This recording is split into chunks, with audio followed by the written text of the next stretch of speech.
Are we recording, Dion?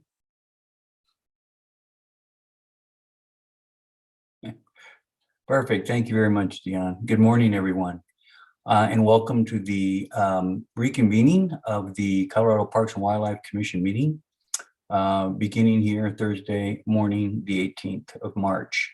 Thanks to everyone for their participation yesterday and all the interaction we had with regards to the meeting topics, and look forward to another successful meeting today. With that, I will first ask Laura to execute a roll call to make sure we have a quorum for this meeting. Laura, could you do that for me, please? Yes. Adams? Present. Blecka? Present. Garcia? Present and accounted for. Haskett? Present. Hauser? Here and vaccinated 1 hour ago. Yay. May? Present. Phillips? Here. Schaefer?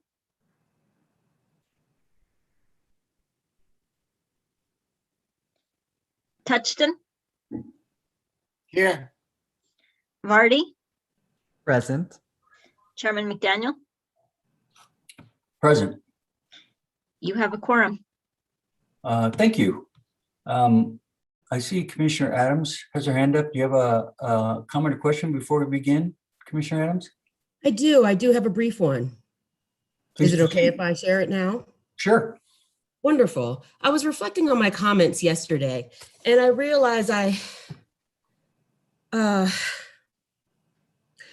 did not make a very important connection when I spoke about creating safe spaces for Black people in the outdoors, the series that I got to present on with the National Wildlife Federation. I meant to mention yesterday and connect that to the continued and intensified racially based violent incidences for our Asian and Asian American communities and peoples across our country. It was an oversight. I apologize, because I just want you to know that this issue is not specific to Georgia.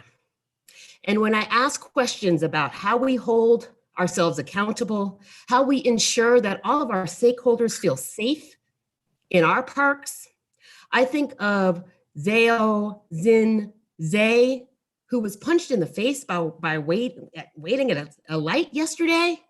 She could have been on our way to one of our state parks. And so, again, I just continue to emphasize the importance of accountability, of policies that are explicit and that our stakeholders, our most vulnerable stakeholders, know about. And to our Asian and Asian American staff, stakeholders, partners, I just want you to know that I know this commission and leadership and staff are committed to ensuring your safety in anything that we have authority over regulating. Thank you so much. And I apologize again for not mentioning this yesterday, but as these incidences continue to increase, and as an African American who has experienced personally the domestic terrorism, I just stand in solidarity and know that our agency stands in solidarity. Thank you. Thank you very much, Commissioner Adams. It was appalling to hear the news of the violence yesterday. Thank you for mentioning it during our meeting, and thank you also for mentioning how CPW needs to continue to stay focused, has focused, but needs to continue to stay focused on the safety of our parks, our state wildlife areas, and the great job our agency officers do to ensure that that happens. And I'm sure they take that obligation very seriously. So thank you again.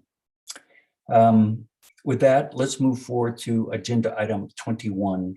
Krista, are you available to talk to Chapter W2 Big Game? Yes, I am. Good morning, Mr. Chairman. Good morning, commissioners.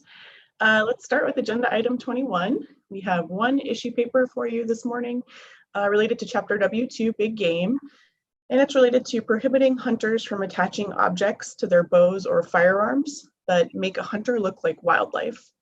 This is step 1 of 2. This is an informational item, and it's purple in color. I'll just give a brief summary. In recent years, more products that can physically attach to the end of a bow or firearm that mimic wildlife have come on the market, changing the nature of the use of traditional decoy techniques. There's a concern that the use of such decoys or other attachments that mimic wildlife parts, for example, a turkey fan, that are affixed to a bow or firearm, may pose a greater risk to the safety of the hunter because the hunter could be mistaken for game by other hunters. However, these products do confer some advantages and disadvantages. Some advantages are they allow hunters to get closer to game and increase the percentage of ethical shots and less wounding loss potentially, especially in places where there is very little cover. And they can be an effective tool in increasing harvest in areas where that's needed. On the kind of con side or disadvantage side, hunters using these attachments are often in camouflage and more readily disguising their location and possibly increasing the likelihood of being involved in a hunting accident. Let's see. In addition, some consider such attachments a violation of fair chase principles.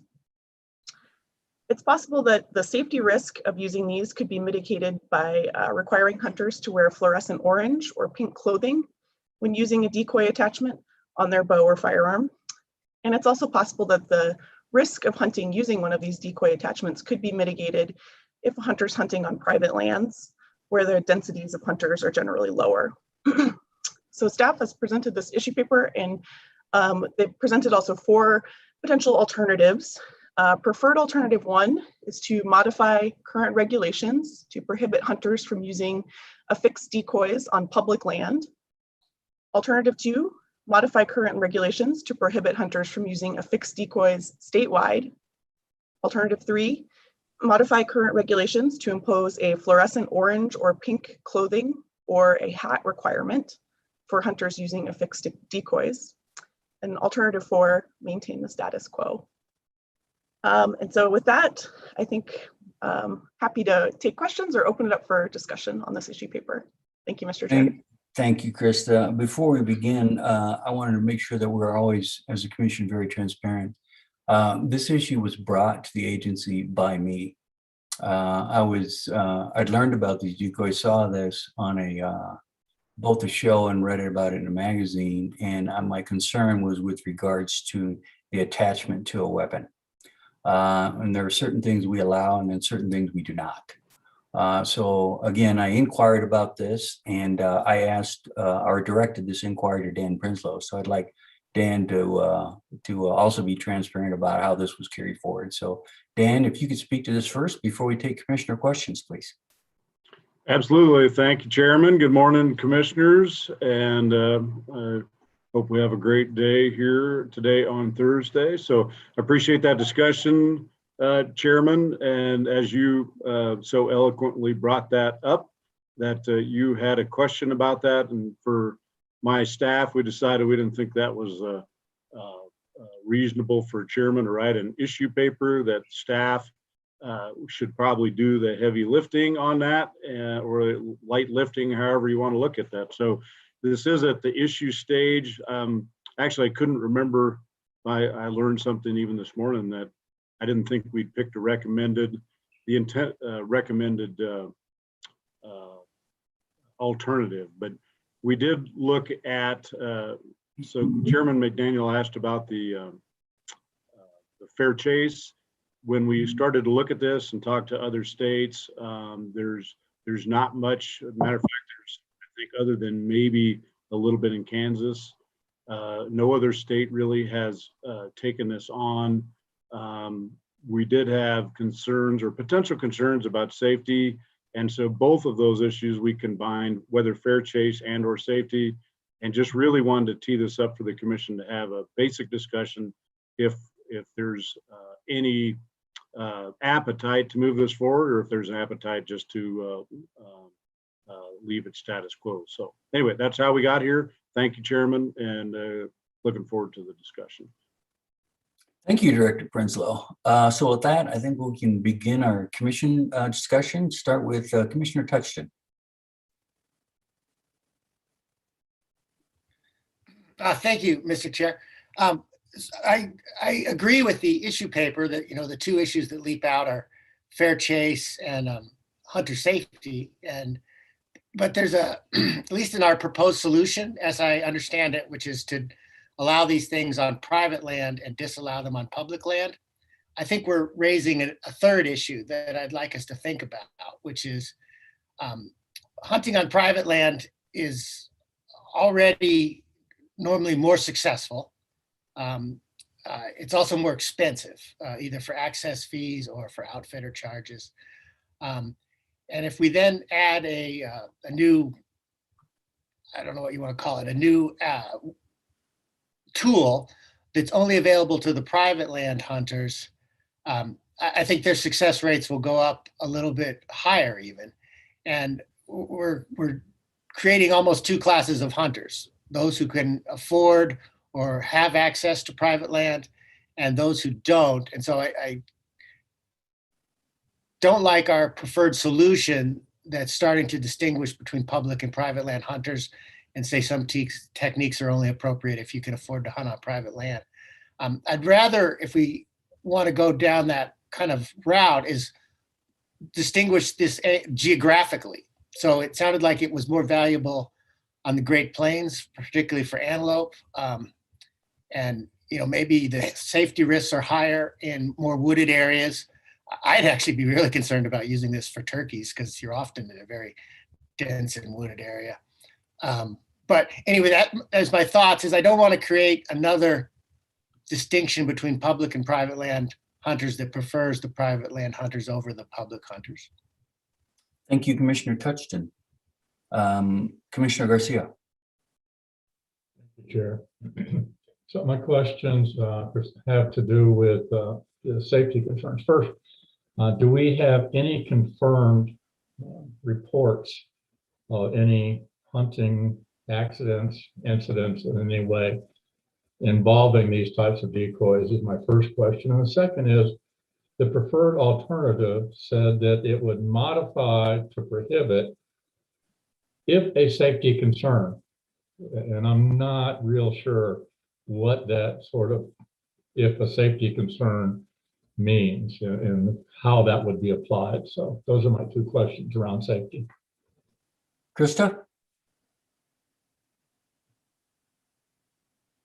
Yes, I'm happy to answer that question. We also have Ty Petersburg here, who is much more well-informed about the safety issues. But to my understanding, there's not been a recorded incident in Colorado where a hunter was shot or injured while using a decoy attached to a bow or firearm, dating back to, I think, the year 2000 is as far as we went back in our search. Ty, I don't know if you have any additional information about that you want to share. Yeah, I can jump in just a little bit. We had Travis Long, our hunter education coordinator, look into that, and he did a pretty thorough records search. In Colorado, we have nothing that is recorded. The closest incident we have is hunters using just a basic decoy that got peppered with some shot from another hunter. He looked at least on the surface for the rest of the country, and we don't have anything recorded nationwide on that issue either. So we don't have any recorded incidents in Colorado specifically, and we're fairly confident that there's very little across the country. Not that we shouldn't be proactive, but there is nothing that we can point to in our records. Thank you. Ty, this is Marvin.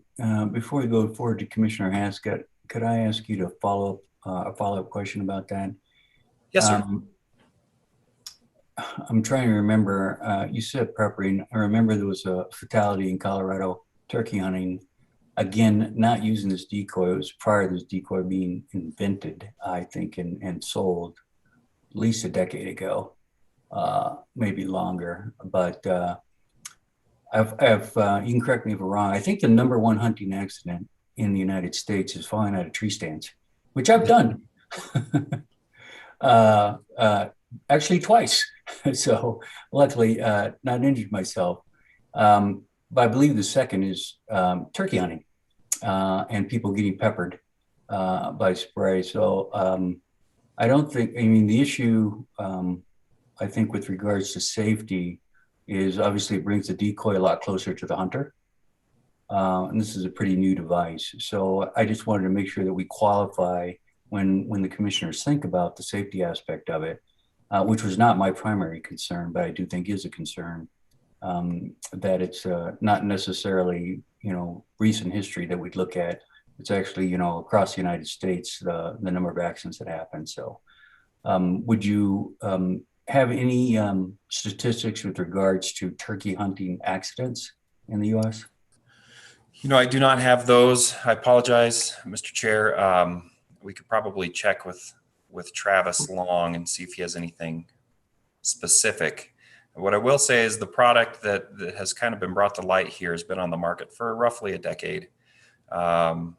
So that's really the time frame reference to this product. That hunter fatality you're referring to, I'd have to go back and look at the numbers or the records. I don't have access to those currently, but I would agree with you that turkey hunting is probably right up there in our highest frequency of hunting accidents nationwide, second to tree stands. So, Thank you. yes, sir. Commissioner Haskett. Excuse me. Oh, I'm sorry, Commissioner Garcia. My second part of that question hasn't been answered, which is the modification of the proposed alternative, which is to prohibit it if a safety concern. So I'm not sure what that means. That means that the preferred alternative is that we would prohibit it, but only when it's a safety concern. That's pretty vague for me to be voting on. Yeah, I think I can clarify that, Commissioner Garcia, just a little bit. I think staff was just indicating that if the commission does believe this is a safety concern, the preferred alternative 1 would help to address that. So it's not a qualification on the preferred alternative or the change in regulations necessarily, but just if the commission believes that this is primarily a safety concern, that alternative 1 would help to address this. If the commission believes that it's both a fair chase and a safety concern, then it would make more sense to look at alternative 2, which would be prohibiting it, statewide. A fair chase issue would need to be a statewide prohibition. That's very helpful. And Chair, I want to add that the closest I've ever come to a hunting accident, I was grouse hunting, flushed a grouse. My shotgun went up to only hear the loudest scream I maybe have ever heard in my life, which was a archery deer hunter sitting up in a tree stand, who I was about to pepper. So yeah, I get it. Thank you, Commissioner Garcia. Commissioner Haskett. Thank you, Chairman McDaniel. Technology is not always our friend. Even being in the hunting world, I've never seen this. I was wondering if we could see some pictures at the next meeting. I do have some concerns. Archery is supposed to be primitive, and I'm not sure this is going down that path. Accuracy is another one. When you're putting something on the front of your bow, what is that doing for your accuracy? And also all the safety concerns you brought up. I'm assuming we'll see this next meeting. Thank you, Commissioner Haskett. I believe we have 2 public speakers, I think one of which is the owner of the company producing the decoy, if that's accurate, Krista. And he's going to bring or we'll be able to show at least on the screen a copy of it. I don't think it's a YouTube video or anything, but we'll have it so we can kind of view it here in just a moment. I don't have any other questions. This is not an action item, but what we typically do in these issue papers, we have public comment signed up. We will take that public comment and then go back to commission deliberation discussion to determine if this is something that we as a group should be carried forward to action item at the next meeting. So with that, seeing no other questions at this time, Krista, could you bring the public speakers forward for agenda item 21? Yeah, I'll turn it over to Katie. Who can Or handle Katie, the I'm public sorry. comment. Nope, no problem. Thanks. Hello, Katie. Good morning, Katie Lanter, Policy and Planning Supervisor for Colorado Parks and Wildlife. So yeah, as of this time, we have 2 folks that would like to provide public comment on this item. As the chair indicated, one was with a company that manufactures these devices, and then the other is with Colorado Bow Hunters Association, and it's our CBA representative that asked to show you on the camera what one of these decoys looks like. So, but we will start with Danny Ferris. So we'll get Danny unmuted. And Danny, would you like your camera on? Can you hear me? Yes, we can hear you now. Yes. Would you? We can't see you yet, though. Yes, Okay. please go ahead and There we go. And All so right. after Danny, we'll have Joseph Brown. Go ahead, Danny. all right. Well, Thank good you. morning. Welcome, Danny. Thank you, Chair. Good morning. My name is Danny Ferris, and I'm the owner of Ultimate Predator. Like was said, we are a Colorado-based company that manufactures a popular line of decoys that are specifically designed to be attached to a bow. I've already provided written comments on this issue, so I'm going to try not to rehash everything I've already said, but I do want to touch on a couple of important facts that I hope you'll consider. First of all, there seems to be a little confusion. The practice of attaching a decoy to a firearm is extremely rare. There are very few decoys on the market that are actually designed to be attached to a firearm. So prohibiting affixed or attached decoys will have virtually no impact on firearm hunters. Bow hunters, on the other hand, will be heavily impacted because we've been using decoys basically since the dawn of archery.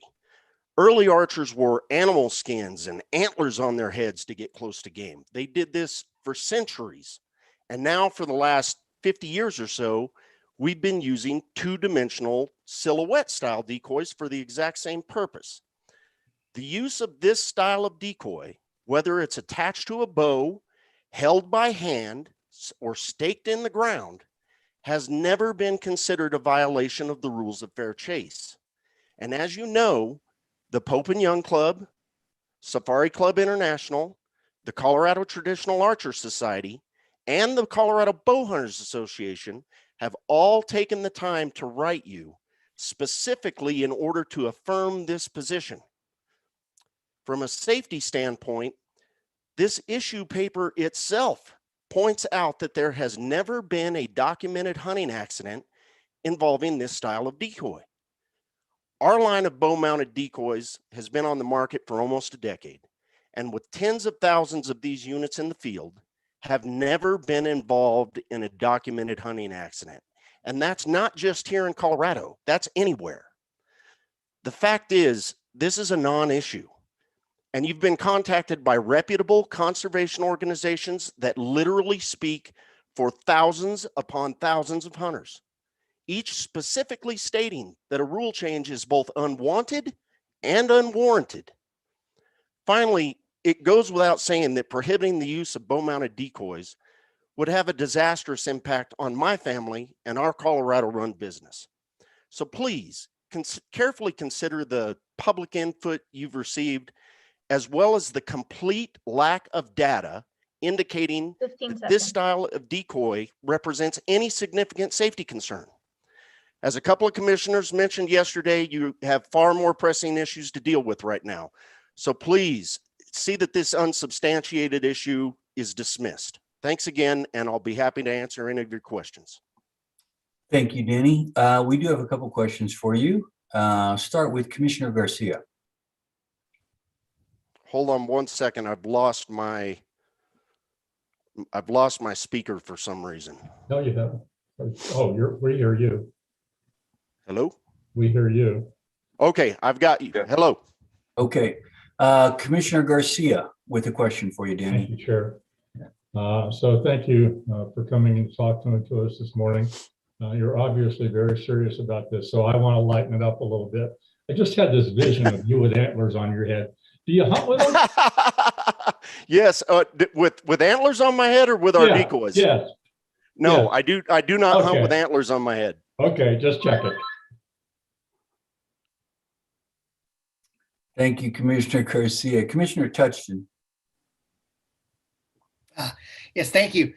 Danny, I don't know if you have one of these things handy. It looks like you're there in your office, but I was wondering if you could hold it up. I haven't seen the specific device you're talking about. So I was wondering if you Actually, have an example. Commissioner Touchton, Joey Brown from the Colorado Bowhunters Association, your liaison with the CBA, he will be presenting after me, and he has examples of the decoys. That's coming? He's going Okay. to show all of you.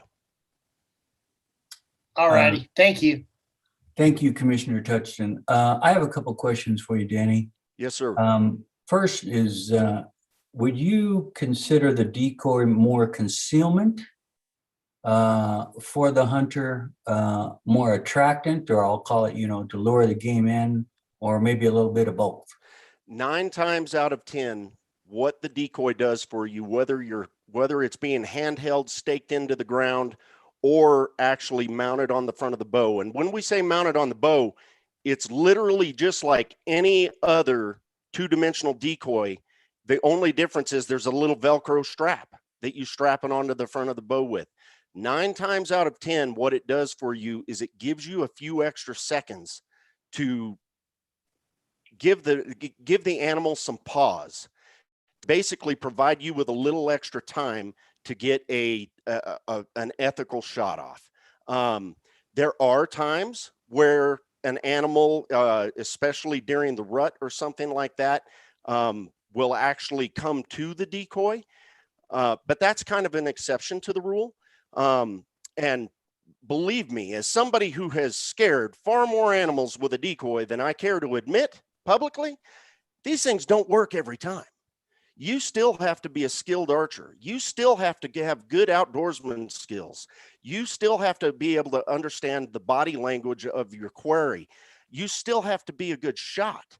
This does not make it a sure thing whatsoever. It's like you said yesterday about trapping. It's a tool in your conservation toolbox. This is just one of the tools that we use, no different than a tree stand, Commissioner McDaniels. Thank you very much. Appreciate that. I don't think, Danny, we have any further questions for you at this time. So anyway, I thank you would very like much. to add one thing real quick, Commissioner McDaniel. Sure. Like you said, the #1 culprit of injuries and deaths in hunting are tree stands.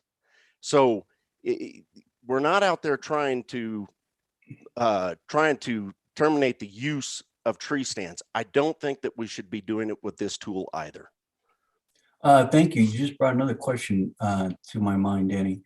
I've did a little bit of my own research about this after I inquired about it. It also looks like the use of these decoy, unlike normal 3D decoys, somewhat 2D decoys, is the ability is more interactive. For example, I watched a hunter flick the ear on it, move it from side to side to help attract the animal in. Would you agree that hunters use it to do that? I would agree that we use all 2-dimensional silhouette decoys to do that. We learned how to do that by using another style of 2-dimensional decoy that has been out for 30 years. And the only difference was you used to have your buddy in front of you holding the decoy, flicking the ear, and you were standing behind your buddy. So there was 2 of you concealed behind the decoy. But we learned that doing that with the ears was effective in some situations on the other style of decoy. Now it is easier because you've got a more convenient way to hold the decoy. You don't have to have your friend standing in front of you doing it so that you can have 2 hands on the bow. But it's the exact same thing. I'd probably disagree with you there, Danny. The real difference is you can draw and fire your bow without showing your silhouette. So in a 2-dimensional decoy, you'll have to stand up or move to the side in order to release your arrow toward the animal. This decoy allows you to draw and release the arrow without having to do that. And I think that's the real question we got to think about, not going one way or the other. That's a question we need to think about in terms of fair chase. So Okay. I do have another question for you though, Danny. Commissioner Bleckout. Thank you, Chairman. My question is, with your product, Danny, do you use it in conjunction with traditional, 3D decoys that you had mentioned? Sometimes traditional 3D decoys, and sometimes other two-dimensional decoys. And sometimes our product isn't even used on the bow. There are some people that just don't feel comfortable with their field of view with it on the bow, so they'll put it off to the side, or have someone in front of them or beside them holding the decoy, potentially a collar or something like that. But there certainly are times where, for instance, in elk hunting, where your caller will have a traditional two-dimensional decoy that he's holding up behind you, and then you're out in front in a shooting position with a decoy mounted on your bow. There are times that we do that. Thank you. No Thank problem. you, Danny. Katie, are we ready for our next speaker? Sure. So next we have Joey Brown. We had Joey unmuted. Joey, would you like your camera on? I would, please. Thank you. Sure. You may have to hit accept on your end. Here we go. Can you see me? There Can you hear are. me? Yeah, we can hear you. Welcome. Excellent. Thank you, Chairman McDaniel. Thank you, commissioners. I first want to say thank you for listening to the comment on this. I think there's a big difference between real safety concerns and perceived safety concerns. So with some of the other questions, I'd like to spend the majority of this kind of with a show and tell. But I represent the Colorado Bow Hunters Association, and we very much appreciate the due diligence you're showing and looking at this from a safety concern. Whenever we run a live shooting event or provide public comment on an issue like this, safety is always a top priority of ours. With that being said, however, we don't feel that there's a real safety concern here. And I think that's backed up by the lack of recorded data in hunting accidents. We also don't feel that there is a fair chase issue here. As Danny mentioned, there have been silhouette decoys on the market for 30 plus years. Those have never come up with substantiated arguments for violating fair chase principles. These affixed decoys, which I'll show you in a second, are simply smaller versions of what we've already been using. And now I would like to show you them. So hopefully everybody can see these here. And to Commissioner Garcia's point, I think there's an opportunity for levity here with one of these decoys, but I'm going to use self-control and not go there. So this one here is what's been on the market for, like I said, 30 years. This is one that you would stake into the ground. You can see there's a lot better opportunity to actually hide behind this. And without seeing any recorded accidents with this style, my opinion is that it would be a far stretch to say that there'd be safety concerns with this. This is the one you would attach to your bow. And Chairman, to your point, it does hide your silhouette when you're actually drawing your bow. However, as you can see, it doesn't cover nearly as much as my silhouette as the one that's been on the market for a lot longer. There are some other safety features. You can throw around these orange straps if you want, if you're in a situation where you think that's appropriate. But on the technology piece, it's the same basic principle. They're both silhouettes. The attached decoys simply have some Velcro straps and ways to attach it to your bow. And then you have your viewing window here where you would actually be able to look through and see the animal. But with this show and tell and with the lack of data on safety concerns and even fair chase, it's our position as the CBA that this issue be dismissed moving forward. Thank you. And I welcome any questions. Thank you, Joey. Any questions for Joey?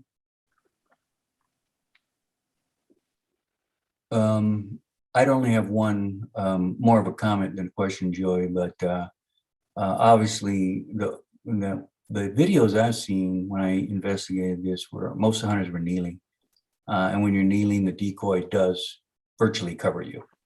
So you have virtually no silhouette, which is really my question or my comment to it. But and thanks for not making the joke about the second type of decoy. I appreciate that. Thank you very much. And thanks for participating today. So with that, let's go into, unless you had a question, let's go into Commissioner deliberation. Commissioner Touchton? Yeah, I did have a question for Joey if he's still around. My screen is bobbed all around, but maybe think he's someone still else can there. answer it, which is, okay. Yes, sir. I'm wondering if these decoys if there's anything that restricts these to archery. And obviously the one with the viewing window is somewhat designed for archery, but are these restricted to archery use only, or are people using these in muzzle loading season or our regular firearm seasons? The nature, to my knowledge, no, but the nature of these is that it would be attached to a bow. With a long rifle or a muzzle loader, I don't see a good way to still keep field of view appropriate to be able to see your quarry. But I don't know of any instances where people are attaching these to firearms or muzzle loaders. Okay, thank you. Commissioner Haskett? This is for Joey also. So do you actually use one of these? I've used them in the past. Yes, I don't particularly like them, but I've used them. Okay, why don't you like them? So for me, like there's the pro of having the small viewing window. If you get distracted, you can't see the other animals. It does give you a good opportunity to really focus in on your shot placement when you're going to take a shot. I, however, don't like the other field of view that it blocks. I like to be sort of more present when hunting. And I've used these other decoys in other, like last season, I used this one here, but it doesn't, like if you just go and stick this out in the woods, it's not going to bring in game. And for me, my style of hunting, I like to be a little bit more mobile and not have to worry about sticking it in the ground, chasing animals, coming back, winding myself. It adds a little bit more complexity than what I enjoy. Yeah, I've seen the one staked in the ground used for years. I've never seen the bow hunting one. But so my next question would be, when you use that, did you practice with that on your bow? Because I have concerns of accuracy. Yes, ma'am. Yeah. And that's, it might appear that it would hinder the accuracy, but like I said, when you're looking through your peep sight and the sight that's on the bow, you still have that full field of view, like through the sights. And it really does give you the opportunity to eliminate some of the noise, especially if there's other animals walking around in the vicinity. It's almost like horse blinders, where it forces you to make sure that you're looking down your sights appropriately. Yeah, my concern would be more the weight that it's added to your bow, and accuracy is really important with a bow. So if everyone practices with it, it's one thing, but if they don't, it's another. Okay, thank you. Thank you, Commissioner Haskett. Commissioner Garcia? And this isn't a question, I could save it for commissioner discussion, actually. Thank you. Okay, well, let's enter commissioner discussion then, and I'll call you first, Commissioner Garcia. So my comment was going to be along with Commissioner Haskett, weight, but also wind. I can't imagine if you were in windy conditions that would have a real huge effect on your accuracy. So for that, there's some things I would like to hear maybe more of your discussion. I guess I didn't quite get your discussion, Chair McDaniel, on the stepping to the side versus shooting through. I'd like to hear a little bit more of that. I think maybe if we're going to move forward, I'd like to maybe look at, I saw one thing I liked on the one that was attached to the bow was the ability to put the orange wrappers on it. Orange, pink, whatever you'd like. And maybe that should be part of a requirement. And then a couple of things. One is the question Commissioner Touchton had asked about archery only. And I concur with Commissioner Touchton. I think if we're going to move forward, we need to talk about the issue of private land only versus applying to everyone. Thank you, Commissioner Garcia. Again, I mentioned earlier, and I brought this up with regards to not safety, but just inquiry as to them because they are attached to the bow, and there's certain things we don't allow attached to bows or rifles, for example. Part of being fair chase, for example, is a rangefinder being attached to a bow. So you can use a rangefinder in archery hunting, but you have to make separate motion to determine the range of the animal and then grab your bow or whatever, draw that and attempt to make a shot, which frankly gives the animal a chance to flee. And there's a lot of skill involved in being able to do that and go undetected. My concern was I've read some of these articles about fair chase, and defines an unfair advantage when the game does not have a reasonable chance of escape, and also uses technology in a way that does not diminish the importance of developing skills as a hunter or reduces hunting to just shooting. My concern about this in terms of fair chase is being able to mount it to the bow and being able to hide behind it. Some of the videos I saw since this was brought forward, it allows the bow hunter to be behind the decoy in a kneeling position. As an animal would come in, they can move that decoy and stay behind it, draw, and execute a shot. I am not against using decoys at all. The two-dimensional ones that's taken to the ground or three-dimensional ones. Again, as I mentioned earlier, typically those are also set further away from you to attract game. And the tricky part is when that animal comes in, if it's attracted to it, is figuring out how you're going to move to be able to draw your bow and do that. And for those that haven't, actively engaged, for example, in elk hunting, I would say that maybe 1 in 20 times, maybe sometime between 1 in 10 and 1 in 20, if an elk were to walk into you, that you have that it doesn't spook off before you can draw your bow. It's a really, really difficult thing to do. And this dramatically increases your odds, I think, of being able to do that. And I'm not sure it's fair chase. And able to, so I think it's perhaps has crossed the line with regards to fair chase. And there's a lot of skill involved in being able to, again, draw a bow and be able to do that. So that's my concern after my inquiry into it. Commissioner, I don't know if that answered your question, Commissioner Garcia. Just quickly, so are you drawing a distinction, for instance, between big game and turkey hunting? I think turkey hunting, we see people hide behind camouflage. So we do. Yeah, the difference. And again, are you looking more about big game than turkey or both? My concern originally was around big game, but then in doing my own personal inquiry into it, there are sales of decoys, and I don't know if this company does it, that attaches a turkey fan to the top of the shotgun. And I saw that and was concerned about it. Now that's the one that was more of a safety issue. I don't view this decoy attached to the bow as a safety issue, but I do view a turkey fan on top of a shotgun as a safety issue. Full camouflage, crawling in the woods. You see a fan coming toward you, and this time you're behind it.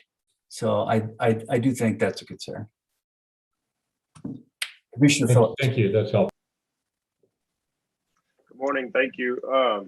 I just had one thought when you were talking about the two-dimensional decoys that are set apart from the one that might be a fix. And in my experience, what I've seen, I guess, on a coyote decoy, the little tails that spin around, often the hunters will mount that farther away.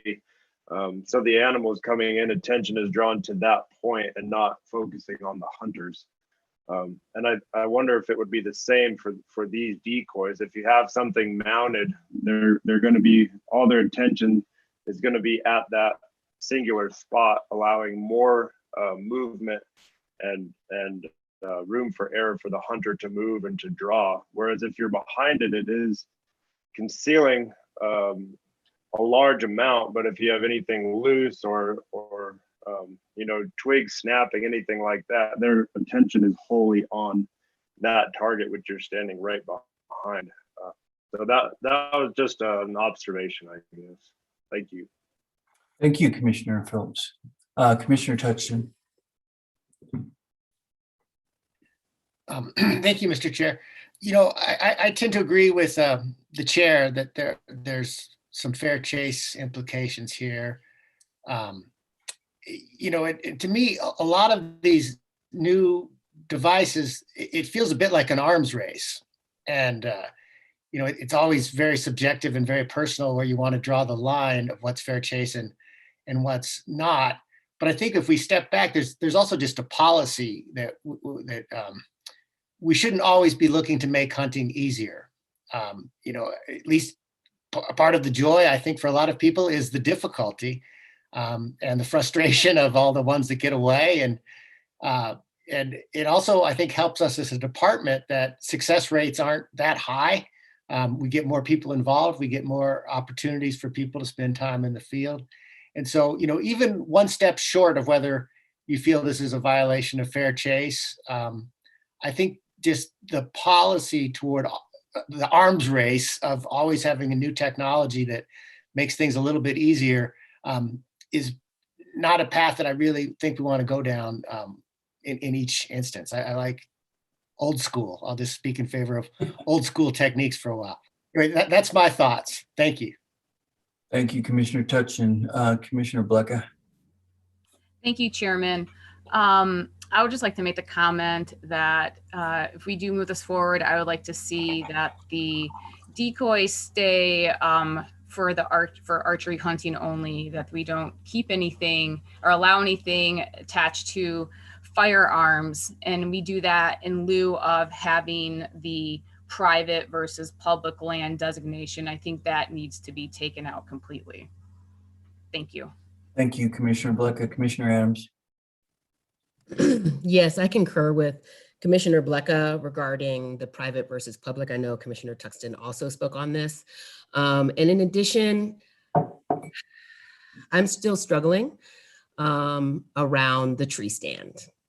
When I was doing my hunter safety course, I just made a mental note like, one of these things is not like the other. So I just think it's curious that we're spending the time on this, the decoy, and not on the tree stand. So, you know, again, if we're doing any kind of special focus on fair trace or, you know, reevaluating our policies around fair trace or how we are defining it as an agency, I would like us to explore tree stands as well. Thank you. Thank you, Commissioner Adams. We've run over on the side and lost control of the meeting here today. So if we could, I'm not sure where we go from here, Krista. I think you reached or heard commissioner input. Is there any questions you have with regards to that? Yeah, I think one question definitely that I have, if we bring this back, I think what I'm hearing is take out the public versus private land distinction, and then it seems like where we're heading in this discussion is more of a fair chase issue. Correct me if I'm wrong on that, and that there's a distinction between decoy attachments on archery equipment versus firearms. So some regulations that might address those concerns, I think that's where what I'm hearing currently. I guess I'm wondering, you know, if we want to make changes to this for the 2021 hunting season. It's pretty close. You know, our first archery seasons start in mid-August, and the soonest we could have, if we bring you final regulations in May, the soonest this could go into effect would be July 1st. So that's another question that I have about timing, the commission's desire in that regard. Okay, well, I think what I heard was similar to you. No separation between public and private.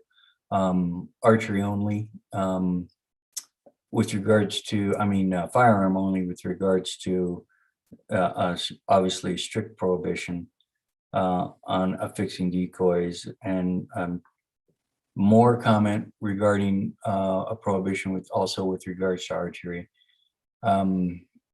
With regards to the timing of the regulation, I would leave up to the agency. When it can be put in, it could be put in. So that's up to you in terms of that timing. Obviously, we need to give our sporting public adequate notice. And for both Mr. Ferris and others, understanding this was only step 1 of 2. And so there's a second bite at this apple when it comes back as step 2 of 2 before any final action. We have not taken final action today.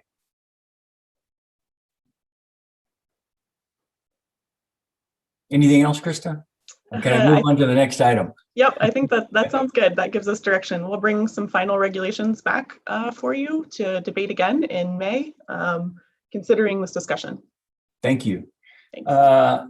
Let's move forward to agenda item 22. It is planning trails with wildlife in mind.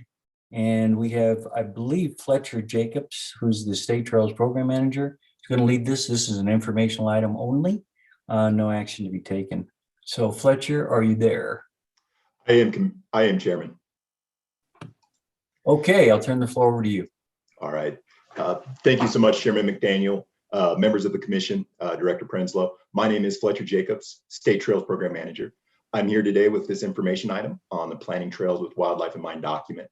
I last presented information on this effort in September regarding the work our agency is leading to update the original document that was created in 1998. Today, I'm excited to not only share an update on where our task force is with the document, but also have invited 3 special guest members of the task force to also share their experience.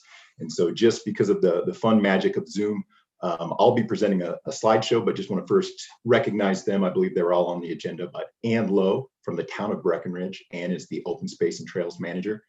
Chad Schneckenberger, who is the Trails and Dispersed Recreation Program Manager for the United States Forest Service out of the Rocky Mountain region. And then finally, Chris Middledorf, our Area Wildlife Manager out of Area 10, the Steamboat Springs office in the Northwest region. So with that, I will be allowing each of them to help share a slide, but I'll go ahead just to start the slideshow and not have to go too much back and forth. Hopefully you're seeing my screen now. We can see it, Fletcher. Okay, thank you, Chairman. So just again, as a reminder, the purpose of this task force was to update this document to align with our current knowledge of how Colorado land managers are planning for trails and how we address those wildlife impacts as we have these conversations. Again, as of course, this commission knows well, we are the agency that provides both the wildlife management and also offers world-class outdoor recreation opportunity for the state. So it's certainly appropriate for us to lead this effort. But we of course know that we need the help of our partners to make this successful and relevant document across the state. Of the roughly 44,000 miles of map trails in Colorado, less than 2% are on lands managed by Colorado Parks and Wildlife. Our partners at the Forest Service manage 60% of those lands, the BLM 24%, and then our open space municipal partners manage around 14% of those trail mileage.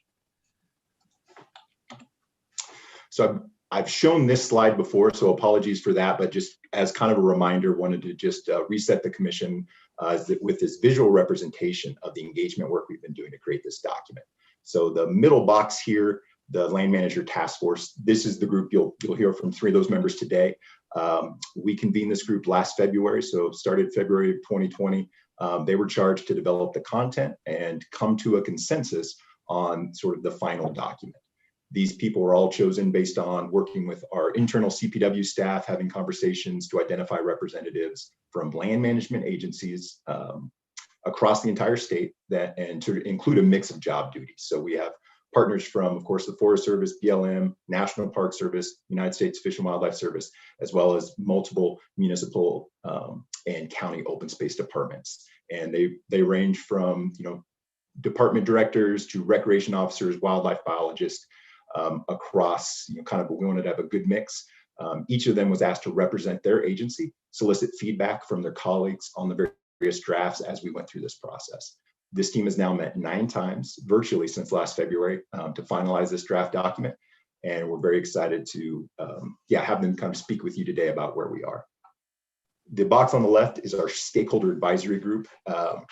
We certainly wanted to make sure we were hearing the audience of impacted stakeholders that were having this firsthand experience. So we've held 3 rounds of virtual advisory group sessions. We've also presented at the Partners Conference, met last year with the Sportspersons Roundtable. And this is kind of a mix of recreational groups, conservation groups, sports person groups, stewardship groups, which is what we kind of describe, the term that we use for the groups that are actually caring for the trails, doing the work, applying for state trails grants or other funding sources, and doing the work actually on the trails to help maintain them. Members of the Land Trust community, had an academic research, and our partners from Great Outdoors Colorado. Additionally, this February, we held another round of meetings for community organizations who, unfortunately, last summer and fall, we didn't do a good enough job connecting with. So we wanted to really double down our efforts to gather additional feedback. These conversations from members of these community groups provided valuable insight into what was really working with the document and had some great suggestions for improvement.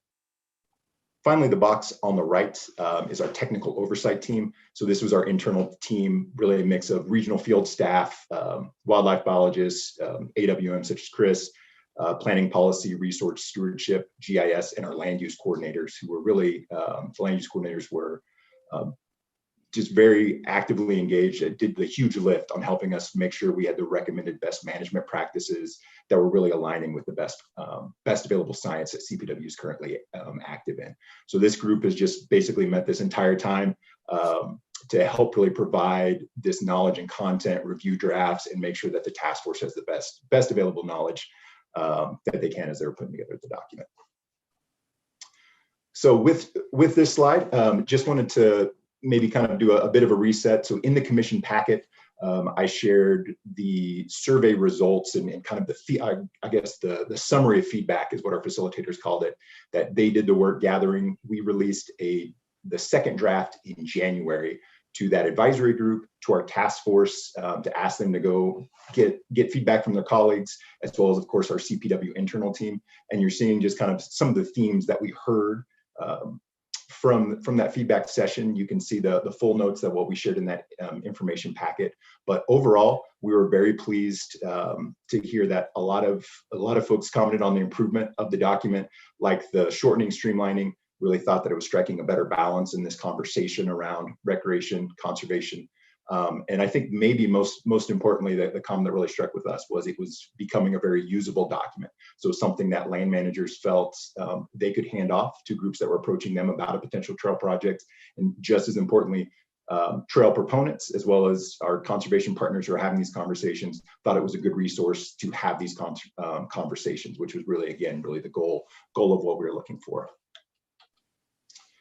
Also in that packet that I shared with the commission was I'll admit the timing was a little bit less than ideal, but we met on March 5th. That was our 9th meeting with the task force, where we finalized the draft that I shared with you in your packet. And again, the timing was a little less than ideal because we met from 9 to noon that morning, made some final recommendations. And I know the commission really wanted to see a draft since it was in pretty rough red line shape. We wanted to share that with you. We asked that it wasn't shared on the public website yet because we're literally got the email this morning. Our graphic designer is working on the last piece, and we will have that posted. That link will go live tomorrow morning for a public comment period. So it will basically be the version you just saw. We will be opening that up for public comment starting tomorrow. So just want to make sure I kind of explain that confusion, because you saw kind of a pretty rough draft of that shared in your packet. But you can see the outline of the document. We've, again, reformatted it based on this feedback. With sort of the first 3 chapters, the first one talking about just the collaboration, the framework, the second one talking about really the wildlife needs, the trail opportunities, where those places where we can find opportunities to have trails. Then, finally, the idea for the management piece and the monitoring. And then our appendix list, a pretty hopefully robust appendix with the best management practices for more specific species recommendations, some of the supporting documentation from the literature, and then kind of some additional list of resources and our various participants. So with that, I would like to go ahead and introduce Ann Lowe from the town of Breckenridge to go ahead and begin presenting. Ann, again, is the Open Space and Trails Manager and has been a very important partner through this process. And I'd like to invite her to kind of share her experience as part of as a task force member. Ann? Great, thank you, Fletcher, and good morning, Chairman, Commissioners, Directors. My name is Ann Lowe, and I'm the Open Space and Trails Manager for the town of Breckenridge. And by way of just a brief background, Breckenridge is, of course, a small mountain resort community, and our open space program was founded in 1997 We're really fortunate to be funded entirely by a 0.5% sales tax measure. And our current pandemic budget right now is 2.8 million. To date, we've preserved just under 5,000 acres of land, and we have constructed and continue to maintain over 63 miles of trails. Importantly, we operate within the entire Upper Blue River watershed, which is the entire area kind of surrounding Breckenridge. And we are guided by a citizen advisory commission to ensure we have that important public feedback and input in all of the work that we're doing. And I first got involved in this process as Fletcher Jacobs was trying to convene some folks and put the word out back in the fall of 2019 at our Colorado Open Space conference that we were hosting. And I thought this was an incredible opportunity to get involved. I believe this is a very valuable tool and one that I'm anxious to use. I think a guiding document like this one is important for the town of Breckenridge. Over the past decade or so, we've really become a trail-centric community. And like so many open spaces and trail networks throughout the state of Colorado, we've all been seeing a very sharp increase in the number of trail users on our networks. And certainly the pandemic has skyrocketed those numbers. In Breckenridge, just over the past year, we've had an 80% increase in trail users on our network. And really in the past 5 years, we've seen anywhere from a 100 to a 300% increase in trail users. And as you might imagine, there's a lot of pressure on us to build more trails and constantly add new connections. And I think in Breckenridge, we have a little bit of a misconception that because our entire area was so impacted by the mining industry 100, 150 years ago, that you can put a trail in wherever you want. And we know that's not the case. We have an amazing diversity of wildlife and some really important established wildlife corridors in our area. So we do want to be really thoughtful about where it is that we place our trails. I can anticipate using this particular document in a number of ways. One very much is internal within our organization. And we have some amazing trail builders within our organization who can really construct and maintain beautiful, sustainable trails. But where we sometimes fall a little bit short is really on the planning side of things. And part of that is we have such a very short construction season in the mountains. And there often is a lot of excitement when we're putting in a new trail that we bypass some of those important planning processes. So I'm really hopeful that this document can become really the foundation of our planning process. And we're really help ensure that we get the right people at the table from the very beginning of the process so that we can always be examining our wildlife impacts and where we're planning to put trails. So I'm very excited about that. And coincidentally, our town council is paying close attention to the increase in users that we have throughout our trails and open spaces. And they have directed me to update our open space and trails plans, which currently exist as two separate documents dating back to 2007 and 2009. And definitely the time is ripe. This is a very timely discussion to update these plans as we're seeing so many changes and pressures on our open spaces.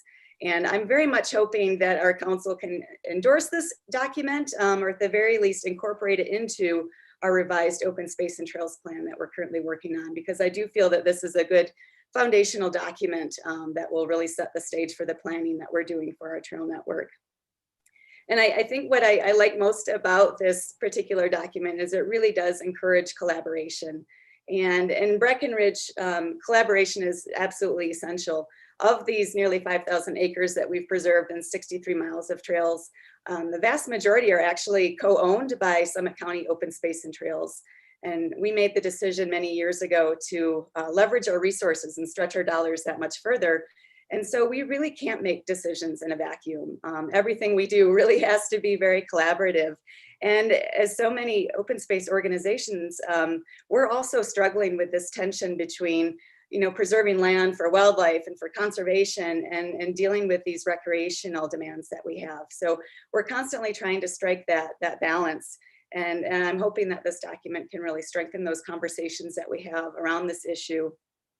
And one of our other important partnerships that we have in Breckenridge is the Golden Horseshoe Oversight Committee, which is the town and the county and the Forest Service. Thankfully, CPW has an important seat at that table as well. But our Golden Horseshoe is an area right on the edge of Breckenridge, very close to a lot of residential areas, extending out into the wilderness. And we try to seamlessly manage the land and the trails with the town, the county, and the Forest Service in here. to make sure that we're really doing a good job of balancing those interests and really protecting the wildlife that we have in there. And I am hoping that we can start using this document, this partnership, to really just advance the collaboration there and really make sure that we're doing the best job that we can, and preserving wildlife habitat, but also planning our trails where they're not going to have a great impact on our wildlife. So I'm really happy with how this document has turned out so far, and I'm really anxious to put it to use. Thanks so much for having me. Thank you very much, Ann. We appreciate you coming today. Thank you, Ann.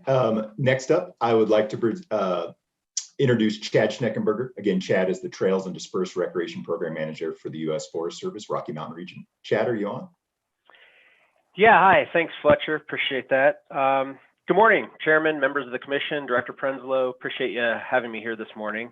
And thanks, Fletcher, too, just for the opportunity to hop on and speak briefly about this project. So just a little bit about myself. As Fletcher mentioned, I'm the Regional Trails and Dispersed Recreation Program Manager for the Rocky Mountain region of the Forest Service, also known as Region 2, and that includes Colorado, Wyoming, Nebraska, Kansas, and South Dakota. My role in this position really is, I like to tell people, I'm kind of the conduit between our Washington office and our folks in the field. So really what that means is my job is to help interpret guidance, bring down guidance from the Washington office,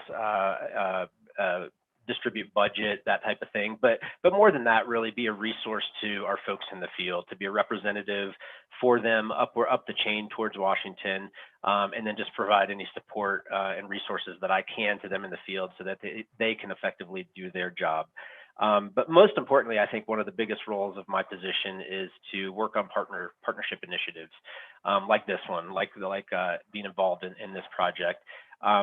We have taken a very intentional pivot in the Forest Service towards embracing more of an attitude of shared stewardship. And I think that this project exemplifies what that really is. And I'll get into a little bit more on that here in just a second. But so I got involved in this process. I actually started with the Forest Service in the fall of 2019, late about November of 2019. And it wasn't too long after I started that my boss, Jason Robertson, who is now the Director for Recreation for the Rocky Mountain region, approached me and asked if I'd like to sit on this task force and represent the region, and being one of my new priorities in the job. And I said absolutely, and then jumped at the opportunity. And that's how I got involved. I'm not the only Forest Service person that was on this task force, though. We have a lady named Melissa Dressen who works in our Hans Peak Bears Ears Ranger District out of Steamboat. She's a wildlife biologist. She has also been on this task force, which has been really great to have both the wildlife perspective and more the recreation trails perspective from the agency represented. You know, and that being the case, you know, we see a ton of value for this project and how we will be able to use this document moving forward. You know, I think as Ann mentioned, we've seen an incredible increase in use of trails across the Forest Service around the country, but particularly here in Colorado over the last several years, and that was just amplified this past year due to the pandemic. So I think what this document's going to help us do is to approach trail planning in a little bit more of a collaborative and holistic way. And I think what I really like about how this process was set up, and have to give a lot of kudos to Fletcher and his team, is that you know, it shows a real sincere and intentional effort to address wildlife, trails and wildlife issues in a collaborative way. It's something I think, again, for us in the Forest Service, it's a little bit of a pivot to really embrace the idea of shared stewardship. And I think that this process and ultimately the document that we landed on really exemplifies what that means. I think another reason that this is really important for us in the Forest Service is that what this document does is it helps us to establish a baseline of understanding. And that's between the various land management agencies at all levels, communities, and then the interest and user groups, as well as other members of the public. But I think what that does is it really helps us just to establish this baseline of understanding from which we can move forward and work in more of a collaborative way. And that's going to be really important, I think, moving ahead as we continue to see more and more demand on our trails and more request for the development of new trails around the state on Forest Service land. And then I also think what it does is it really shows how this idea of collaboration and shared stewardship can really tackle large, complex challenges, like planning trails with wildlife in mind. I mean, it's a very complex challenge for us here in the state with our increasing population and increasing visitorship. So I think it's really important to recognize that that something like this document and all the effort that went into this in this process can really help us like that. So yeah, I envision us using this in a lot of different ways. I think the most important way that we'll use this is just as a tool and a resource for project components that come to us in our field, in our district offices. It's a tool that we can, our folks in the field can hand to project proponents and say, hey, let's start here. Let's use this as a baseline, looking at how we're going to plan these trails in the future. And again, it establishes that baseline, and it also provides sort of a common language for agency leaders and project proponents to work from. So I think that's really important as well. You know, I won't drone on too long, but I just wanted to mention really quickly that I did mention shared stewardship in the pivot that we're taking here in the agency, and it's a really important thing. And I think that's why this project has been really, really important to us. You know, we've established, we came out last November, with the Rocky Mountain Region Trail Stewardship Strategy. And what this strategy does is very aspirational from the 50,000 foot level, but it really represents a new way of thinking for the agency. And that is that pivot to shared stewardship. The idea that, you know, we work collectively across boundaries and jurisdictions and trying to align our work to support our partners in the development of sustainable trails around the state on Forest Service lands. And it also supports, you know, one of our 4 goals in the strategy itself deals directly with wildlife and ecological systems. And I think it's really important. It dovetails very nicely with that as well. So, you know, I guess lastly, I would just like to say that, you know, I think one of the big things that this does is it, other than establishing that baseline for us, is it really provides the space and a tool to begin having these collaborative conversations across jurisdictions, across agencies, around wildlife and around trails.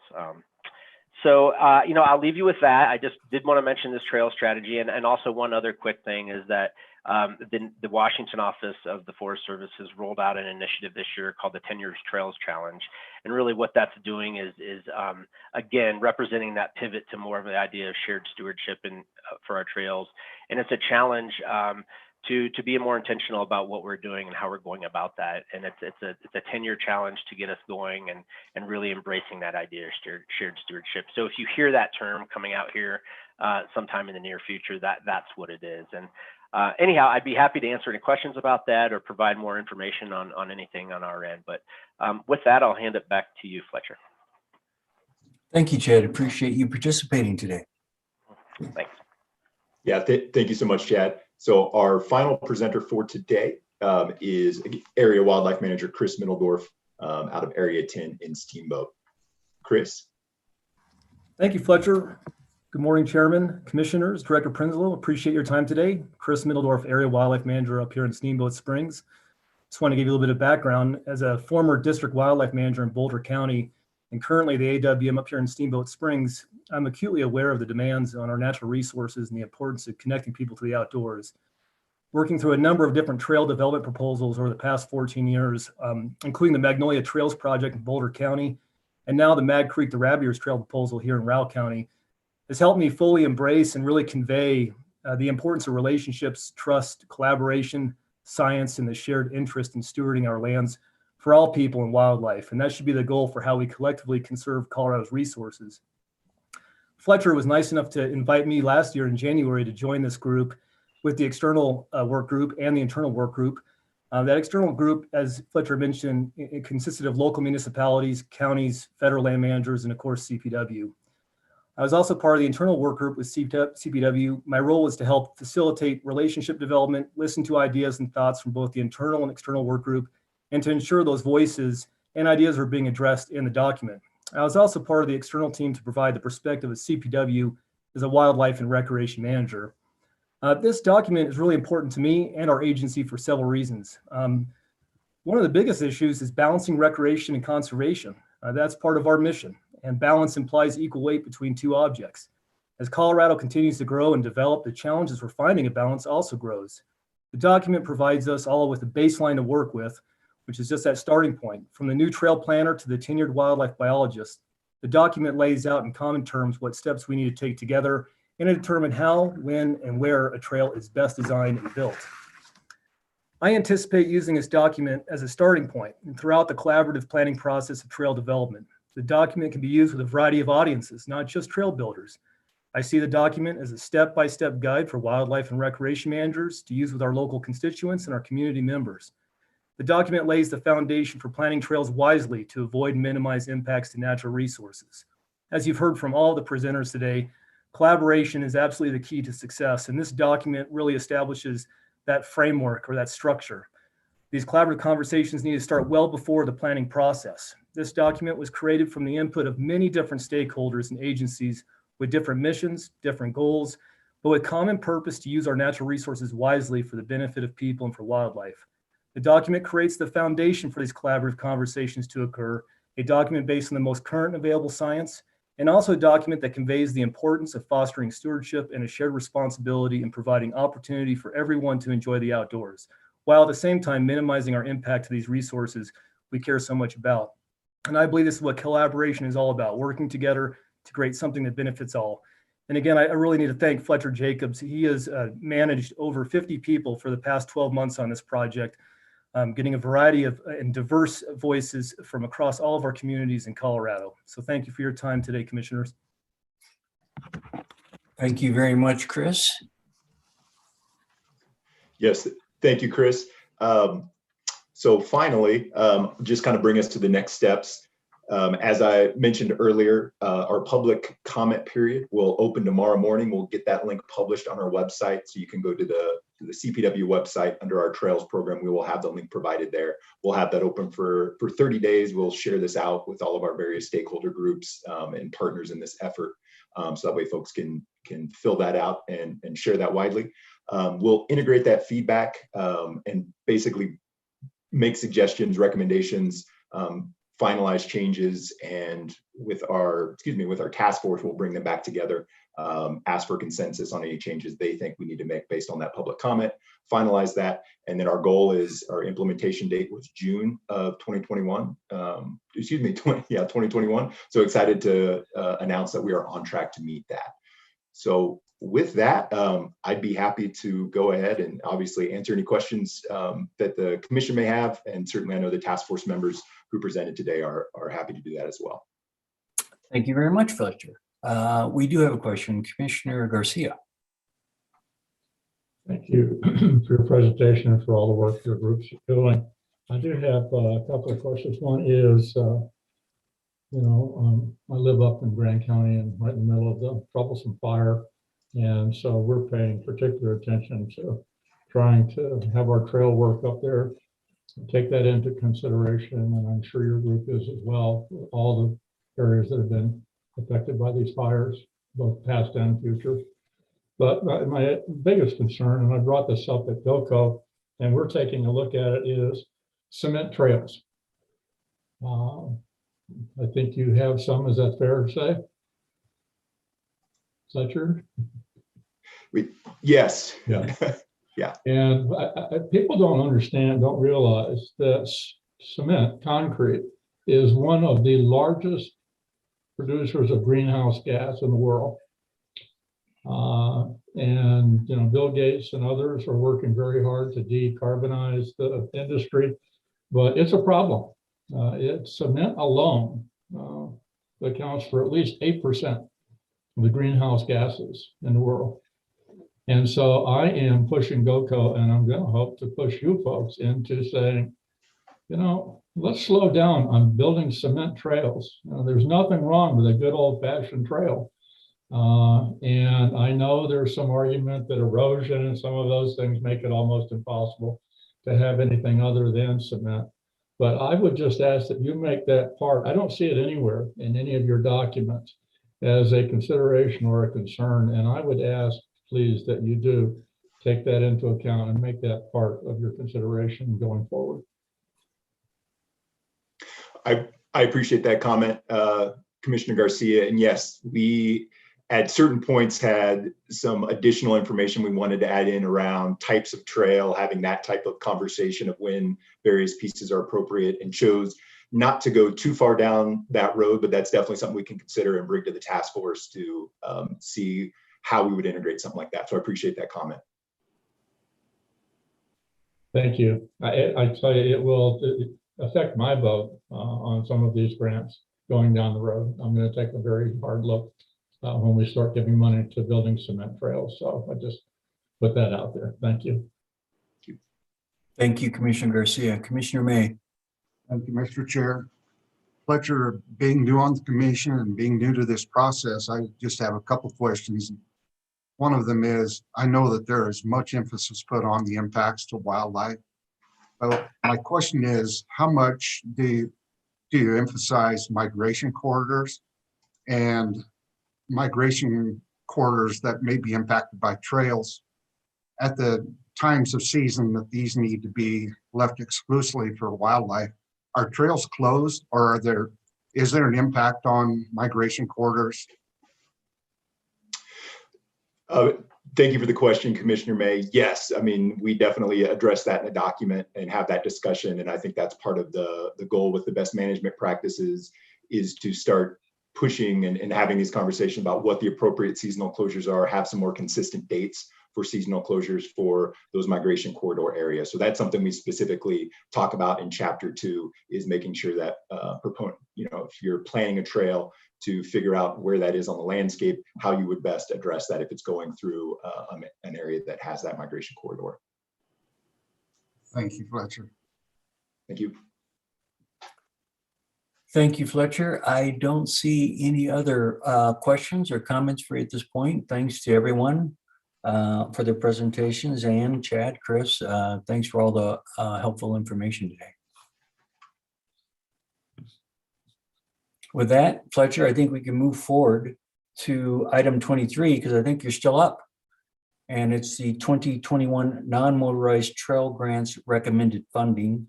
For the information of the commission, this is an action item.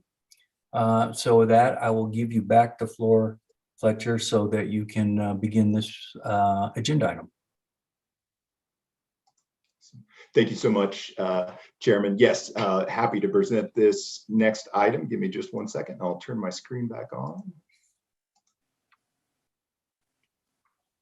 All right, hopefully you're seeing some smiling folks right now.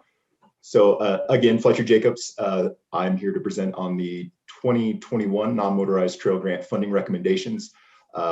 This grant program funds trail construction, maintenance, and planning projects across the state. It's a multi-agency partnership that includes, obviously, the Trails Program, Colorado Parks and Wildlife, our partners with Great Outdoors Colorado, federal partners, the Recreational Trails Program, the funds that come through federal highways, and then the Federal Land and Water Conservation Fund. So for the 2021 cycle, for the second year, we ran new categories. As a reminder, previously in the 2020 cycle, we piloted this change up in categories and basically separated out maintenance and construction projects, so we could have a little bit more apples to apples comparison as we were looking at these grants that came in. So we had a maintenance construction grant that folks could ask, applicants could ask for up to $250,000, a planning and support grant where folks could ask for up to $45,000. And then finally, the Land and Water Conservation Fund. Due to the nature of those applications, we separate those out. We started that last year. And for those projects, you can ask for up to $750,000 because of the additional restrictions that come with the LWCF program. So we're just discussing this, but obviously want to make sure we're hitting home how we kind of talk about the addressing and evaluating the wildlife concerns. So for each of our trail grant process, we, again, this year for the non-motorized grants, we ask applicants, we launch on our website the announcement on August 1st of 2020, we put that out.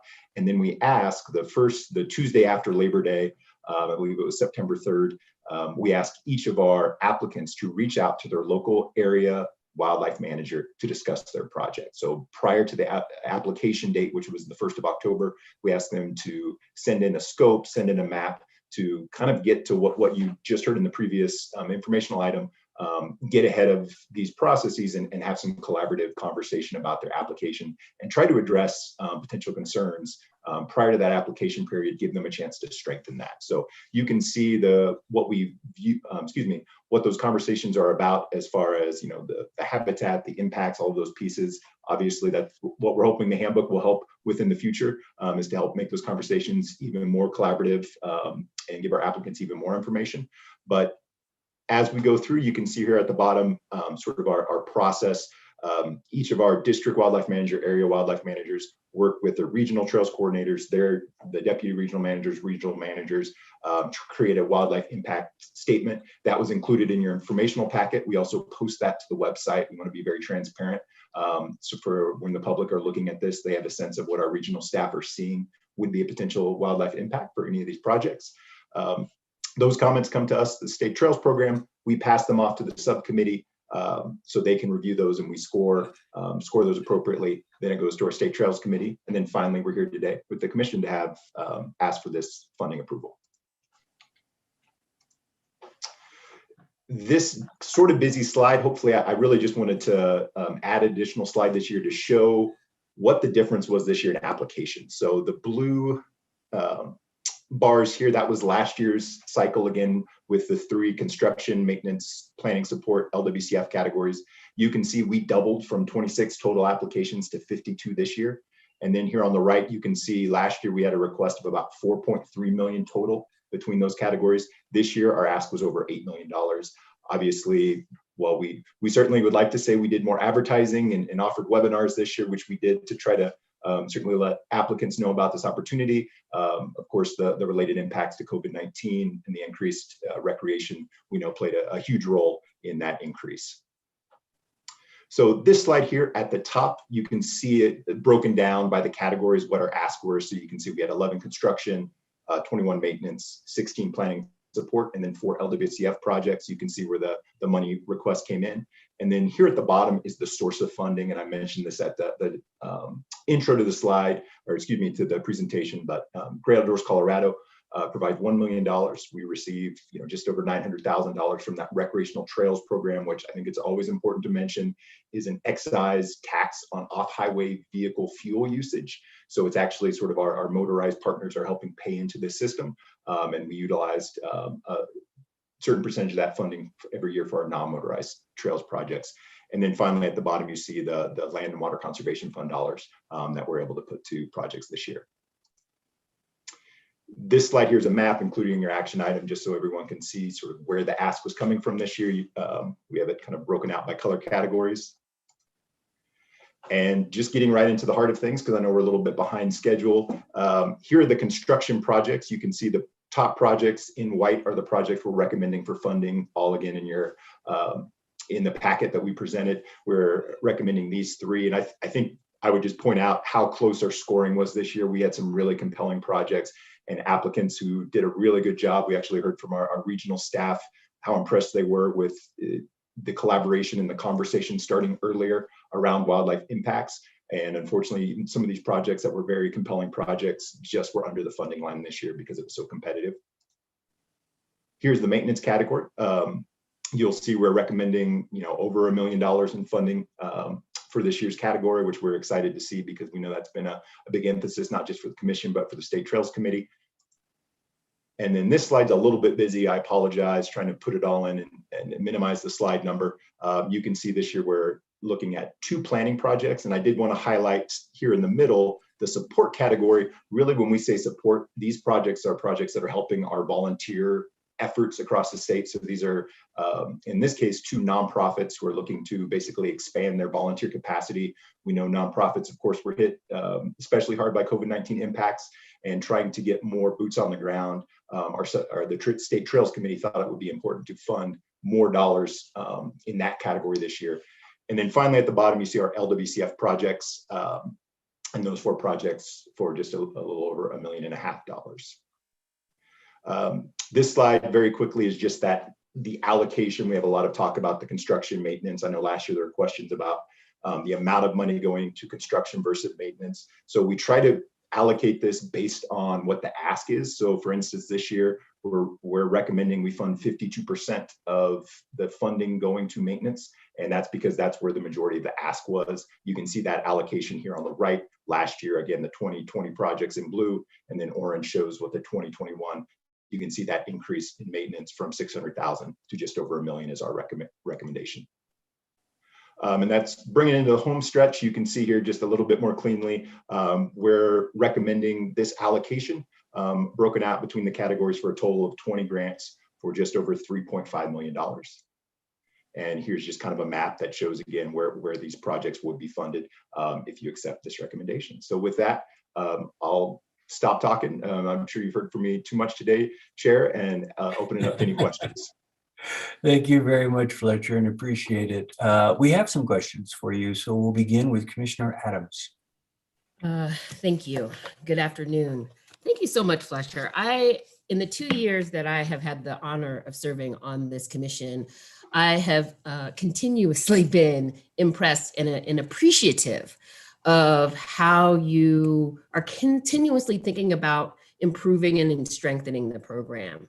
I love the pilot from last year around just clarifying some of the different categories, and it's wonderful to see its full implementation this year.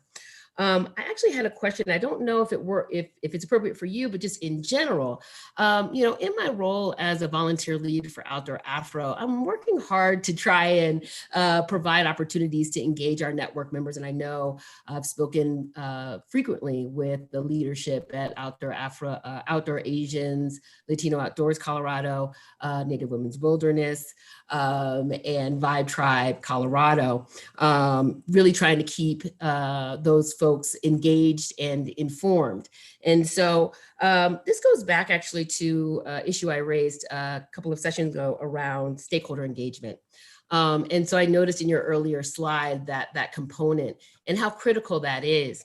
And so I just have a wondering around if we can explore more deeply how the agency actually conducts stakeholder engagement. What are the actual stakeholder engagement opportunities that we have available across the agency? Because, and I'm also wondering on our website if there's any opportunity or considerations around a public calendar, because I feel like I'm missing things. Even on the commission, I feel like I still miss things because there's just so much going on. And I really want to make sure that we are transparent about the opportunities that our stakeholders have. So again, not a specific question to this, more of an appreciation and a general question for our agency and an ask around if we can do a follow-up. It was great to hear from Mike Q about what the research says and human dimensions around stakeholder engagement for the Wolf conversation. But it would be really wonderful to couple that up or follow that up with some kind of presentation, something that will help me as a commissioner understand just how we're engaging stakeholders, as well as our external stakeholders that we work with, so they have an idea of who is being engaged in what ways and how they can be more active. So thank you so much, Fletcher. And I look forward to the pointed questions about the applications itself from other commissioners. Thank you. Thank you, Commissioner Adams. Fletcher, do you want to respond? I also see Rebecca Farrell has also raised her hand. I'll let Rebecca start. Okay, Hi. Rebecca. Good morning, Chair. Thank you, Commissioners. Rebecca Farrell. I am the Branding and Communications Manager for Colorado Parks and Wildlife. Your question is very timely, Commissioner Adams. We actually have a meeting tomorrow to build out a public comment and public stakeholder engagement type page on the website. I'll be working with the policy and planning team in order to consolidate all of those things into one space. So definitely heard and understood, and we are working on that. We'll have a meeting for that tomorrow. Excellent news, Rebecca. Thank you so much. Thank you very much. Rebecca, Commissioner Touchton. Thank you, Mr. Chair. Well, Fletcher, or you might just be the right person or the wrong person. I don't know who's in the hot seat. I have one general comment and then a couple specific. The general comment in your maps were very helpful. We got no applications pretty much from Eastern Colorado. And so we funded no projects in Eastern Colorado. I'm going to tell my neighbors that that's on us, that we're not getting to participate in these grants because we didn't apply for any of these grants. And but I would like us to get some outreach if possible, because I do think there's a lot of potential for beautiful trails on the Great Plains. Straight to the specifics. The Virginia Canyon Mountain Trail that we have marked for construction funding is in I would say one of the most visible bighorn sheep herds in the state. It's the herd along Idaho Springs that I-70, we've got a watchable wildlife area there. It's a real asset in terms of letting people who might not otherwise have seen a bighorn sheep when they're on a ski vacation or whatnot, see bighorn sheep. And that trail seems to have some serious impacts on that bighorn sheep herd. I think it was Mark Leslie's shop wrote a long list of concerns, and they asked for some modifications to the trail, one of which was no dogs. They indicated they could maybe live with dogs on leash, but they would prefer no dogs on that trail. They also wanted a seasonal closure to protect the bighorn sheep. It does not look like the final plan accepted either recommendation. There's no mention of whether the seasonal closure was agreed upon, and the dog thing went to dogs on leashes. I've had lawsuits about this issue dealing with Peninsular Ranges, desert bighorn sheep out in California. I've had expert witnesses that I worked with closely, and dogs on leashes is not going to cut it. It's just dogs, period. Have very negative impacts on bighorn sheep. And so, at least to me, it appears that our wildlife concerns were not taken into account on this Virginia Mountain Canyon Park thing. And I don't like funding things that didn't adopt our recommendations. So I'd like to hear what the status is of both the seasonal closure and the prohibition of dogs in this bighorn sheep area. I appreciate that question, Commissioner Touchton. And yes, I want to make sure I clarify that, because yes, the information you received was the main application. So I'm happy to report, this was a project that came up for funding last year. Because of those identified wildlife concerns, we did not fund it. And it took basically 2 years of collaboration where CPW is now comfortable with it being funded.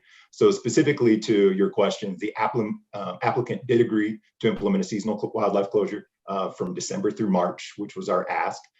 They also modified the trail alignment to completely avoid the severe winter habitat for sheep.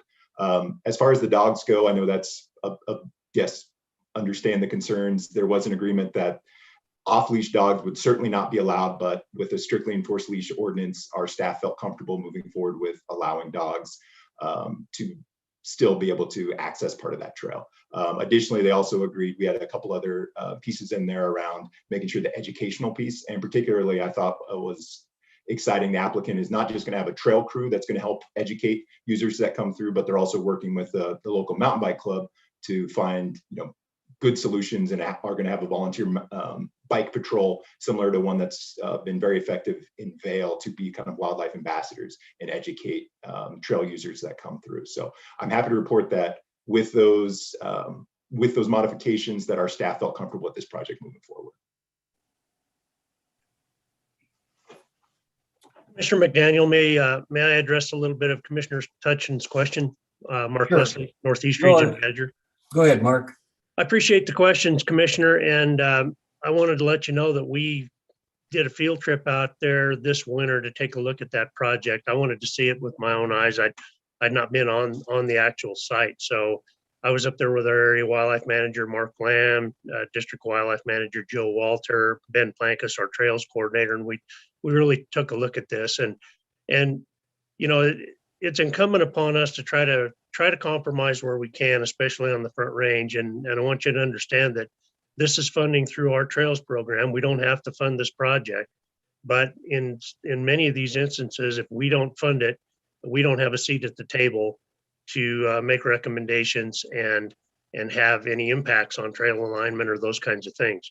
One of the difficulties with the dog off leash and the seasonal closures, and it kind of goes back to Commissioner May's question a little bit as well, is that in some of these smaller open space departments like Idaho Springs, Clear Creek County, they don't have the staff or the enforcement to be able to enforce dogs off leash, no dogs, seasonal closures. The same thing happens on the Forest Service when they're strapped for field staff and enforcement staff. So we can recommend them. They can implement them, but it's difficult to get any enforcement on them. So we feel like this was a reasonable compromise. We felt like the new trail alignment avoids most of the impacts to the bighorn sheep at the most critical times when they're using that south-facing hill there above Idaho Springs. And that's why we're comfortable with this at this point. So if you have any questions, I'd be happy to answer those. You have a follow-up, Commissioner Tustin? No, I'll let my fellow commissioners, I see other hands up there. I think, if Mark's happy, I'm happy. The packet didn't explain completely that we got what we got, but if the region feels that they got the wildlife mitigation that they needed, that's what's important. Thank you. Fletcher? So sorry, Chair, and I appreciate that question, Commissioner, because I'll make sure that moving forward we address that so you have that information, so you understand a little bit more of those conversations. That's good learning, and I appreciate Mark jumping on. As Mr. Leslie said, Mark Lamb, Joe Walter, Ben Plinkus spent a lot of time working through those issues, and I greatly appreciate the regional staff and the amount of time and effort they went into to really work through with the applicant. Thank you. Commissioner Hauser.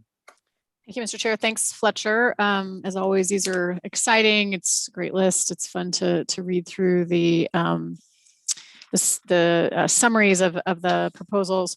I've asked this question before, so maybe it won't surprise you. Great to see a handful of the submissions were ADA compliant or referenced ADA accommodations. Just curious if you're seeing any trends, how that is prioritized in those applications, and considerations beyond physically otherwise abled people. I hike with some frequency with someone who's blind, and so just think about sort of his experience and whether it's signage or braille or grade or tree branches or some of those kinds of things. Just interested in what you're learning, any trends you're seeing. It seems to me that this batch reflects more of that than I think we've seen in the past, but I don't know. So I just would love to hear a little bit about that from you, if you would. Appreciate it. Thank you for the question, Commissioner. Yes, I agree. I mean, I have a short trend line of 2 years, but definitely much more ADA specifically application, or in the applications, folks mentioning that, having that conversation. So it was a little bit unclear if that's because of just the basically everything doubling up, if that was a true trend or not. But definitely something that in the subcommittee conversation they commented on as well. I think for the State Trails Committee, it's incumbent upon us to continue to think about how we can make sure we're funding whatever needs the community, the larger recreational trails community is looking for. And so seeing that moving forward, I think that's something we need to be very thoughtful about, putting more dollars to support those type of efforts. So definitely something we'll continue to track. And sorry, one quick follow-up. And I did look at this, so I'm curious, maybe again, in your sort of future considerations about this, how the request for proposals is framed, so that is a sort of a front-loaded priority and something that applicants are contemplating as they apply or consider those grant proposals and those projects on the front end.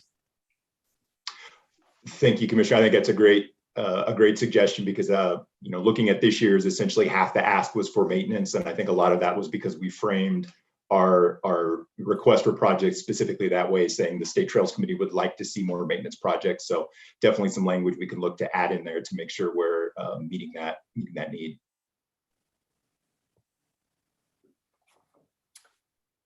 Thank you, Fletcher. Commissioner Blecka.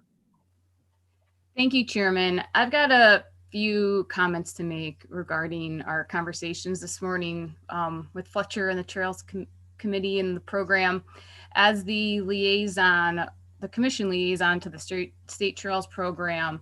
I haven't been on the commission for 2 years. It's probably been like 19 months. And it seems like every time trails comes up, it's always something where it's not enough.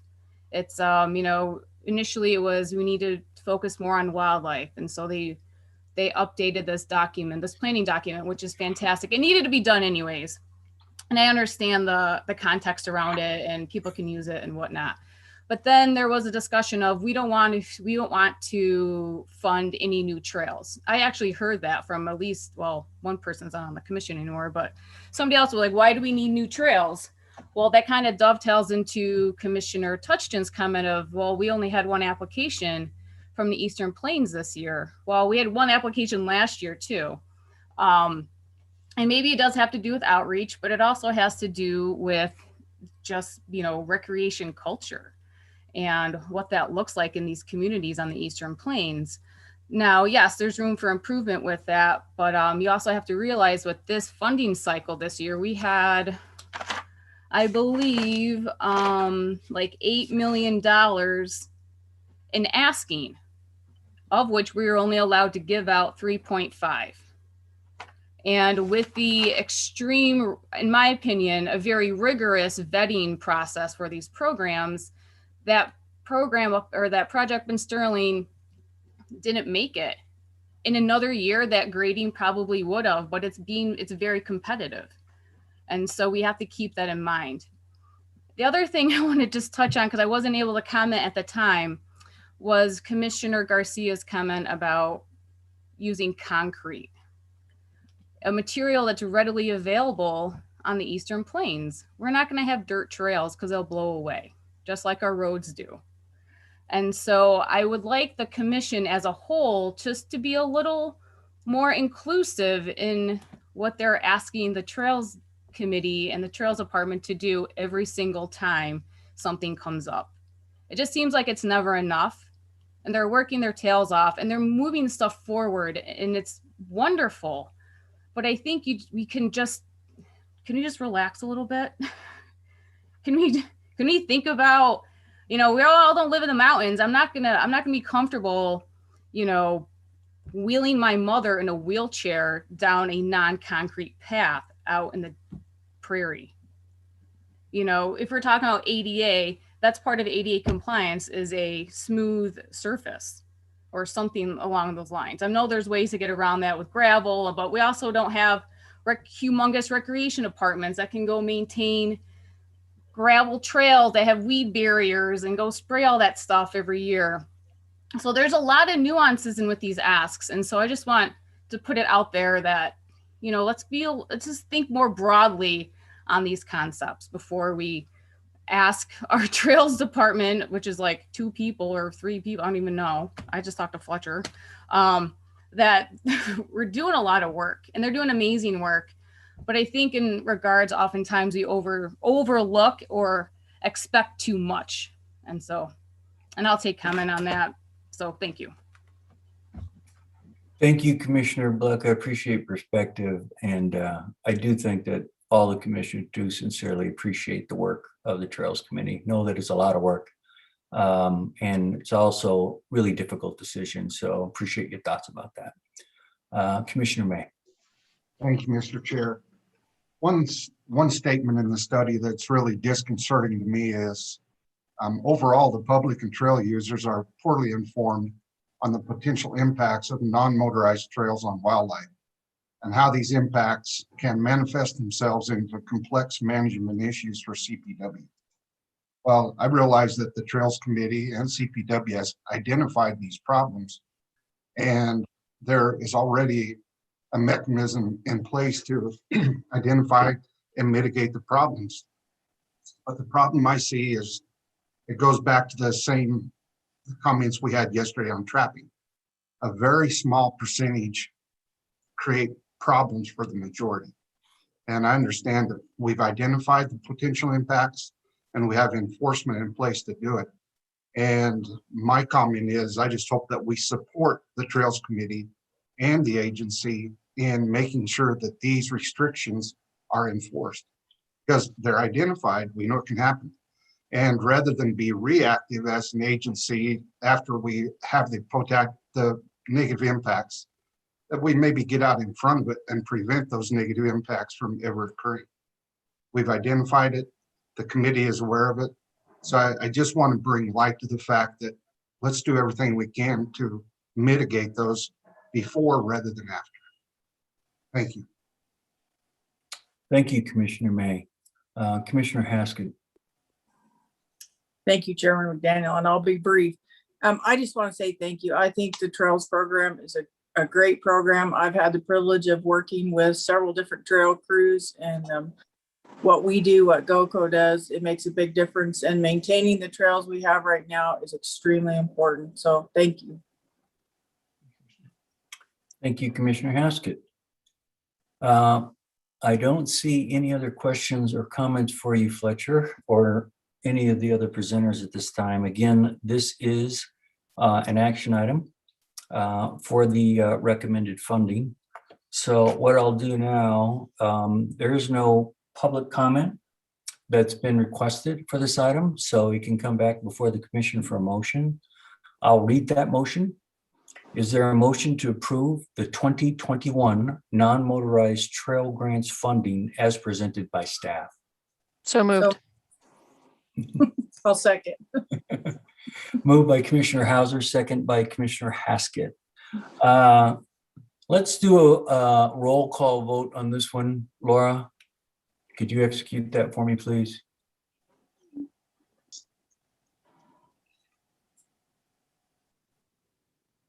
We're not hearing you, Laura. Adams, Yes. Blecka, Yes. Garcia, Yes. Haskett, Yes. Hauser, Yes. May, Yes. Phillips, Yes. Schaefer, Yes. Touchton, Yes. Vardy, Yes. Chairman McDaniel. Yes. Motion carries unanimously. Thank you. Well, we're next up for a break. We're a little behind, but I think with some help from Carly and her group that we'll be able to make our hard deadline moving forward to our break for caucus meeting. So with that, let's break now from 10:22 to 10:35. So come back 5 minutes later than the schedule currently shows. So Dion, could you take us into break, please?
Hello. Chair McDaniel, are you ready for me to start recording? Sure, go ahead.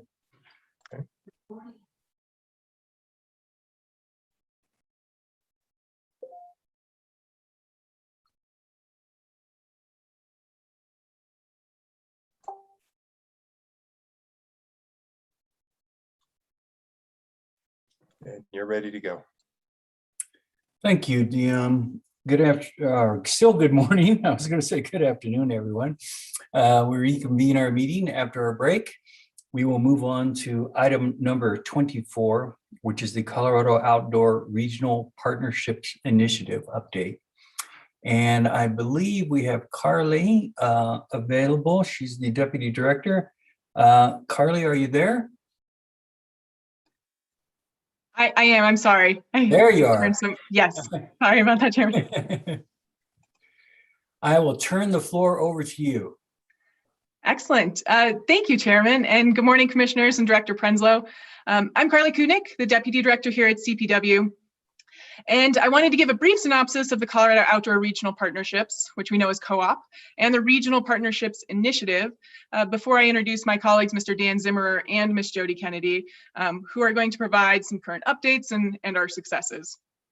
The Colorado Outdoor Regional Partnerships Initiative was given support by an executive order signed in 2020. And Laura, if you don't mind pulling up the slides, that would be really helpful. And as you can see on the slide here, this is the signing of that executive order.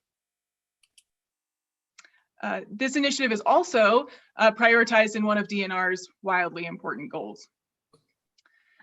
So the intent of the Regional Partnerships Initiative is to manage and solve those conservation and recreation challenges. And by convening a broad spectrum of voices at local and regional levels, thoughtful planning, strategic investment, and engagement is going to result. Our goal today is to provide foundational knowledge of the co-op and the Regional Partnerships Initiative and boost your confidence in both of these collaborative opportunities. We'll first cover co-op membership, highlighting our new members, followed by the progress of the co-op, CPW, and DNR has made on the framework of our Regional Partnerships Initiative. And with that, I will turn it over to Mr. Zimmer. Thank you. Thank you, Carly. I just wanted to first check and see, is my audio working okay? We can see and hear you, Dan. Welcome. Okay, thank you, Chair McDaniel. Thank you, Commissioners and Director Prenslow. It's an honor to be here today. My name's Dan Zimmer, and I serve as the Partnership Coordinator for the agency, and have also been a co-facilitator of the co-op for a number of years, along with my colleague Jody Kennedy, who we'll hear from shortly.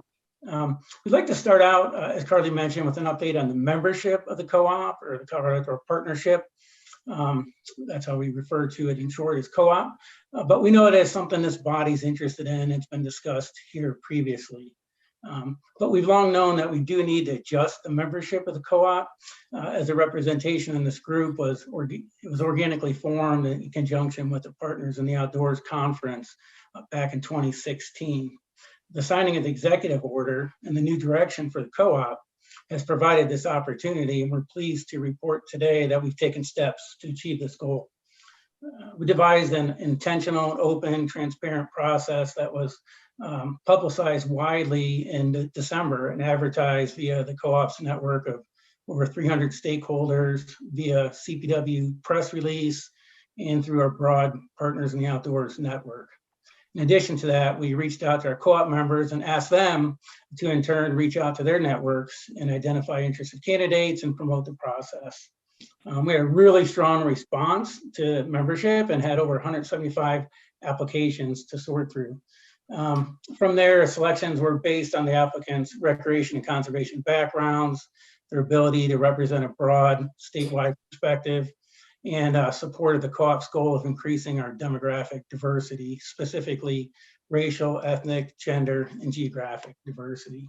So we now have 36 members on the co-op, including 9 new members representing the following organizations: American Whitewater, Big Agnes, Colorado Outfitters Association, ECHO, which is Hispanics Enjoying Camping, Hunting, and the Outdoors, Latino Outdoors, Outdoor Afro, the Rocky Mountain Elk Foundation, Safari Club International, the Ute Mountain Ute Indian Tribe, and Van Winkle Ranch and the Colorado Cattlemen's Association. Would like to share that membership will further expand as coalitions join this regional partnerships initiative. They'll be invited to have a liaison from their coalition join the co-op. And then we're continuing our work with the Colorado Commission of Indian Affairs in an effort to boost our tribal participation. So with a better mix of representation on the co-op, it should help set the stage for us to move the regional partnerships initiative forward in a successful manner. So with that, I'm going to turn it over to Jody Kennedy, who's going to share information on where we are with the initiative. Sure. Thank you, Dan. Can you all hear me? We can see you too, Jody. Excellent. Well, good morning, Chairman, Commissioners, Director Prenslow. It's a pleasure to be here to share our progress in developing the Outdoor Regional Partnerships Initiative. Laura, if you wouldn't mind advancing to the next slide. I'd just like to spend a minute here to demonstrate the growth in our Colorado Outdoor Partnership. These are the logos of all the organizations that serve on that group. And it's really quite an impressive group. And I think one of the things that's most impressive to me is that all these groups continue to meet quarterly, year after year, and they are very committed to this initiative, which has been a pleasure. So I'm Jody Kennedy. I'm the Public Involvement and Planning Specialist.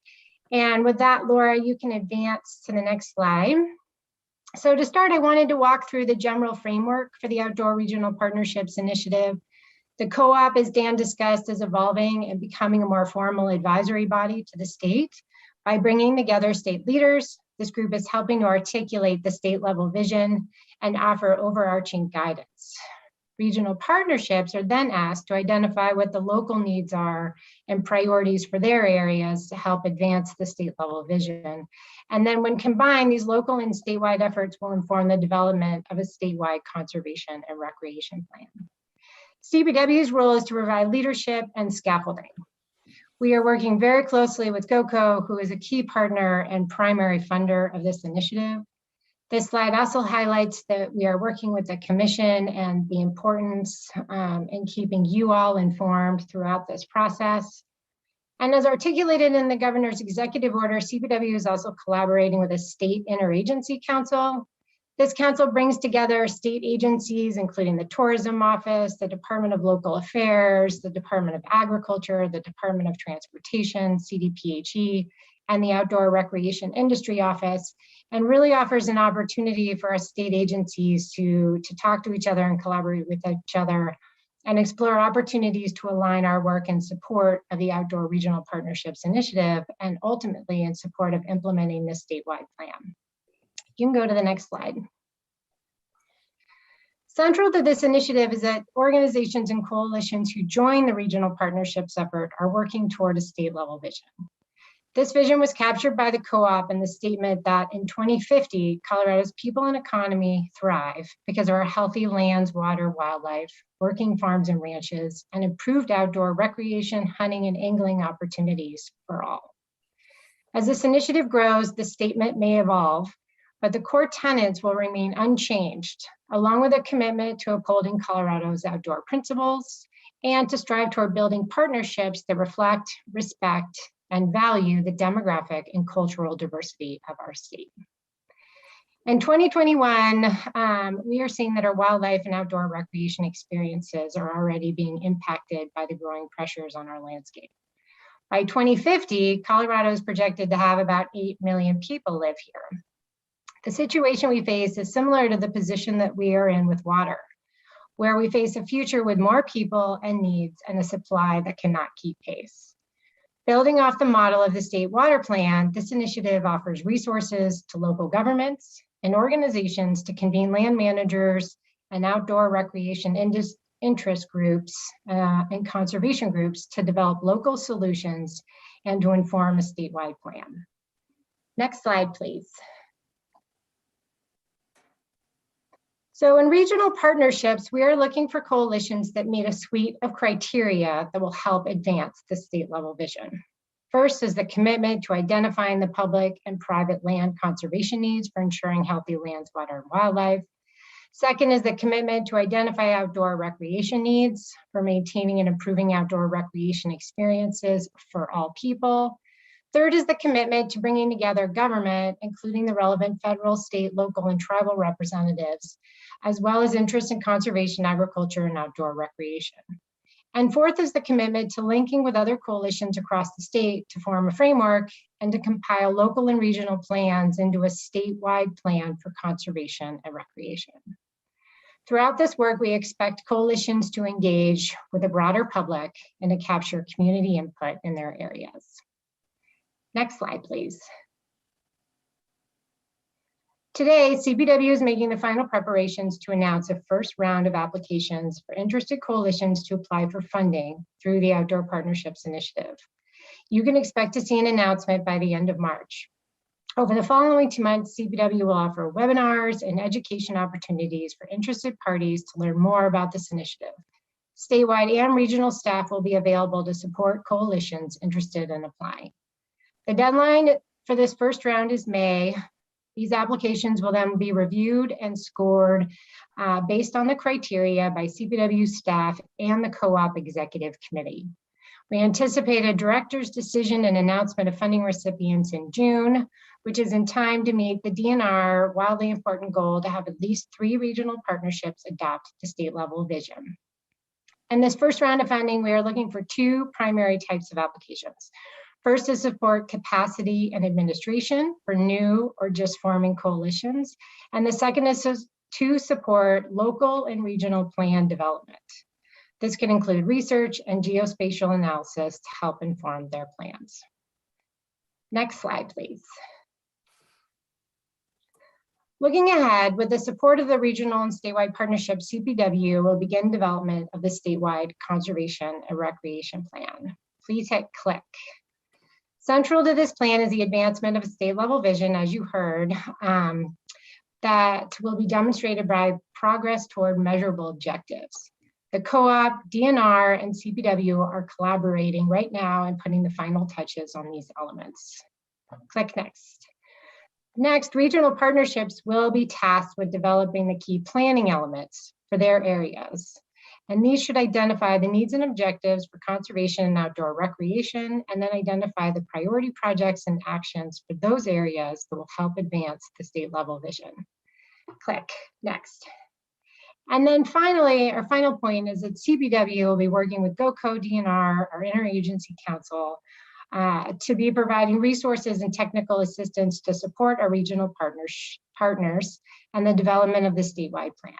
For example, we will share the planning trails of wildlife in mind that you all just heard about, and the state wildlife action plan and other planning documents and resources that we have. And in addition, from our conversations with coalitions, we have heard that one of the most exciting pieces to them is the opportunity to share resources with each other and to learn from each other's experience. And so CPW is excited to provide tools for sharing these resources and also to bring coalition leaders together every year at the Partners in the Outdoors Conference, which we see as being a great opportunity for partners to connect with each other, to share their experiences, and to learn and grow together. So that is all I have this morning. So with that, I turn it back to my group and also to you, the commissioners, for any questions. Thank you, Jody. We have a question for you, Commissioner Adams. Good afternoon, or still the morning. Good morning. Thank you so much. This is a question at the end, but more of an appreciation. When I came to the commission, when the Outdoors Conference was one of my first events, and going to that room for the co-op was hard. To go into a room and be the only Black person. That's not rare here. But to be one of 2 non-white people in that entire room. It was me and Carlos Fernandez from the Nature Conservancy. And to see this change is so powerful. And not only that, Jody and Dan, to see that this co-op is more anchored by the executive order, by, having the resources and support that you need, having the opportunity to connect more broadly across the agency. I am excited and I am thrilled to see the deepening of this program. So I wanted to thank you for that. And again, make the request to, at a future session, to see again, just the stakeholder engagement approach, what stakeholders are involved, and just kind of doing a crosswalk to ensure, is there overrepresentation of some groups versus others? Again, I know it's sometimes contextual related to the issue that's being considered. And also this the connection to the sportsmen's roundtables and the habitat thing and the trails program and the non-motorized trail road, right? There's just so many things, and I'm just looking to you all to help me and the public just get our arms around just how complex this stakeholder engagement effort is, and an analysis of any kind of gaps and strengths that we can build on moving forward. Thank you. Thank you, Commissioner Adams. Not sure who might want to respond, Carly or Jody, with regard to the question on stakeholder engagement. Jody, you have a little bit more history on this one. I'll let you take it. Sure. Well, we appreciate your comment and your questions and agree. And I think this is a complex project with stakeholder involvement at the statewide level, and then also trying to provide guidance and resources to partners around the state to support their stakeholder involvement. But I agree, it's something that we're thinking a lot about and working really closely with our partners on the co-op to get their ideas and to reach their networks.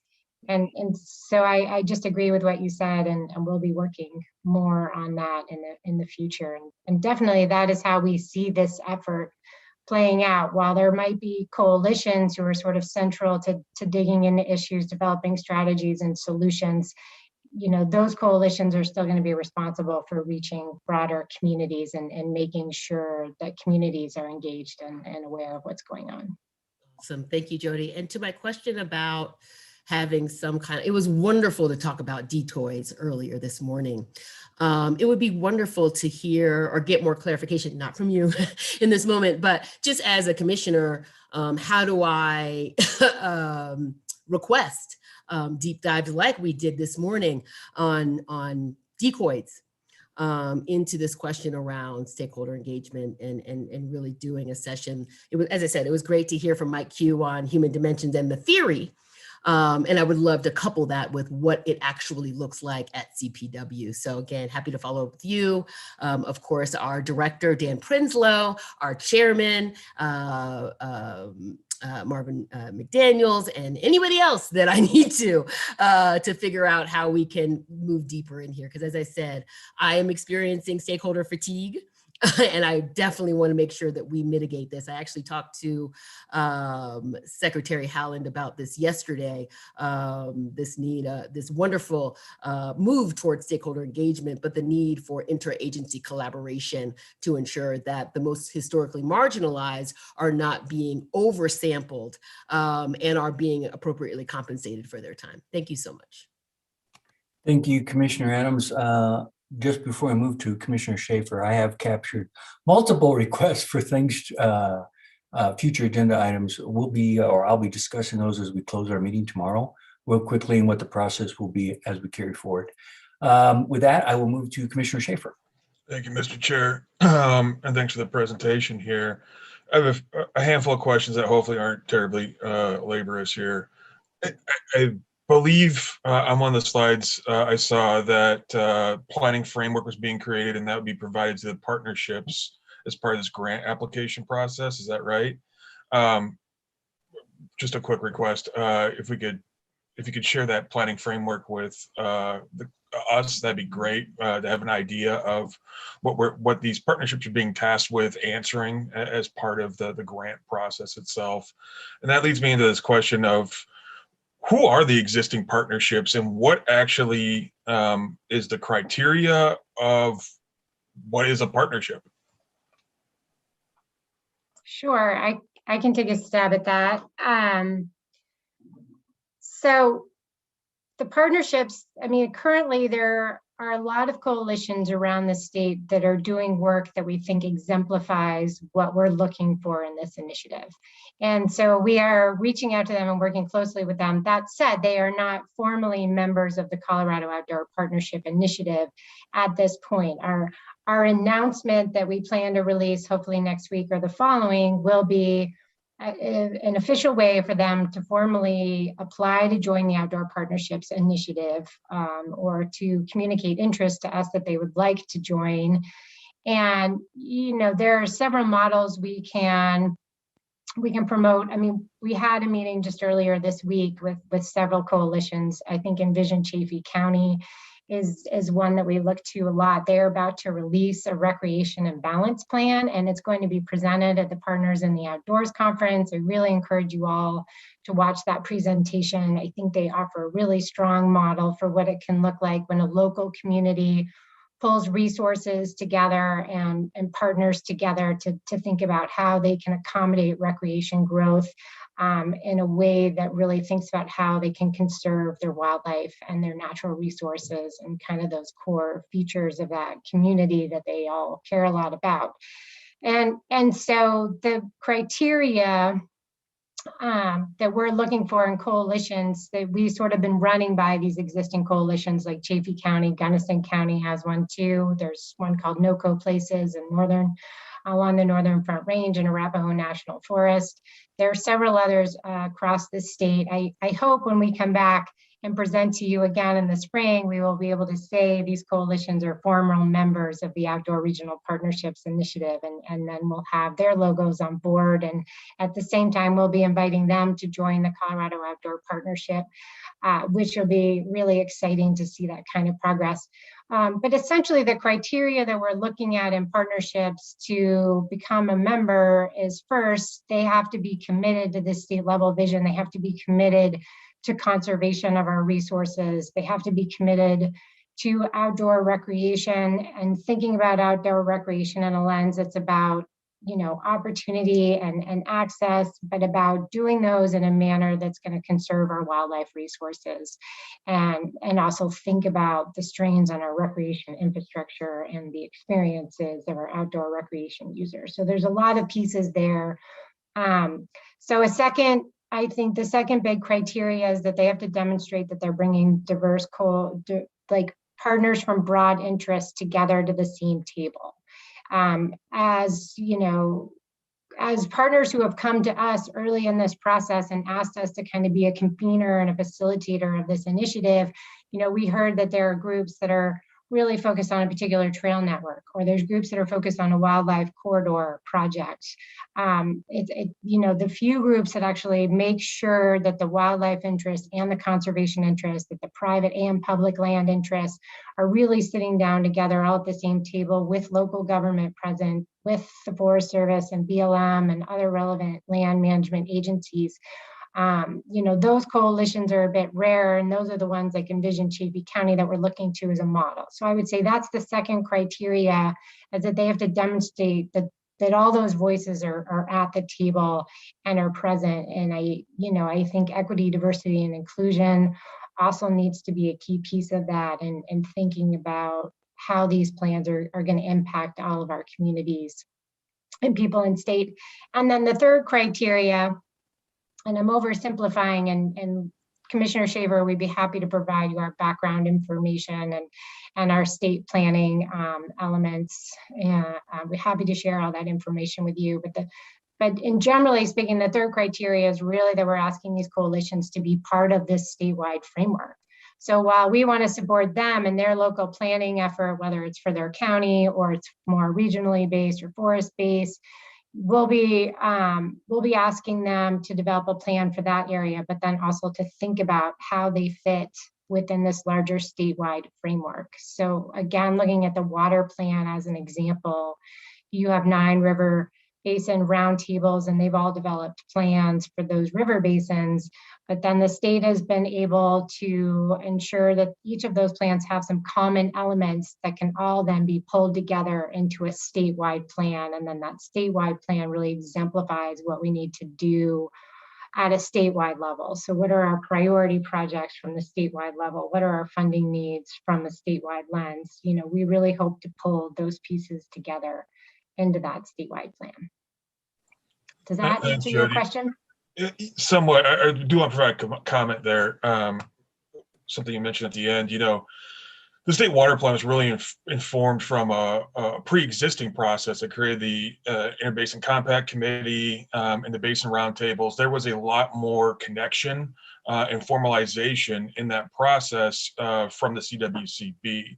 And, you know, one of the things I would encourage you all to think about moving forward is how how to replicate some of the good things in that process, which in that case, you had a representative from every basin on that IBCC, the Interbasin Compact Committee, creating the venues of commonality between those basins so that there was a focus on some of those higher goals. But then also the other part of that process, which I think helped facilitate it getting stood up so fairly early on and being able to be really productive when it came to the water plan subsequent years down the road, was the structure provided for the Basin Roundtables itself, particularly as it came to the grant making process. I think that, you know, being realistic about it, you know, if folks are volunteers participating in these partnerships, taking them into what is almost a quasi-governmental role as volunteers is a lot of work, and it's a lot of responsibility that tends to really whittle down the prospects of leadership at a local level. Folks got families, they got interests, they got a whole lot going on, and so thinking about how to set this up for success is in part, I think, looking at what's realistic for folks that might be volunteers, that might be part of that capacity grant process itself. But it's one where being able to align goals with that grant making process from a partnership management standpoint, I think is probably really important for both the short and long-term prospects of this initiative. So I think there's still a lot. I say this a lot. The plane's being built while it's being flown at the moment, and it will be for a while. I understand all of the complexities around it, but this is, you know, a huge opportunity, but it's also a huge challenge that we have to meet, in particular to deal with the conflicts between recreation use and wildlife needs. So thank you. Thank you, Commissioner. Thank you, Commissioner Schaefer. Those are really good points. I have one quick question. I'm not sure. Well, let's hope it's quick. There was a comment earlier on the State Trails Committee or a presentation earlier around the State Trails Committee. So I had still a little trouble connecting the overarching state plan these groups are trying to provide, and then how, without too much detail, would then it interact with a State Trails Committee for setting a recreation plan, for example, for trails, and then interacts with the State Trails Committee, which is actually reviewing and funding those trails, or recommendations to them about the same projects that are being proposed. I mean, just a little bit about that interaction. And I'm assuming it'll be similar to, you know, the other facets of the recreation plan, for example, state parks.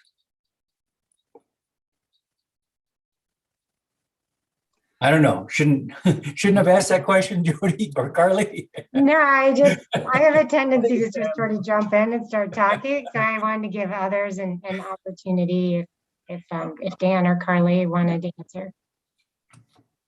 Carly, I'll give that a shot if that's okay. Please, yes. Yeah, cool. Yeah, thanks for bringing that up, Commissioner McDaniel.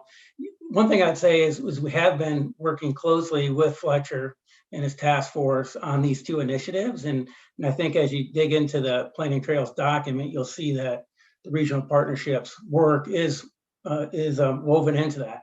And so we are in communication with each other. And I think an idea behind this is, you know, projects or programs, initiatives that are vetted through this regional partnerships process, you should be well positioned to receive implementation funding from programs like the State Trails Office. So I think that's how we're trying to connect those two efforts. Thank you, Dan. I think that's it. Doesn't look like we have any other questions or comments with regards to it. Thanks to all three of you for appearing today and for the update. We appreciate it and look forward to hearing more in the future. With that, I think we're ready to move on to agenda item number 25. This is an appeal of a game damage claim denial. Luke Hoffman, the game damage manager, will be presenting it. It is an action item for the commission to decide upon. So with that, I will turn it over to Luke Hoffman if he is available. Thank you, Chairman McDaniel. Can you hear me okay? We can hear you and see you, Luke. Thank you and welcome. Thank you. Good morning, Director Prenslow, Chairman McDaniel, and commissioners. I'm Luke Hoffman. I'm the game damage manager for Colorado Parks and Wildlife. And I'm going to be providing you all with the summary for this damage claim that's recommended for denial today. The damage occurred in Eagle County near the town of El Habel at the Crawford Ranch to 12 bee colonies for an amount of $3,360.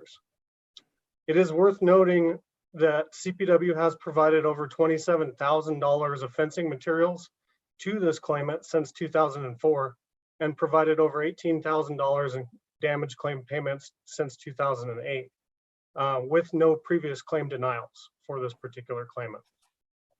The claimant is certainly well versed in our game damage claim procedures and proof of loss requirements as reflected by these damage claims and materials that he has received. Brief summary, on November 1st, 2020, the claimant contacted District Wildlife Manager via email, notifying him that the bear had breached one of his bee yards, electric fence enclosures, and destroyed 12 of the claimant's bee colonies. The damages were discovered the previous day by the claimant and another beekeeper, and they worked to clean up the damaged hives and move the undamaged hives to another yard location.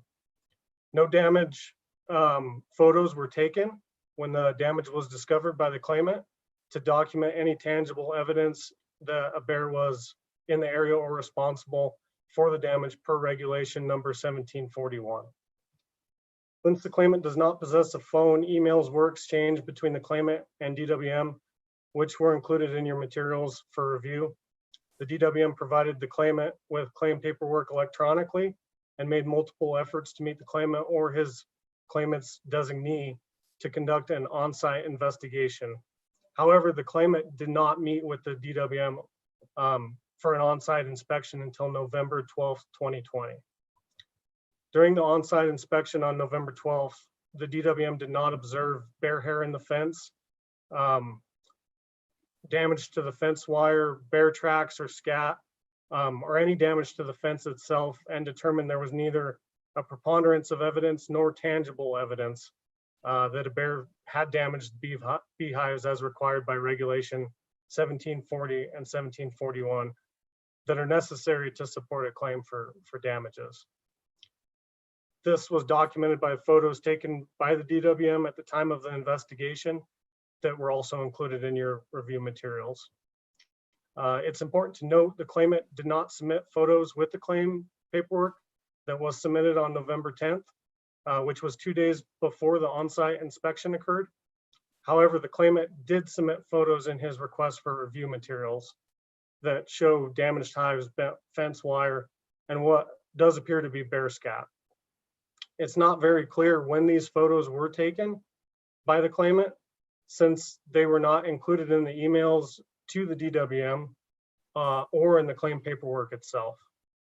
The claimant's letter only mentions the photos were taken when he returned to repair the fence, and the photo of the undamaged bee yard was taken during the summer of 2020, which was also referenced in the claimant's letter in his request for review materials. The claim was recommended for denial at the area and regional level based on the following commission regulations. Regulation number 1740, which states the claimant shall be responsible to prove by preponderance of evidence that he suffered damage to personal property used in the production of raw agricultural products, and that such damage was caused by big game to the extent claimed. The DWM determined that there was not a preponderance of evidence standard on site after conducting the on-site inspection, and photos taken by the claimant were not submitted with the claim paperwork as required to document this. The second regulation by which this claim is recommended for denial is regulation number 1741, which states documentation by the claimant necessary to support a claim for damage by big game shall include tangible evidence that the big game was present in the area, which may include photographs, scat, tracks, or direct observation, and also demonstrating that such animals were responsible for the damages. There was no tangible evidence that a bear was present in the area, as there were no photos submitted by the claimant with the claim paperwork, and the DWM did not observe any evidence that a bear was responsible for the damage during the on-site inspection. For these reasons, pursuant to these commission regulations, area and regional staff recommended this claim for denial. The area wildlife manager, Matt Yamashita, and DWM Peter Boyat are available to provide specific details on this investigation if you have any further questions. Thank you for your time, commissioners. I will turn it over to Chairman McDaniel at this time. Thank you, Luke. Is the claimant speaking today? I don't believe he is. I believe he's listening in to the meeting. Okay, I was just wondering if he'd sign up to speak with regards to his denial or not. Apparently he has not. That's okay. We have a question for you from Commissioner Touchton. Thank you, Mr. Chair. Luke or whoever else may be appropriate to answer. I understand that there wasn't evidence found by our investigators of the bear doing this damage, but it does seem there was evidence that the damage occurred. And what else could it have been? Is sort of where I'm headed. Is, you know, we didn't find evidence of a bear, but I don't know what else would have smashed up a bunch of beehives in that manner. Yeah, thank you for the question, Commissioner Touchton. Really, I mean, we've seen in the past cattle that are being grazed on areas such as this can push up against that electric fence and gain entry into a bee yard. Obviously, you've got the bees and that discouraging factor against the cattle, but we have seen cattle accidentally destroy beehives in the past. I do not know if there was cattle at this particular location, but also badgers, believe it or not, really do like apiaries and beehives in particular, and they can cause quite a mess to apiaries as well, sir. Hopefully that answers your question. Yeah, yes, thank you. Thank you, Commissioner Touchton. Commissioner May.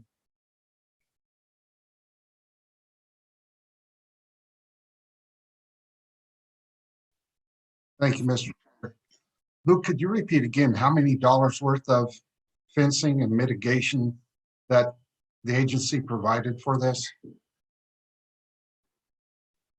Yes, Commissioner May. So since 2004, CPW has provided over $18,000 in game damage claim payments to this claimant with no previous claim denials, and as well as $27,000 of fencing materials to this claimant.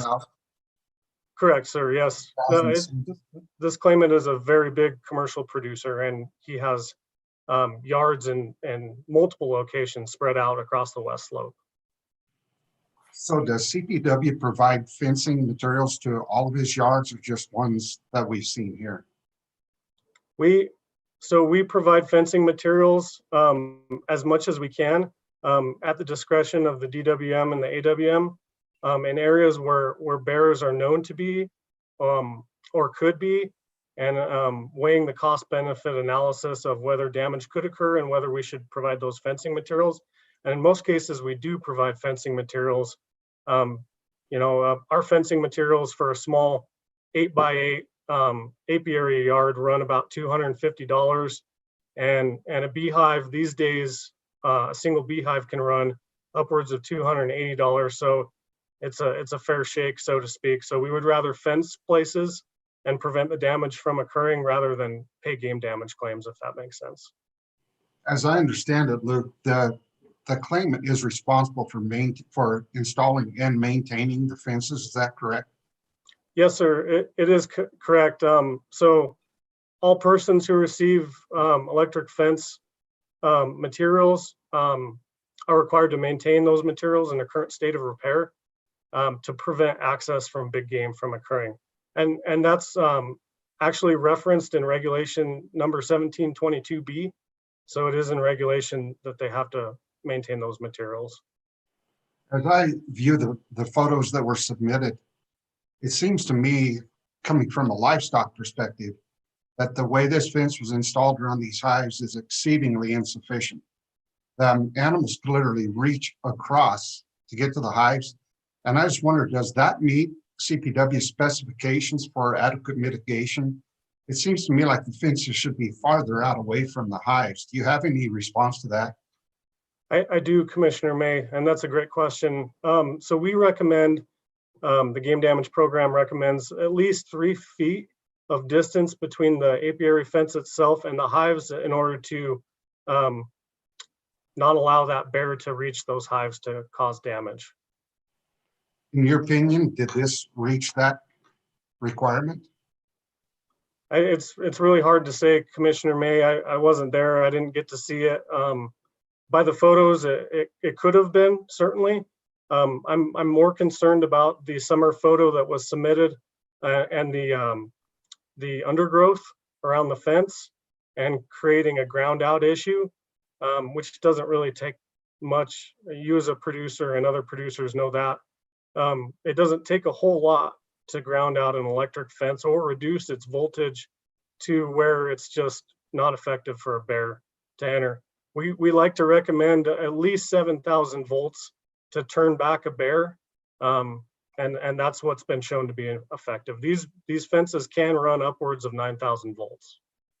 Look, you anticipated my next question. The pictures I see, the only evidence I see is from those pictures. And I was going to ask the claimant today if he was on, but I do not see that as an effective electric fence. And I noticed in the claimant's response that he checks the hives every 8 to 10 days, but he said he checks the fence monthly. And that does not seem to me proper, because as a cattleman, I mean, if I have electric fence on cattle, that's checked every time I'm there, checked daily.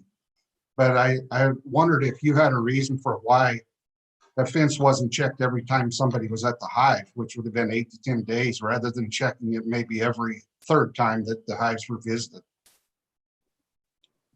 I don't really have a reason, Commissioner May. I know the claimant was provided a fence tester from our game damage technician who delivers these materials. So he had the ability to check it as often as he needed to. Luke, thanks for answering all my questions. Thank you, sir. Thank you, Commissioner May. Commissioner Adams. Thank you. And thank you, Commissioner May, for sharing your expertise and lived experience, particularly in light of the fact that the complainant or person is not here to speak for themselves. So it was very helpful to hear those multiple perspectives, and yet another confirmation that each of us bring unique and valuable skill sets to this commission. So thank you for that. I did have just a small question around our requirements, our documentation requirements in the initial submission. Do we have any, does CPW have any policy requirements on video or photo at the time of the complaint? Yeah, that's a great question, Commissioner Adams. So on the proof of loss form, which you all should have in their commission review materials, there is a box in there that's required if you provide photos, and that standard is needed under regulation number 1740 and 1741 to meet that preponderance of evidence and tangible evidence standard in those regulations. And if you look at tangible evidence in number 1741, it specifically states that photos are included in that tangible evidence standard. And the definition of tangible evidence is, there's a couple different definitions of it, but the one that I know is evidence capable of being touched or felt and can be treated as fact, real, or concrete. And certainly photo documentation would, at the time of damage, would have corroborated the claimant's claim for damage much better than providing it after the fact and after the investigation was conducted. Right. I guess point of clarification, I'm aware that it is required. My question was, is it required at the time of the initial submission, as opposed to being able to follow up later with a photo that does not corroborate with what you all were able to see physically in your in-person investigation? And thanks for the clarification on that. I appreciate that. So it doesn't really reference whether that tangible evidence needs to be at that point in time or later down the road. It just says tangible evidence that big game was present in the area. Right. So that is open to interpretation. Okay. Curious for future consideration how we could potentially close that loop. Right? Because I just feel like the timing is really important for these types of incidences. And it's very concerning that there were multiple incidences with this vendor or with this partner before, where there was evidence that corroborated in your in-person investigation each of those previous times, and this time there wasn't. So again, just trying to figure out and close any loopholes where there may be confusion. Thank you, and I appreciate your efforts in resolving this issue. Thank you, Commissioner Adams. Thank you, Commissioner Adams. Commissioner Touchton. Thank you, Mr. Chair. Luke, well, let me just follow up on what Dallas began. You know, I zapped myself on a 8,000 volt bison fence twice last week, and if those things are working, they'll stop things pretty quick. But my question is if we provided fencing supplies, and in this case, it sounded like we spent about $27,000 on fencing supplies, and the person who receives those supplies doesn't maintain them or doesn't install them properly, is that in and of itself grounds for denying a dam damage claim if we still suspect a bear did cause the damage? In other words, is failure to use the mitigation tools that we gave someone correctly or maintain them, is that grounds to say, no, we won't pay you? Say if we suspect a bear did still do the damage, but it was probably because the fence wasn't well maintained. I'm just curious what our ability to deny a claim, how broad that is. Yes, Commissioner Touchton, great question. It is grounds for denying a claim, and the regulation is specifically 1722(3), and which states that CPW may deny all or part of a game damage claim where proper use and maintenance of damage prevention materials would have prevented or reduced the damage from occurring. Thank you, Commissioner Touchton. Commissioner Phillips.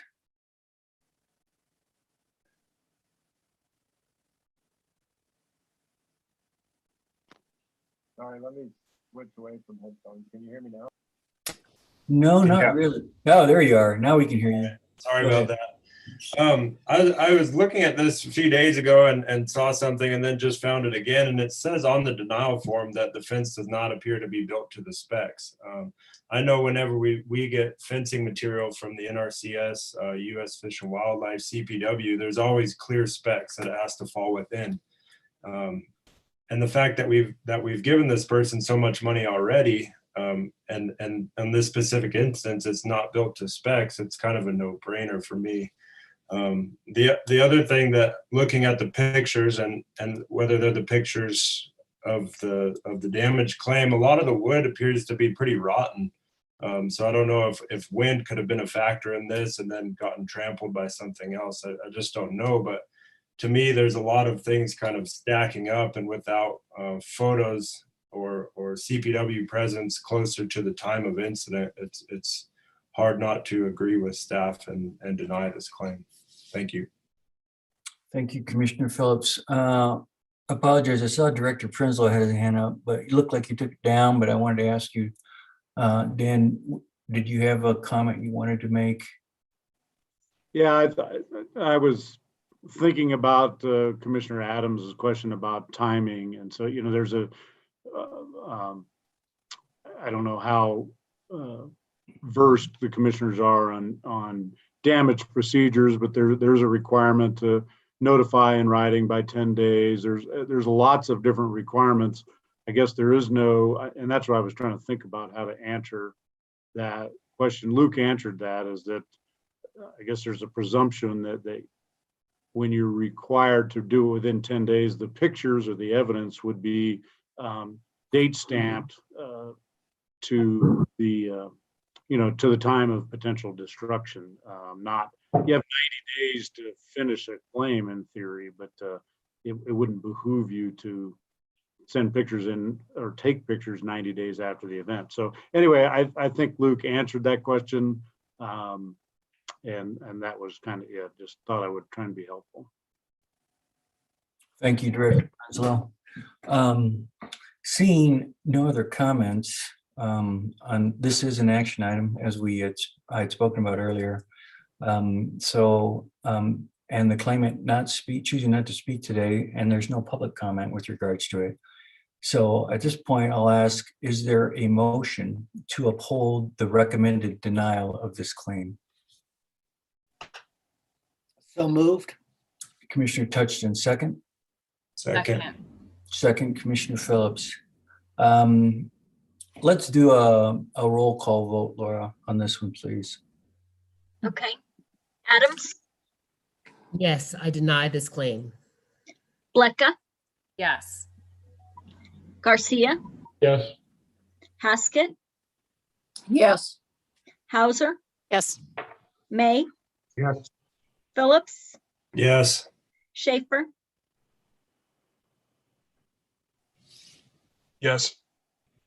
Touchton, Yes. Vardy, Yes. Chairman McDaniel. Yes, Motion carries unanimously. thank you. And thank you, Luke, for the presentation here today and for bringing this item to our attention. Let's move on to item number 26. This is an informational item. It is general public comment, input, and/or presentations that have been requested. We have multiple presenters who have asked to speak today. So I think Katie, and it's the last item we have before our lunch break and the recess for the caucus meetings. So Katie, are we ready to execute that? Yes, I am. We had 3 people sign up. So far, 2 have joined the Zoom meeting. So I'm going to start with Delia Malone, who will be followed by Norman Bishop. Each presenter has 3 minutes, and I will give a 15-second warning. Delia, would you like your camera on? Sure. Okay, am I ready? We don't see Can't it yet. see it yet. You might have to hit accept on your end. I don't see start my video. There we go. There Okay. we go. Okay, You're good. great. Thank you. And thank you, Thank you and commissioners. Good to see you all again. I'm Delia Malone. I work as an ecologist in Colorado, and I'm also the volunteer wildlife chair for the Colorado chapter of the Sierra Club.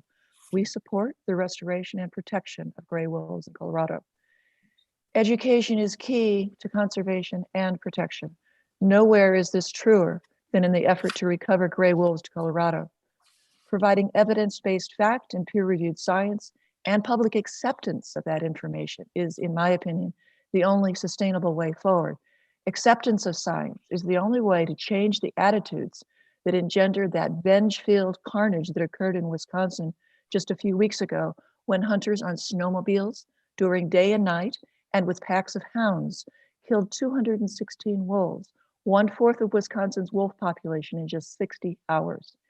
CPW is in a key position to promote public acceptance of facts and science to enable the restoration of a natural balance in Colorado. In CPW's educational outreach to the public about gray wolves, presenting all the science and all of the facts is essential to enabling attitudes that will engender acceptance of the science and consequently sustainable decisions. However, currently CPW's informational wolf website provides only very limited and incomplete information about gray wolves, which could bias the reader's perspective. CPW does not need to develop a list of informational materials. Notably, Colorado State University, our agricultural university, has curated a thorough, complete list of peer-reviewed science regarding the impacts of gray wolves and how humans can coexist with gray wolves. CSU's Center for Human Carnivore Coexistence provides science-based information regarding the restoration of gray wolves in Colorado. We encourage CPW to embrace this resource by promoting CSU's website and information to the public. Thank you so much. I'd be happy to answer any questions. Thank you, Delia. I think we have a question for you from Commissioner Hauser. Thank you, Mr. Chair. Hi, Dee. Yes, ma'am. I don't know where I was and how I missed it, but I'd be interested in the information on the incident in Wisconsin. So if it was in our clips, sorry, just went past me. I don't know whether you can provide that or Laura can just flag that and send us that to us again. I'd just be appreciative. Thanks. Absolutely. Thank you, Commissioner. Thank you, Commissioner Hauser. Commissioner Touchton. Yes, thank you. The information on CSU's website, is that referenced? I'm not very technical. I rarely am on the internet other than these meetings. Is it linked from CPW's website, or is your concern that there's a good resource out there and we're not letting people know about it? That's my primary concern. And there's a great resource. It's thorough. It provides a very balanced, complete view of wolf impacts and coexistence strategies, conflict avoidance. And if you read all of it, it provides a perspective that I think would engender people accepting the science. And you want us to provide a link to the CSU sites? That's the way that would be great. Yes, absolutely. Because it's a little, if you're not used to using the internet a lot, it is somewhat difficult to find. You wouldn't necessarily know to go to CSU to find information about carnivore coexistence. And because it is a good, thorough, peer-reviewed site, I think it would be hugely valuable to getting the education. I know you're going to be talking about this later, about wolves, but this is a huge resource that they spend a lot of time and a lot of money to develop. Okay, thank you. Yep, absolutely. Thank you, Commissioner. Thank you, Commissioner Touchton, and thank you, Delia. That's all the questions I think we have for you today, and thanks for coming before us and providing public comment. Katie, are you ready for our next speaker? Yes, so next we'll have Norman Bishop. So we'll get Norman unmuted. Norman, would you like your video on? That'd be fine. You may have to hit accept on your end. It says unable to start video. Okay. Sounds like we'll just have to do audio then. Okay. Well, I was on video earlier. Anyway. Okay.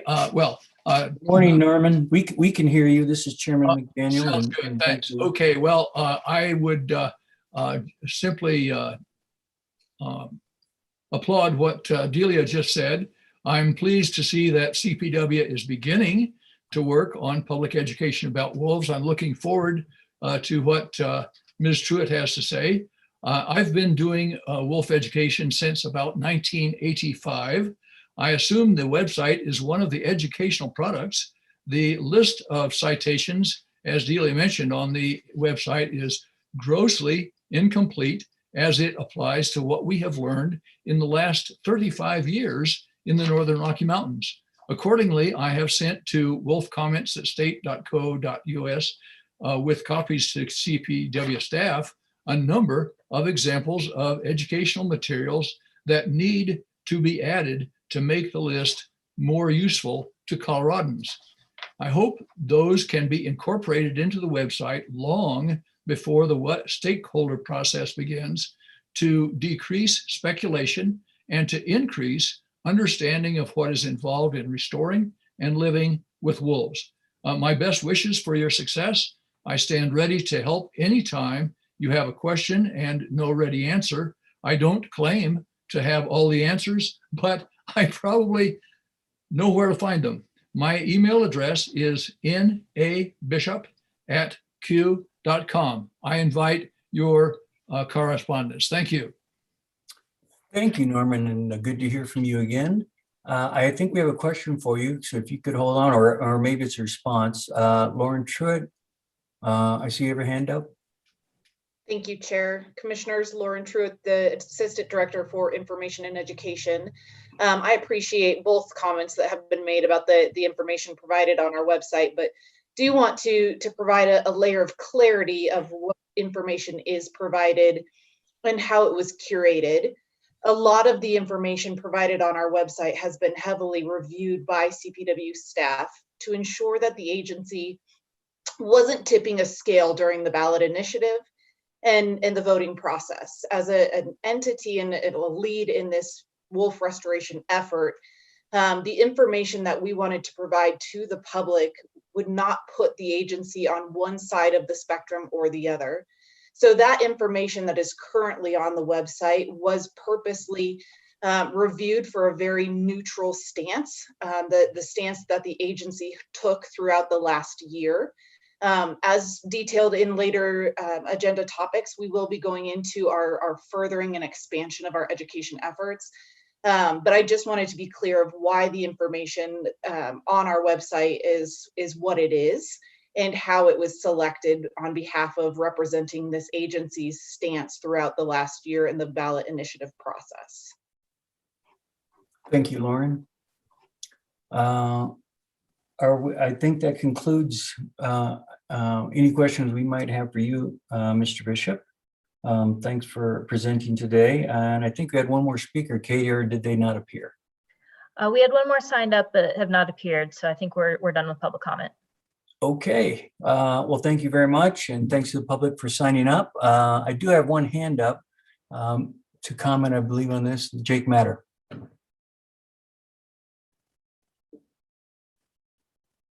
I think you'll need to unmute. There you go, Jake. Sorry about that. I may have jumped the gun here. I was just telling you that I haven't received any requests from commissioners. I don't know what your plans are with respect to the legal update, but I just wanted to flag that for purposes of scheduling. Okay, thank you, Jake. So let's move forward right now. Let's see, we finished then. We'll be breaking early for lunch. Unless we wanted to jump ahead. So I think that's what you're asking me, if there's anything that we want to do there. I did have one request for an update from Mark Leslie that he would like to give to the commission. Mark, are you available now? Yes, I am, Chairman McDaniel. Thank you. And I'm happy to announce that Senate Bill 112 is slated to be signed by the governor this Sunday at 10 o'clock. In the metro area. I'm not going to give any details on the hot mic, but if any of the commissioners are interested in attending that, please get a hold of me, send me an email. I think you've got my cell number, most of you, and I will send out the details to let you know what's going on. As you know, that bill provides Colorado Parks and Wildlife State Parks with $20 million of capital construction money on projects that are needed on several of our parks. So we're very much appreciative of Governor Polis moving that forward, the legislature moving that one forward. But I wanted to make that announcement. I know it's short notice. The backup plan, if we have bad weather, is it'll be done virtually, but this will be an in-person event. And please let me know if you're interested. Thank you again. Thank you, Mark. Well, we're on the verge of the lunch and recess. We needed to attend the legislative caucus meetings this afternoon. Katie, could you inform the commissioners about the procedure of them needing to log off Zoom, log on, so forth, to reconvene our commission meeting this afternoon? Sure. So the Sportsman's Caucus at the Capitol is organized by folks there with the Congressional Sportsmen's Foundation. So they have provided you as commissioners the login information. So you would just leave this meeting. That's if you kind of go to the lower right-hand corner of your screen, you should be able to leave this Zoom meeting and then use the link provided by the Congressional Sportsmen's Foundation to log into that meeting. When that meeting ends, again, you would leave that one and and rejoin this meeting using the same link that you used this morning. Any questions or comments about that from any of the commissioners? If not, I will, oh, there is. Commissioner Touchton. Mr. Quick, what's the time on that Sportsman's Caucus? Is it noon to 1, or do we have to do that immediately after we leave this meeting? Correct. It runs from noon to 1. So hopefully you have a little time to grab some food or something like that. Did you get the invitation, Commissioner Touchton? So do you have the information? Oh, you're on mute.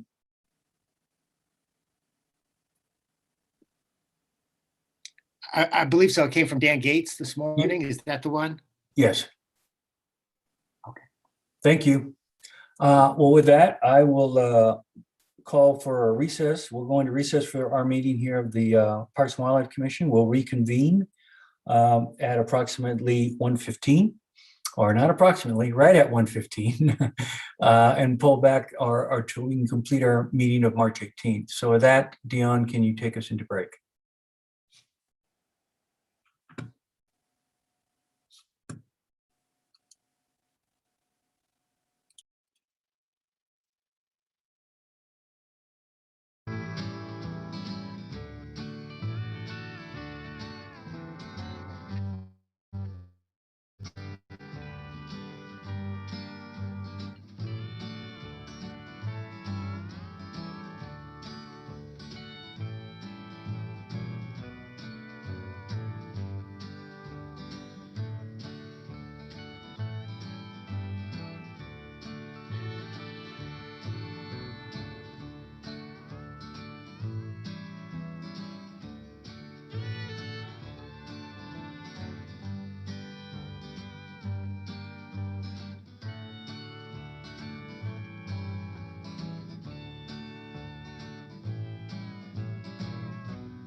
Hello, Chair McDaniel. Are you ready if I start the recording?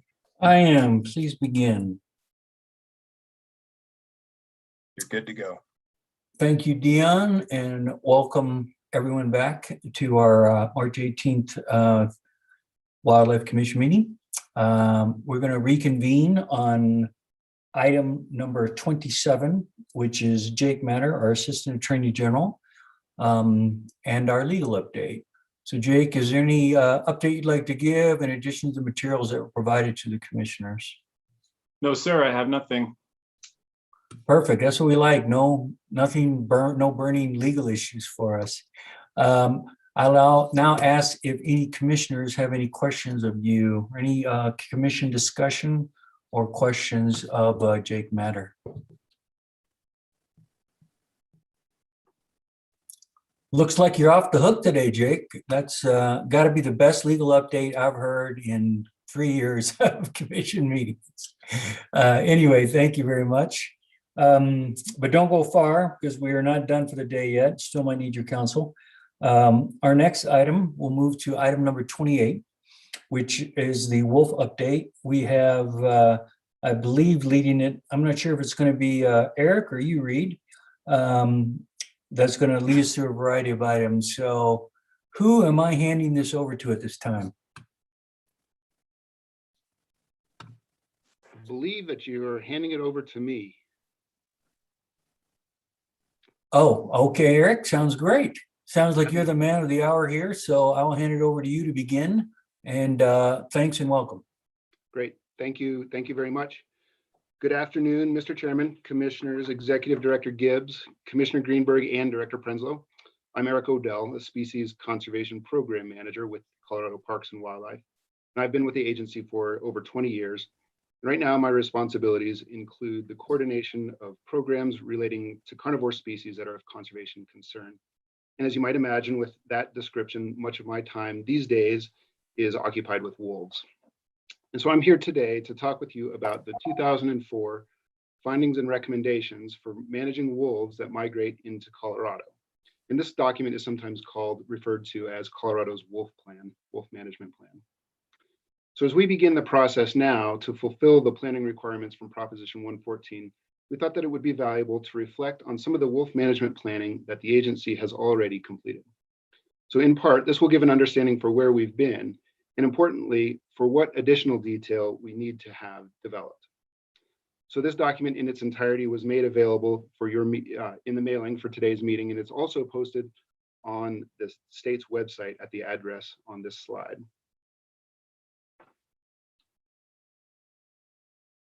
Ooh, I'm having a problem here. Okay.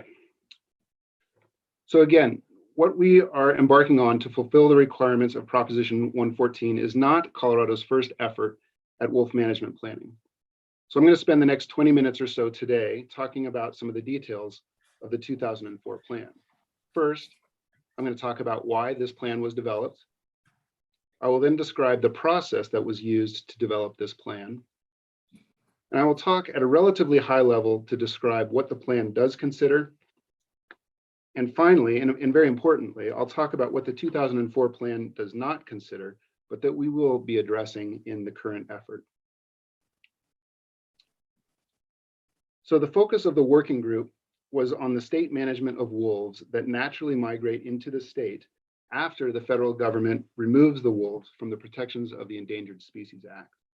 So the plan was drafted at a time when the species was listed under the Endangered Species Act. So management authority did not reside with the state, did not reside with, at that time, Colorado Division of Wildlife, and it did reside with the U.S. Fish and Wildlife Service. However, there were some indications from the Fish and Wildlife Service that intimated that there was the possibility that wolves would be delisted from the Endangered Species Act in at least part of Colorado, and I'll talk a little bit more about that in a moment. So in preparation for assuming management authority for wolves in Colorado, CDOW, now CPW, determined that it was prudent to begin work on a Colorado wolf management plan. The stated purpose of the plan was to recommend policy for managing wolves that migrated into Colorado. And as you might remember, it was around this time that a wolf was found dead on the side of I-70, providing further importance for developing this kind of management guidance. The plan intentionally left the subject of wolf recovery and reintroduction as a topic to be discussed at a later point in time, and only focused on wolves that naturally migrated into the state. There was a need to have programmatic direction and a spectrum of management activities for CDOW to consider to address potential wolf livestock conflicts, to maintain viable prey species populations, to address other management issues, and to gain the support of people with diverse interests relative to wolf management. Importantly, the plan did not preempt the Colorado Wildlife Commission authority to formulate annual rules, set any kind of hunting regulations, or implement emergency actions in response to unexpected events or circumstances. It is essentially a suite of recommendations and nothing more. So now, as I just said, there were indications that wolves would be delisted in at least part of the state in the mid-2000s. So at the risk of causing some confusion, I would like to take a minute here to explain the framework for wolf management in the early 2000s. It's an important thing to understand the situation and the boundaries that I'm about to describe are no longer how wolves are managed in the state, but that this background will be helpful to understand some of the context for the circumstances when the 2004 plan was developed. So in the early 2000s, there were no known wolf populations in Colorado. And the Fish and Wildlife Service, which is the entity that produced this map that you see here, dissected the geography of the potential wolf populations in the lower 48 United States into 3 distinct population segments, or DPSs. And those are indicated on this map, numbered 1, 2, and 3. Now, without getting too deep into the weeds on what a DPS is, a distinct population is, it's really helpful to think of them as being similar to an individual species that has its own status under the Endangered Species Act. So DPS 1, the Western Distinct Population Segment, is a separate entity than essentially DPS number 3. 2 of these DPSs were in Colorado, as you can see. The Southwestern DPS is number 3, which was demarcated south of I-70 in Colorado, and the Western DPS was north of I-70. There were indications that it was the Western DPS, the northern one, that might be delisted in the mid-2000s. So anticipating the delisting of wolves north of I-70 is the framework within which the Wolf Working Group recommendations were developed. So this DPS distinction does not exist any longer, and this is really important. The Western DPS was not federally delisted as it was anticipated, and that Southwestern DPS is now the separately listed entity of Mexican wolves, and the geography of recovery for them is in Arizona, New Mexico, and Mexico. So after the dissolution of the DPSs, and up until January of this year, wolves throughout Colorado, whether they were north of I-70 or south of I-70, were fully federally endangered. Now, of course, with the federal delisting that became effective in early January of this year, wolves are no longer federally listed, excuse me. They do retain a state listing status, however. So we regularly hear about how Interstate 70 is an important line on the map relative to wolf management. And while that was the case previously, in particular when the Wolf Working Group recommendations were formulated, it no longer is. And that's the main point that I want to get across right here. Okay, so how was the 2004 plan developed? The Wolf Working Group was formed in June of 2004. It was composed of 14 volunteers from around the state who represented a variety of interests, including livestock producers, environmentalists and wildlife advocates, sports persons, local government representatives, and wildlife biologists. And the members served voluntarily at the request of, at the time, CDOW Director Bruce McCloskey. An interagency technical committee advised the working group, providing scientifically based information about biological, technical, legal, and financial aspects of wolf management. And the technical committee also helped the working group identify and assess challenges associated with implementing overall management strategies and specific management actions. Director Prenzlau was a member of this technical committee at the time that this was going on in 2004. And finally, the public process was professionally facilitated. So this might be starting to sound a little bit familiar. As you likely remember from the process that was outlined at the January Commission meeting this year, in the presentation by Assistant Director Reed DeWalt, There are many similarities in the structure of this past and our current process. So the Wolf Working Group held 6 meetings around Colorado between June and December of 2004. Those were in Denver, Fort Collins, Pueblo, Durango, Grand Junction, and Craig. These meetings were open to the public and held in an open house style format. And the working group agreed early on that all members would strive to develop a plan that would be acceptable to all of the interests around the table. They arrived at their findings and recommendations by consensus.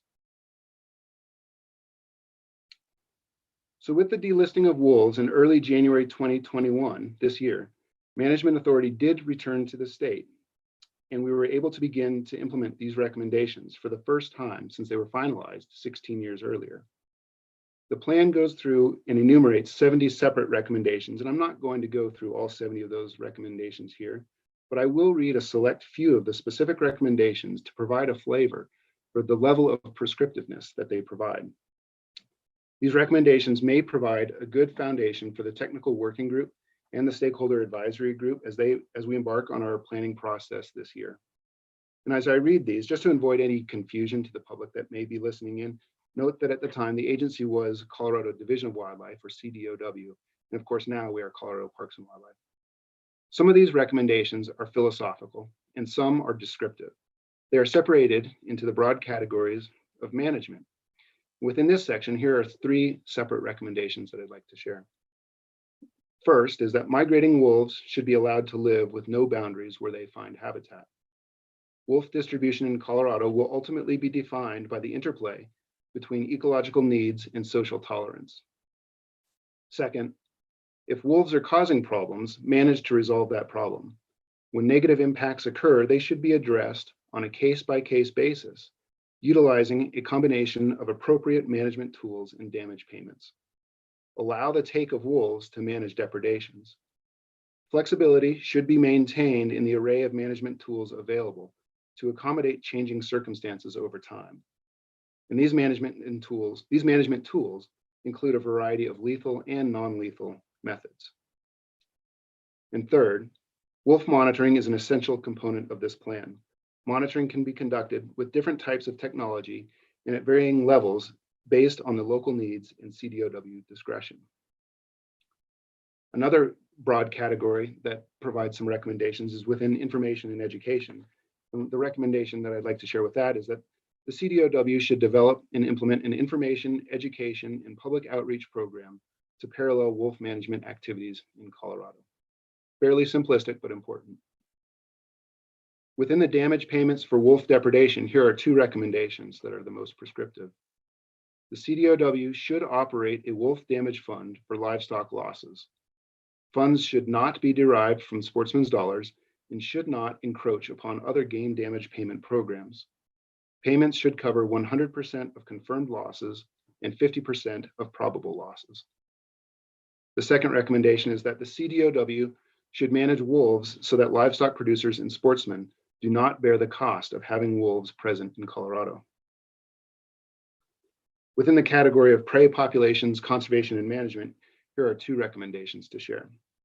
When the predator populations are inhibiting the ability of CDOW to attain management objectives for other wildlife populations, and CDOW determines that predator control actions are necessary, such control actions should be directed by a species management plan that contains information addressing predator management and strategies to implement predator control.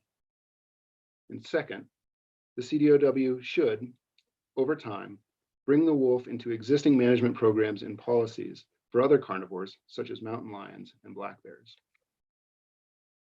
And finally, within budgeting and fundraising, the funding for wolf management should come from sources other than hunting license sales.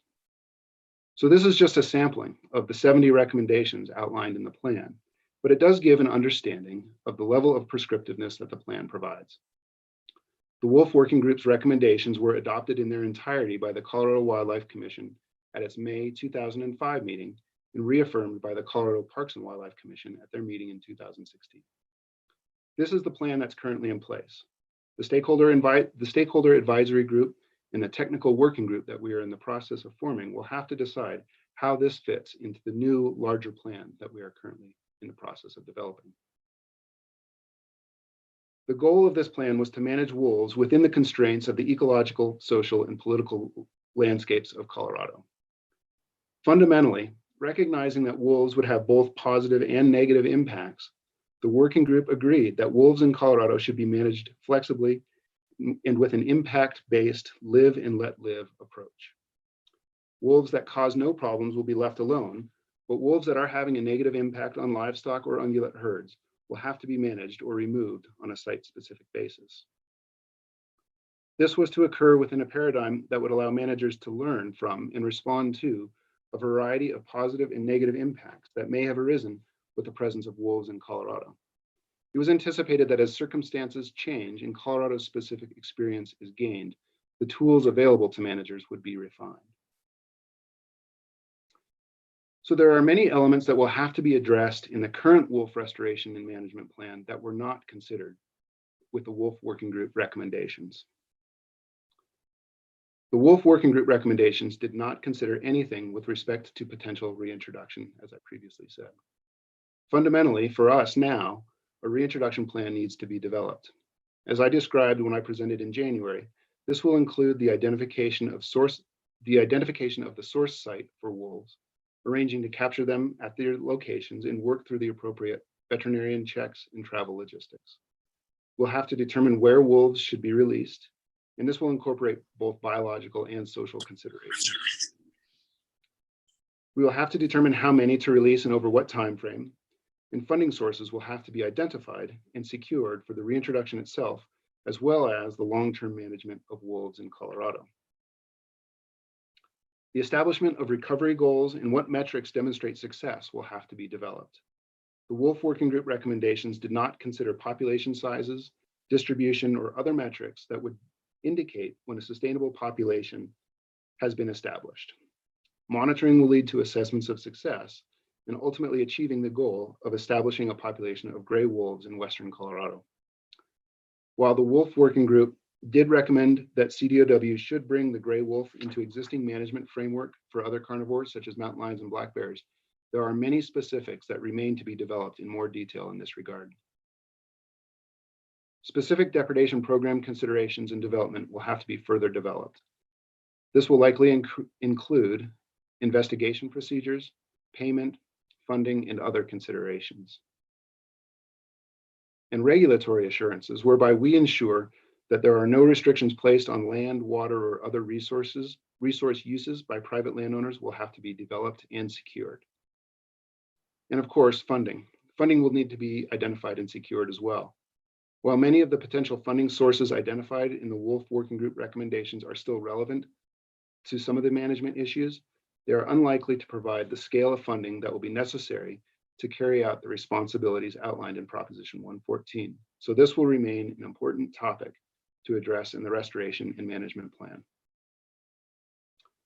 The Wolf Working Group recommendations provided very thoughtful, consensus-based recommendations for how wolves that migrate into Colorado should be managed after they were delisted from the Endangered Species Act. Because of the recent federal delisting, this scenario has only played out for a little over 2 months in the 16 years since the recommendations were drafted and finalized. Using relevant aspects from this suite of recommendations, CPW and the Stakeholder Advisory Group and the Technical Working Group will work to develop a comprehensive wolf restoration and management plan. While the 2004 plan laid a foundation for wolf management, there remains a substantial amount of challenging topics and conversations to have in order to develop an implementable wolf restoration and management plan for Colorado. Thank you, and with that, I can now address any questions that you may have. Thank you very much, Eric. Commissioner Schaefer. Thank you, Mr. Chair. And thank you, Eric. My question is sort of in that time lag, in the 16, 17 years, we have about 1.5 million new people in Colorado. You have significant changes in regards to prairie base and the Bears Ears and White River herds alone. At that time, they were the largest in the world. And much of that conversation was centered on Northwest Colorado. So given like the inputs have changed significantly in that time frame, what level of that foundational aspect of that 2004 plan do you view to be applicable to our current efforts? It's a great question. I think that there's no herd specific kind of recommendations in the existing plan. There's nothing like that. I mean, it's much more of the broad suite of, as wolves come in and as the state gains management authority in that time frame, in the 2004 timeframe, expecting that wolves are walking into Colorado. They're not trying to reset the clock in any way. I mean, it is wolves will persist on the landscape as social, biological, and political aspects rule. And so that was true then, and it remains true now too. I think that there's some foundation. There's certainly some value in the consensus-based recommendations that came out, but it does not provide the level of detail to manage in particular ungulate herds in any way. And it's a different environment now, as you said. Colorado is different now in 2021 than it was in 2004. So there are different things that will need to be considered as that process plays through. Yeah, and I guess in part is mainly a comment here, is that it's hard to be able to parse out what was at that time versus this time based upon the assumptions that people are operating from in terms of the conversation at hand, and that being, just these large external influences, obviously changing a great deal. I do think, though, the basic sentiment of trying to achieve these commonly held goals as part of this process, holds true today. Whereas, we're hoping to see those consensus-based recommendations and find that common ground of agreement.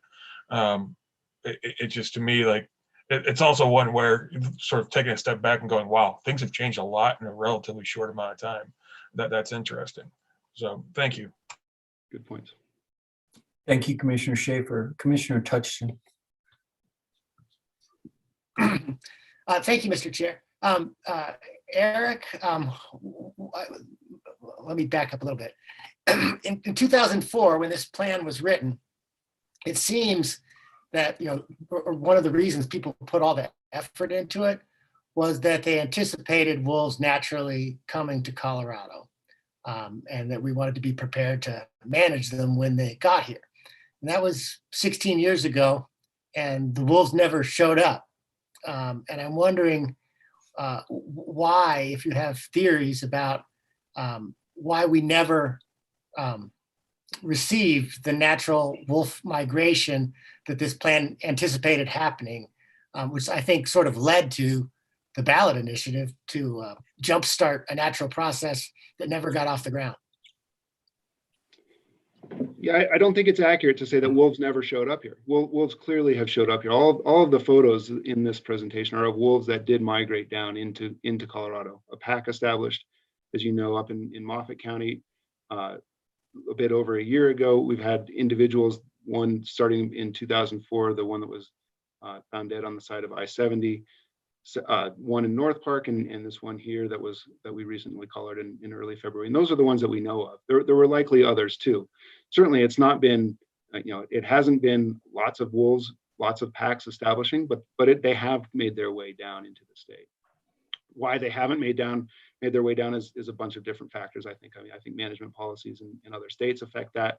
And I think it's, we just haven't seen them come down in huge numbers, but it's not fair to say that they haven't made their way down.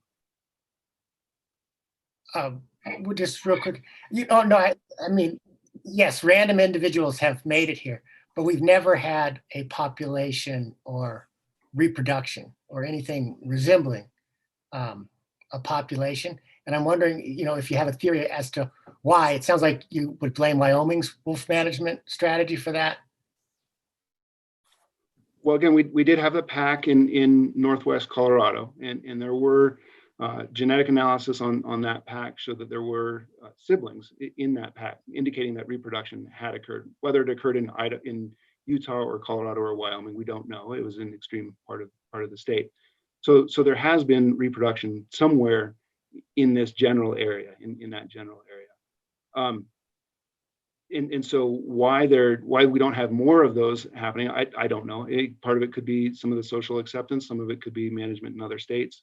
And it could be the wolf wolves haven't just made their way down into the state.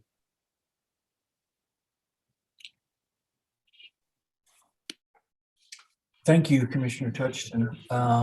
Eric, I think that's all the questions I have for you at this time. Okay. Thank you. Thank you.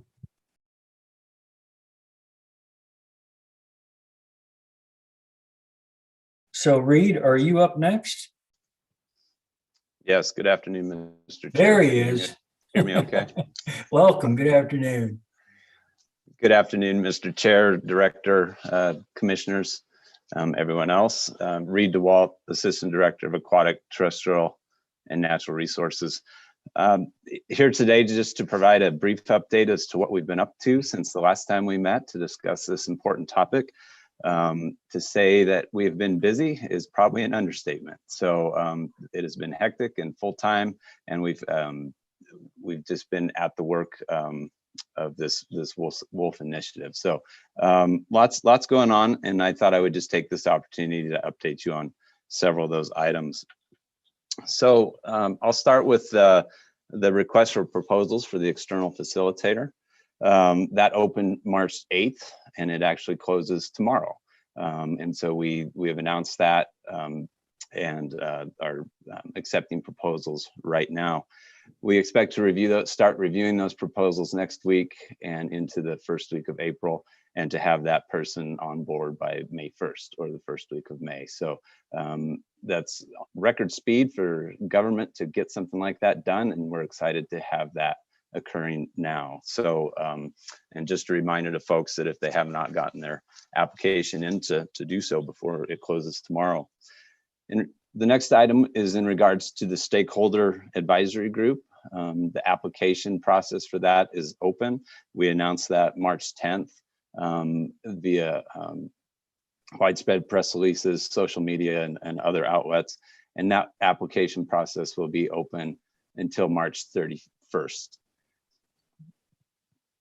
And then the third one that is in that same frame of thinking is the technical working group. And currently we are collecting names and recommendations until March 31st for people who may be interested in being on the technical working group, or they know of other names of people that would be good representatives to be on that technical working group.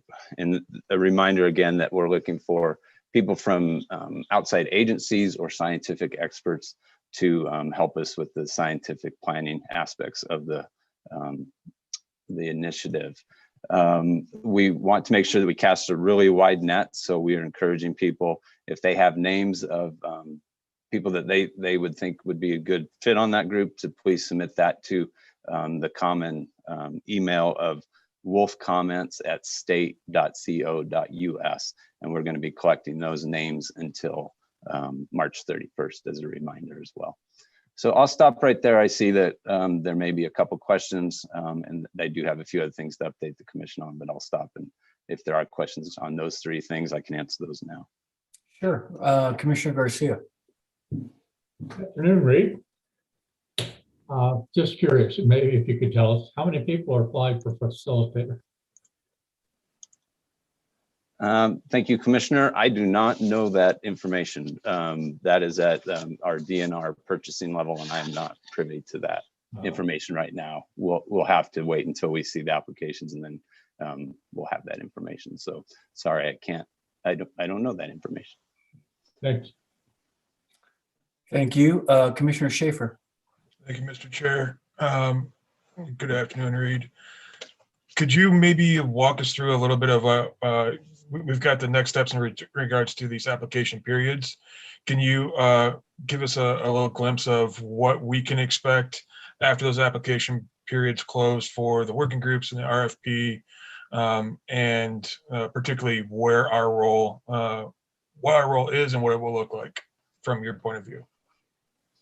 Yeah, thank you, Commissioner Schaefer. Some of those details are still being worked out. I'm not being evasive with that. We're just trying to figure that out and make sure that the role of the commission is consistent on both those groups.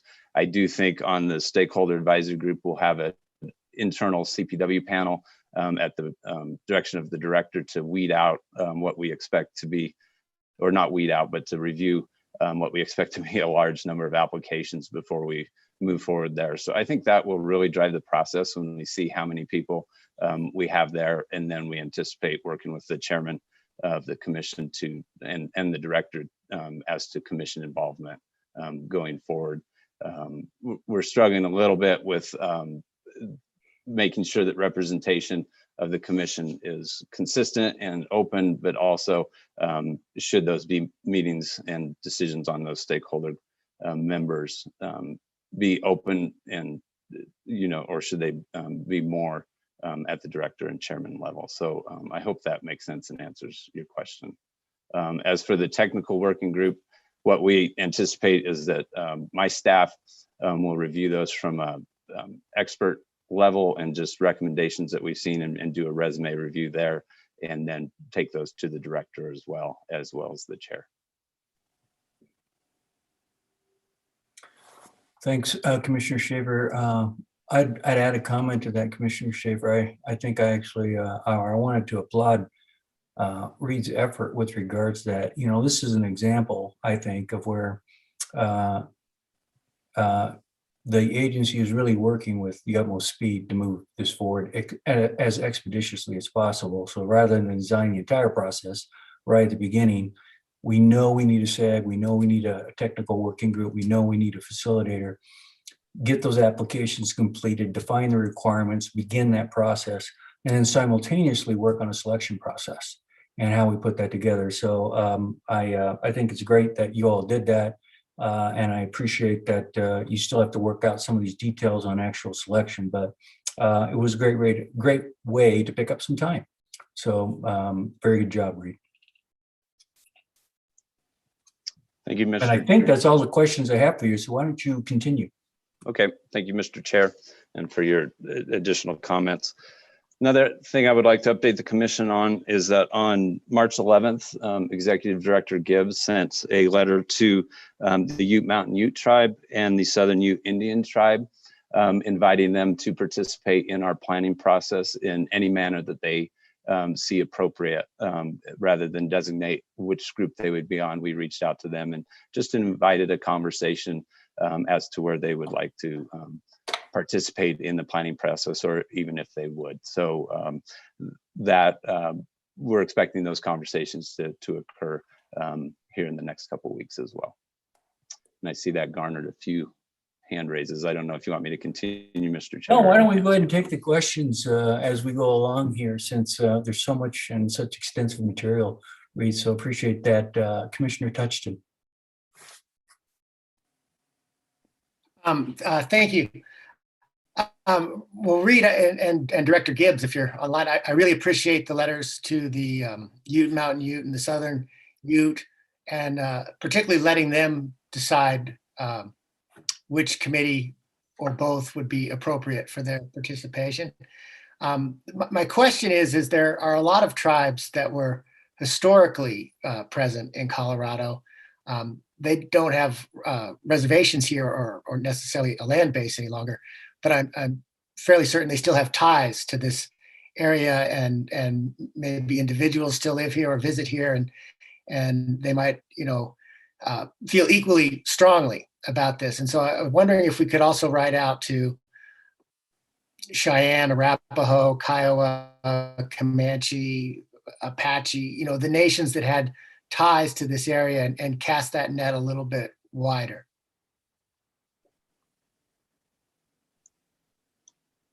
Yes, thank you, Commissioner Touchton. Yeah, that is certainly something we could do. We started with the two tribes with lands here, but there are obviously others tied to Colorado and traditional lands here. So I think we can definitely take that back and consider how to continue our outreach to those important people. Thank you, Reed. Commissioner Adams.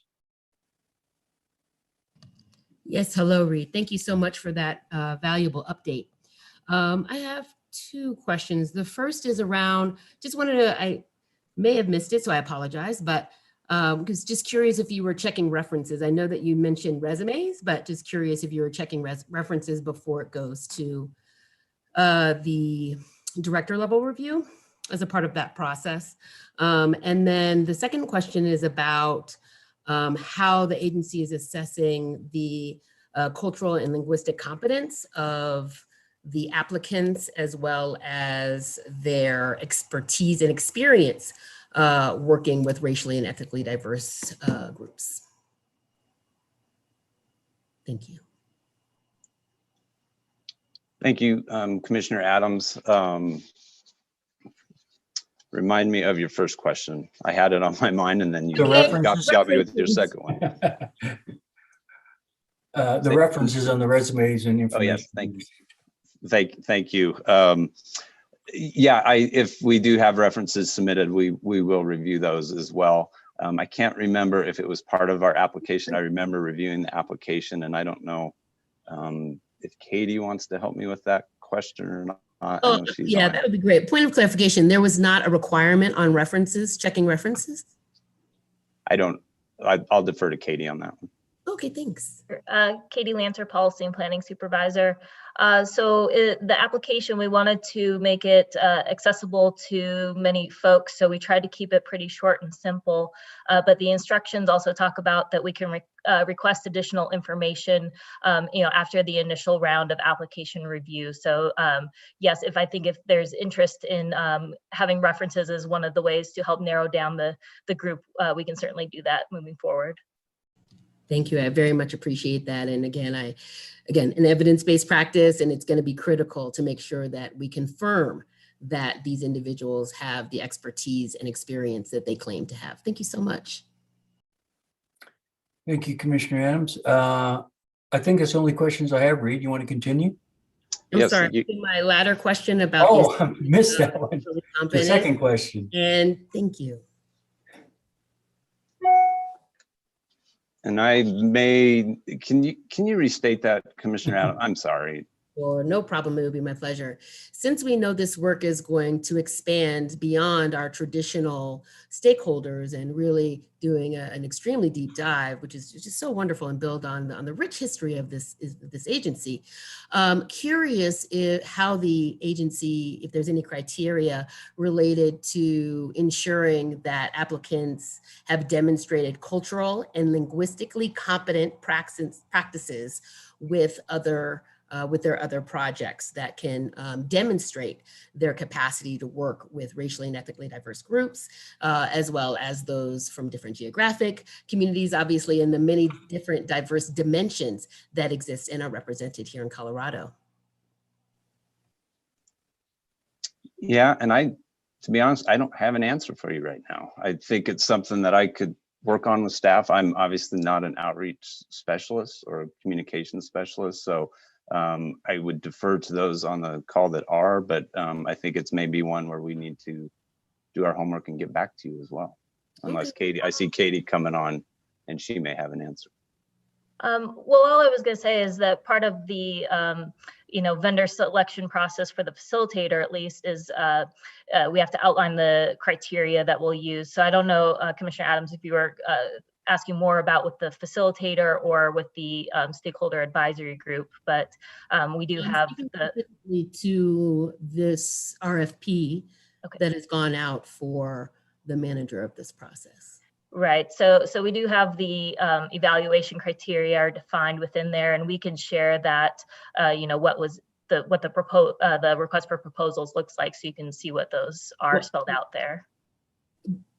That would be wonderful. Just curious if you can just share with us verbally right now, if you can recall how cultural and linguistic competence was addressed in that criteria. Yeah, it might take me a minute to pull it up here, but I don't. I'm happy to follow up offline, but again, I think it's the reason I'm asking on the microphone during this meeting is, again, to model and share with our many listeners and stakeholders that we are taking diversity, equity, and inclusion seriously in everything that we do. And this is a perfect policy example of where we can integrate meaningfully these diversity, equity, and inclusion strategies that we know are important. And I ask this because I have experienced where facilitators do not have this expertise and therefore hindered the process because they do not know how to facilitate these types of high stakes, high emotion conversations. Thank you.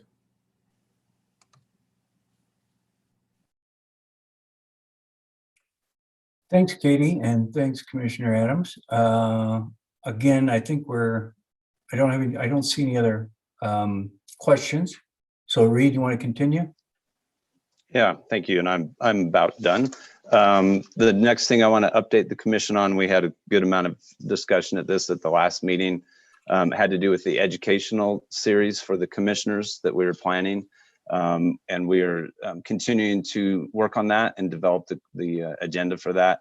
I have been in lots of conversations with several of the commissioners about additional details and building out that agenda. Our initial plan, and obviously we would work with this commission to make sure it works within your calendars, is to hold those virtually through the month of October on like a weekly basis for a couple hours during the evening. And as we continue to make sure speakers are available and things like that, we'll get the agenda ready for the commission so that you can have that timing on your calendars. It's also important to note that those meetings will be recorded. So if commissioners are not able to participate live, that they will be recorded and placed for viewing at a later time. But we really do think we have a good lineup of speakers that should be available, and it'll be a valuable opportunity for education of the commission and members of the public, as well as just the entire process around this restoration initiative. So just a couple other things that we've been up to over the last month of March. On March 1st, the Northwest and Southwest regions held their annual biology days, which is an annual meeting for field level staff where we go over either current research items, new science, or items of importance to them to just keep our communication within the agency up to speed. And so this year's Biology Days seminar was on wolf management and all aspects of that. It was very neat to see that we had over 250 field level staff join that virtual Biology Days. Much credit to both the Northwest and Southwest region for pulling off that effort. And this year we had representatives from the state of Wyoming, Wyoming Fish and Game, come and provide an entire day training on how they manage wolves and work with wolves. Some of the history of their restoration efforts up there, as well as some of the issues they've seen throughout the time of wolves being in the landscape up there. I was able to attend part of the presentation and found it extremely valuable to an on-the-ground manager and to all the CPW staff as to how to work with wolves and what we should expect going forward as wolves re-enter the Colorado landscape. A couple of other items to note is that Director Prenslow was the featured speaker of the ongoing series on wolves in Colorado, presented by the Center for Collaborative Conservation with CSU and the Denver Museum of Nature and Science. I think you're familiar with their education series from last fall, and they did a wrap-up series or a wrap-up presentation on the next steps of the wolf restoration effort. And so Director Prenslow was able to speak during that presentation. We also presented, I presented at the Sports Persons Roundtable on March 1st and gave an update and presentation as to the next steps of the implementation effort. We also had a staff level meeting with the states of New Mexico and Arizona to discuss their perspectives on wolf management. We had really focused our efforts on visiting with our northern neighbors, and now we were able to talk to representatives from New Mexico and Arizona about their efforts and the implications of Mexican wolf recovery in their states. So it was great to visit with them, and would like the state to just publicly thank Wyoming Arizona and New Mexico for being so helpful in our ongoing conversations. And then just, it's been incredible to see the interest that this project has created worldwide. I think you all have seen the public comments we've received, the news articles, they're widespread, as well as the social media conversations that are ongoing. This continues to generate incredible amounts of public interest and commentary as we continue to work on this project. So that's it for my updates. Staff has been incredibly busy and working very hard on this project, and it's good to see it moving forward. So, Mr. Chair, I'll turn it back to you. Thanks, Reed. I think we have a couple more questions for you. We'll start with Commissioner Adams. Hi, quick one, Reed, and you mentioned the wildlife, and I recalled the Wildlife Institute at CSU. And I know that we missed that last year.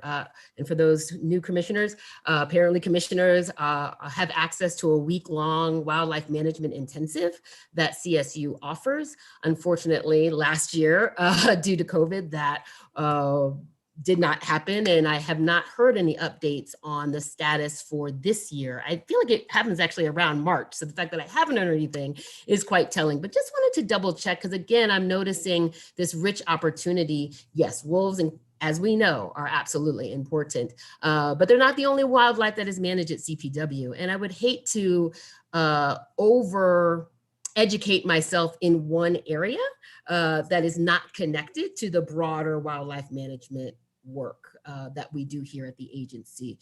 So I guess that's two questions. One, is there any offerings or intensives around just the broader wildlife management that commissioners can access? And two, you know, how can we better balance, and I know this is an issue for you and your team as well, the needed focus on wolves and Prop 114, as well as the urgent and important wildlife management issues that we have with other species. Yeah, thank you, Commissioner Adams. To your first question about the seminar with CSU, the biological training up there, I have not heard if that's been scheduled again. I know that that university is, I was up there the other day with a tour with my daughter to look at it, and it was very locked down, and they're struggling. I think they're working to open it up this summer and fall. And so we'll continue conversations with CSU as to whether that course will be available. So I don't know yet. I'll get back to the entire commission on that one. And then to your last comment, yes, wolves are taking a lot of time right now, but it's not an exclusionary thing. I think it's additive. So the workload has definitely increased on our staff, but that does not mean we work at the exclusion of other species. So we continue to keep the normal business of CPW going on these other species. It's just wolves have continued to place a additional burden on the agency and on our staff. And we're working on that, trying to make sure that we keep all the other species at front and center as well. So I thank you for that reminder. No, definitely. And again, it was not my intention to comment at all that there was, you know, that the other species had not been cared for, but rather I was speaking specifically as a commissioner and wanting to have more balance around the information I'm receiving related to wildlife management. And I'm hoping that in addition to the rich information in wolves, that we can also have extensive information around the other herds and species that we manage. Thank you. Thank you, Commissioner Adams. Commissioner Touchton.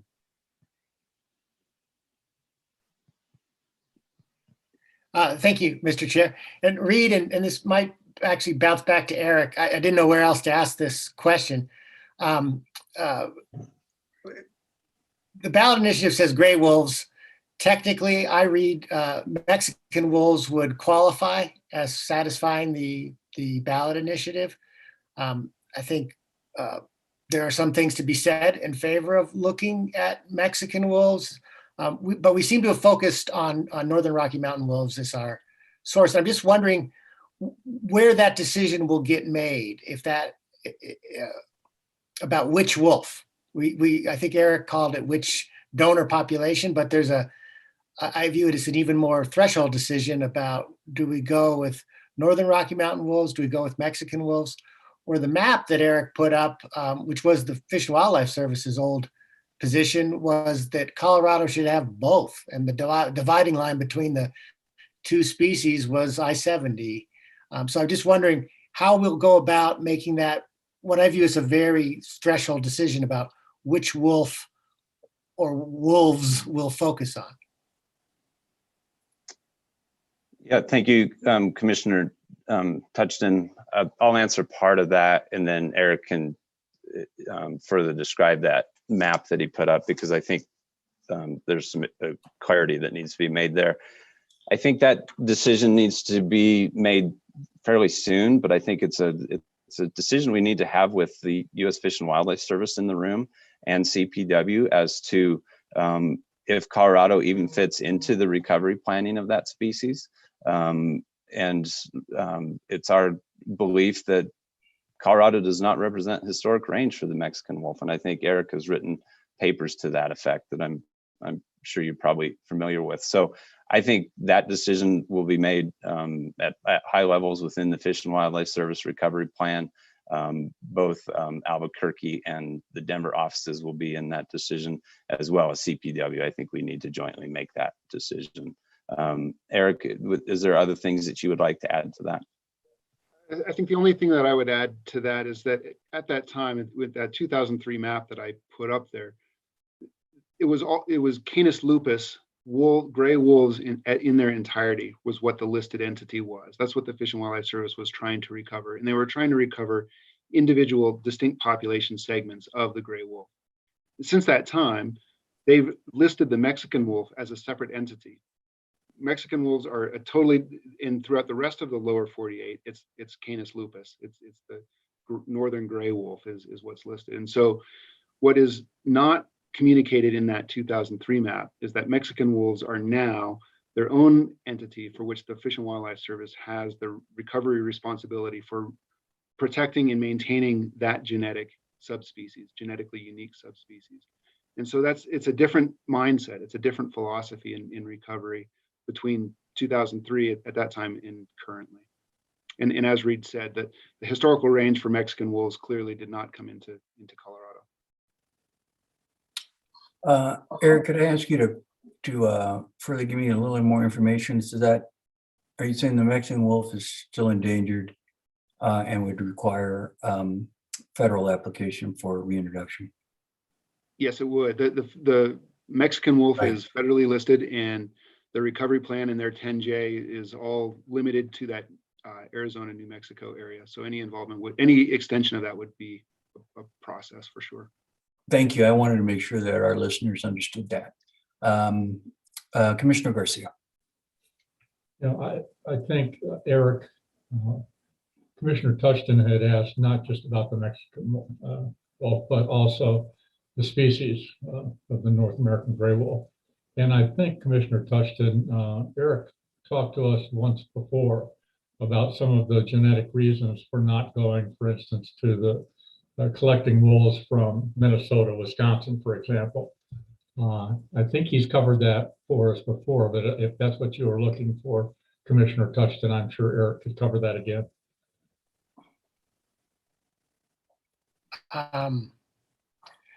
No, I think I'm okay on that front. I'm sorry, I didn't mean to interrupt. No, go ahead. I saw you were going to respond. Go ahead, Commissioner Touchton.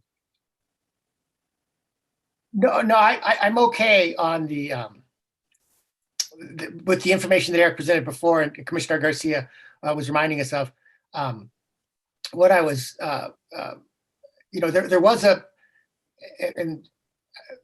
a plan the Fish and Wildlife Service had that involved reintroducing the Mexican wolf to Southwest Colorado. The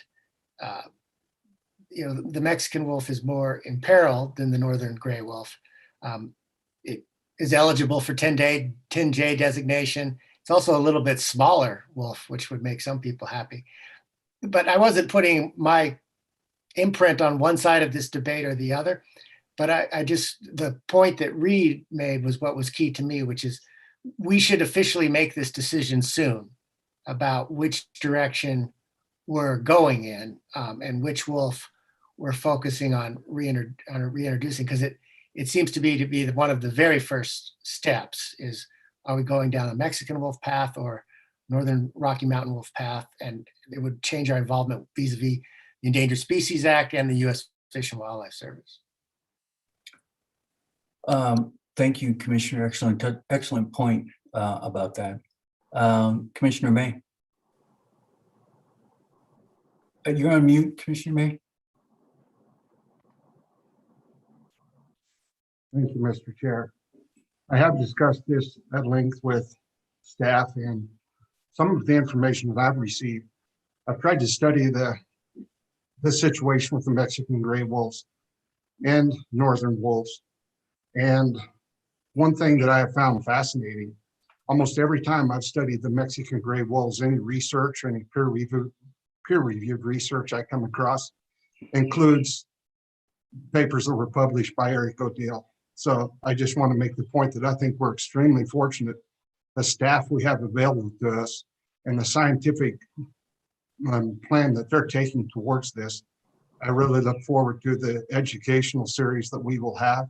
And I have no doubt that our staff is going to include every scientific that's available to us that we can study and discern some of those things. But I had many of the same questions about Mexican gray wolves, and happy to say that we absolutely have an expert on staff that's going to be able to answer a lot of those for us, probably many experts. That's all I had. Thank you. Thank you, Commissioner May.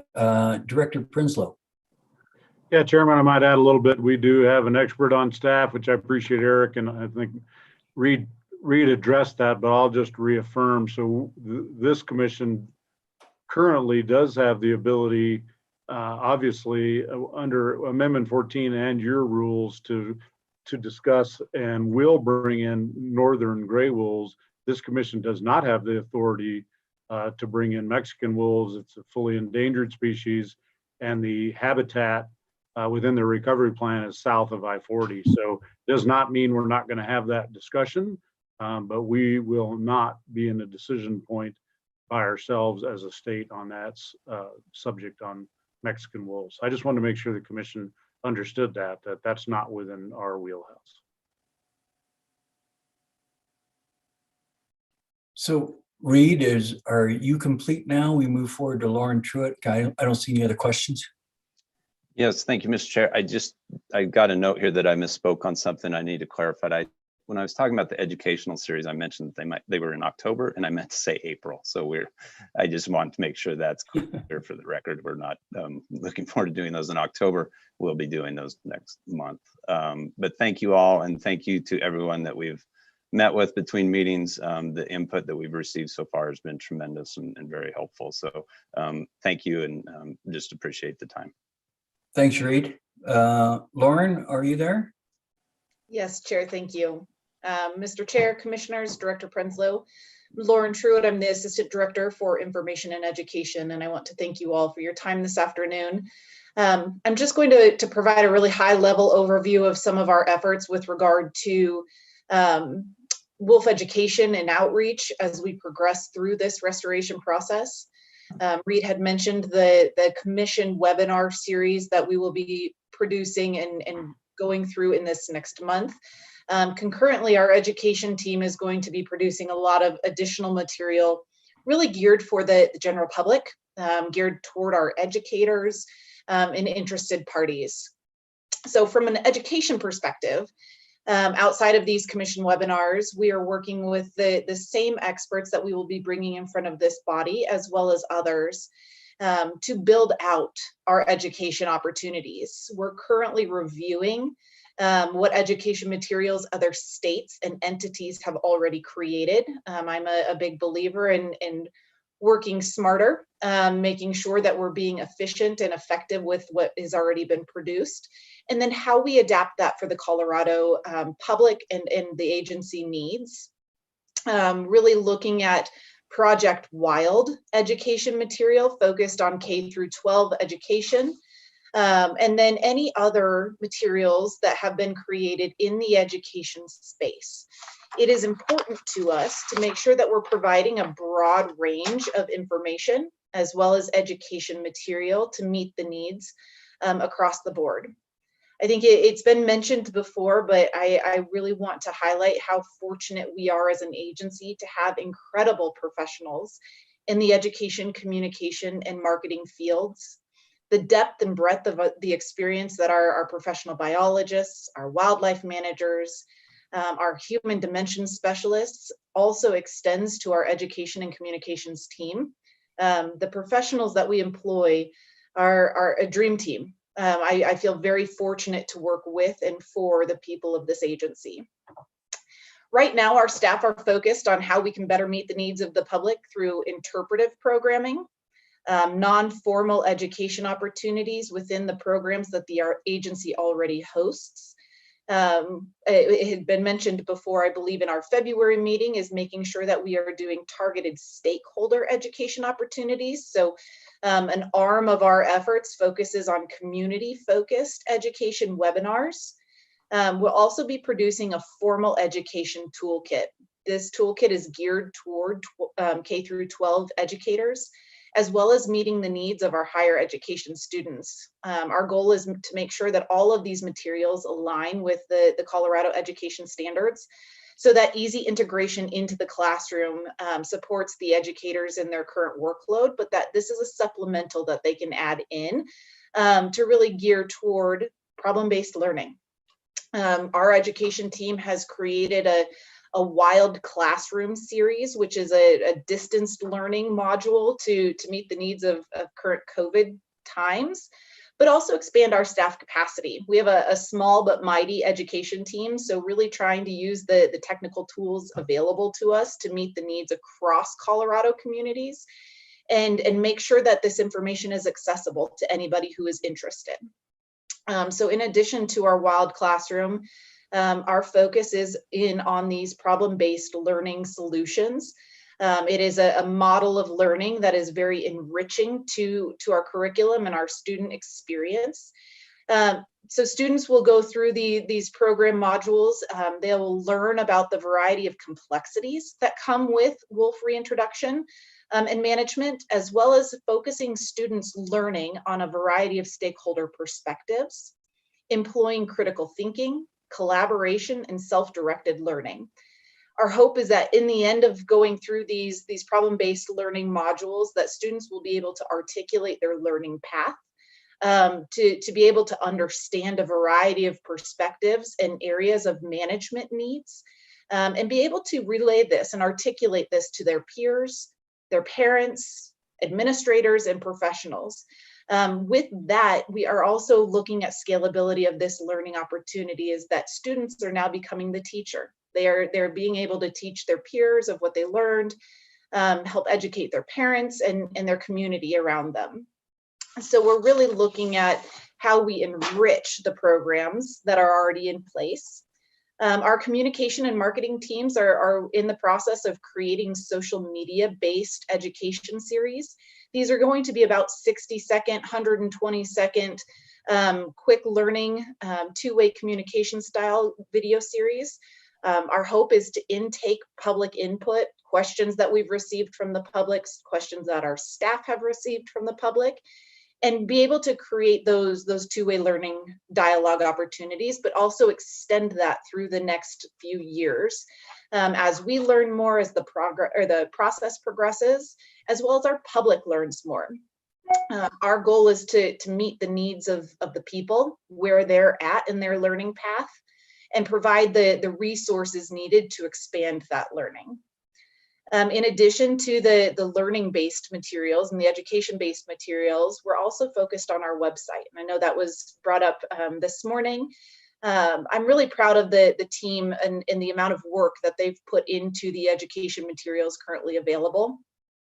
Since the November vote, staff have worked on multiple new pages within our website to include a Living with Wolves page and a Stay Informed page. I anticipate we will add additional resources, we will add additional pages and adapt that information as we move through the process. Our Stay Informed page is really geared toward providing that pertinent information on where we currently are in the process, while providing a landing page that people can go back and access information and resources. Additionally, we've created a new e-newsletter to very specifically address wolf management and reintroduction, so that those who want to stay informed will get regular updates from the agency as we move through the planning process. Any new information or on the ground management efforts with the current wolves in Colorado, that's a great resource for people to stay informed. To date, we have over 2,100 subscribers to that new content channel, and we will continue to expose and provide information about how people can sign up for that. I think it's really important that these are living documents. They are going to change. They are intended to adapt as we work through this process. So they will be updated regularly. We'll have new information as we either create it, as we curate it from others, and as we learn it through this next 3 years.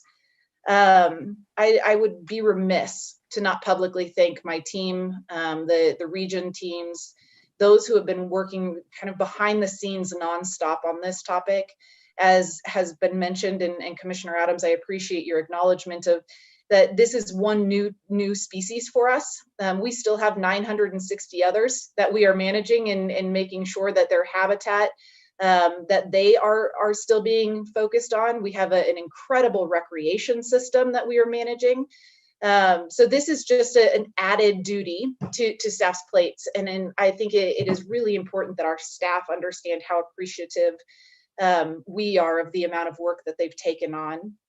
I think some of the numbers that I have in front of me to be able to share with you underscore just in short order how much work our communication team, our education team, and our marketing team have taken. So far, since the vote in November, we've had over 200 million impressions on the information specific to wolves that we have put out as an agency. We've had 11,000 page views since the beginning of this year, 6 wolf-related press releases that have landed on the desks of over 3,100 media professionals that we have relationships with. And again, with the creation of this new newsletter, our first newsletter that went out had a 75% open rate and a 25% click-through rate, which in the world of e-newsletters and media is incredible. So it also demonstrates the interaction, the interest that the public has. It's not to underscore that we still have a lot of work in front of us to ensure trust, awareness, and a connection to the outdoors and to this agency. And we are dedicated. We are continually working to refine the information that we're producing, to expand and enhance the communication channels that we're using. Our goal is to meet the public where they are at and provide the information that they need to feel confident in our ability to do a really good job on this effort. So I appreciate the time in front of the commission and the public this afternoon. Happy to answer any questions that there are.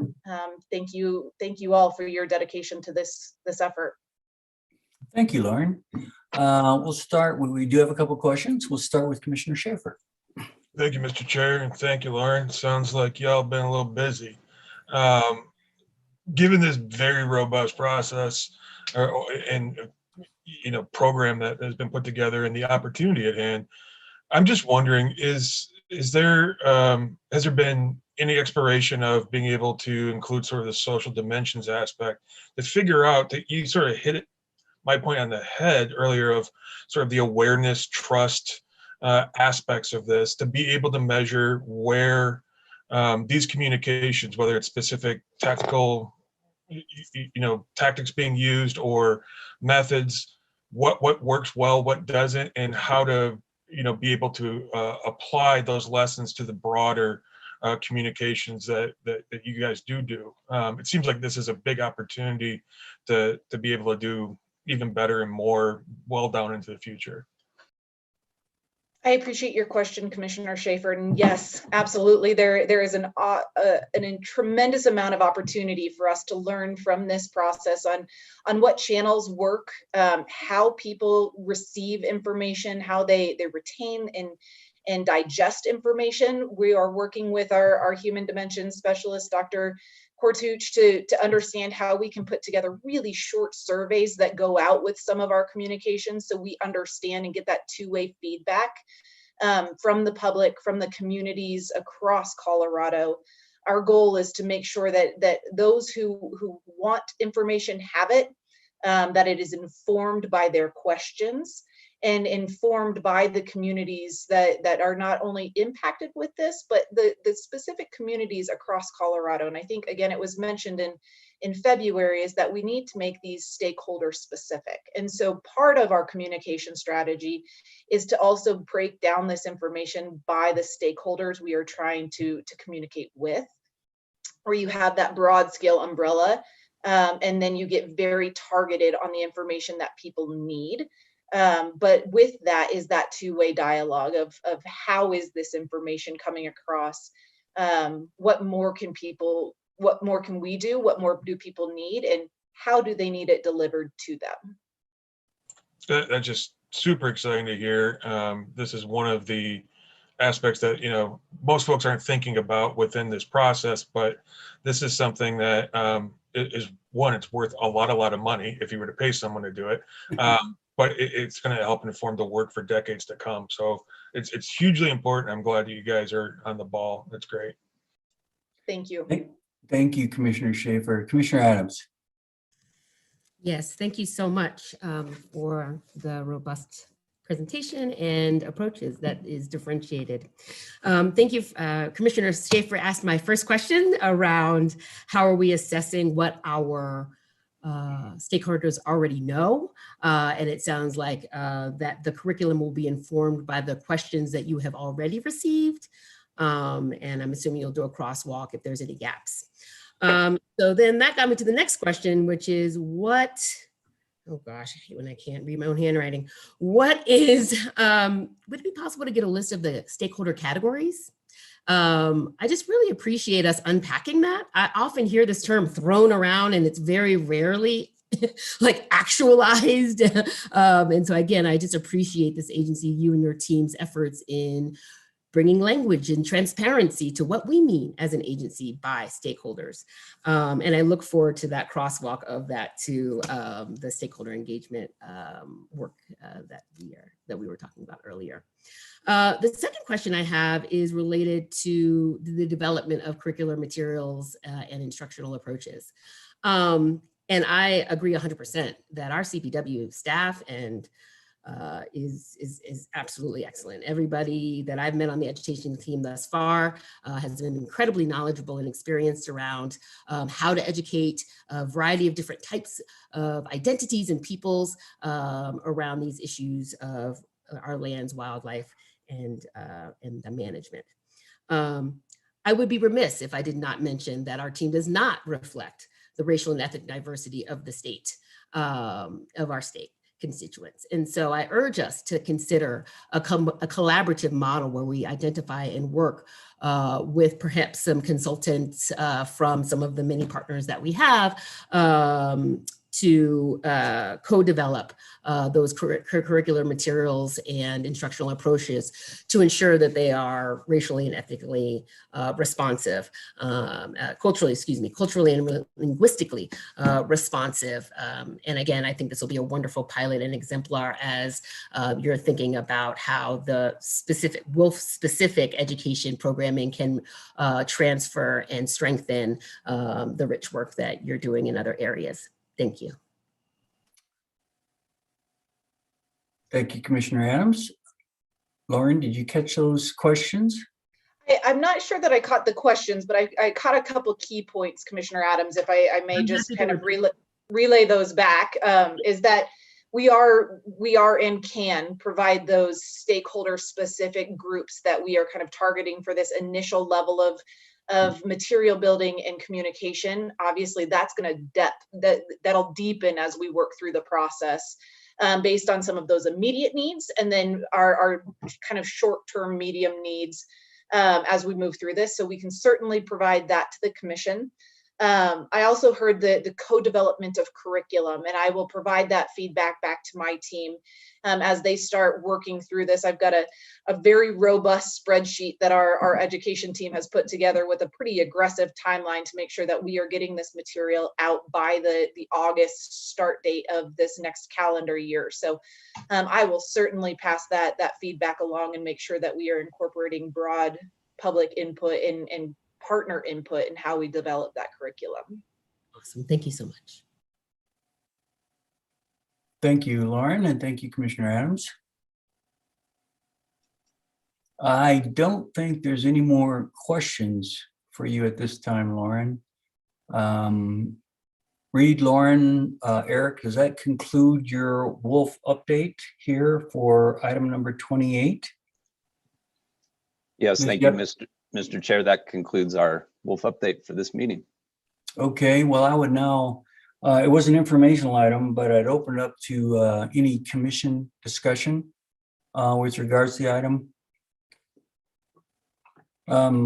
As part of that, frankly, I'd like to make I'll call it a speech that I wrote.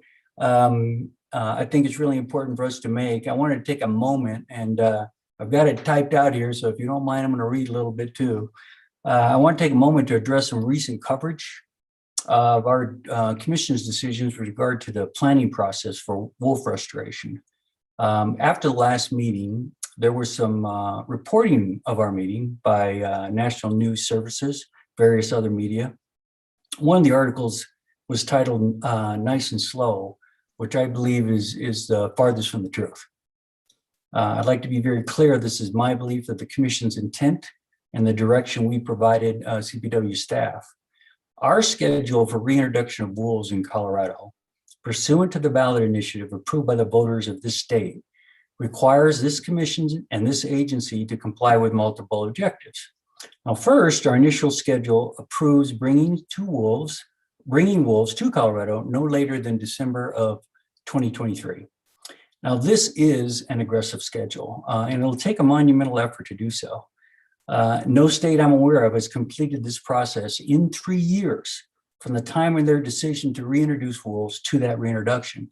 If you take, research and investigation, decision-making process, applications, and the planning process, it is a monumental effort.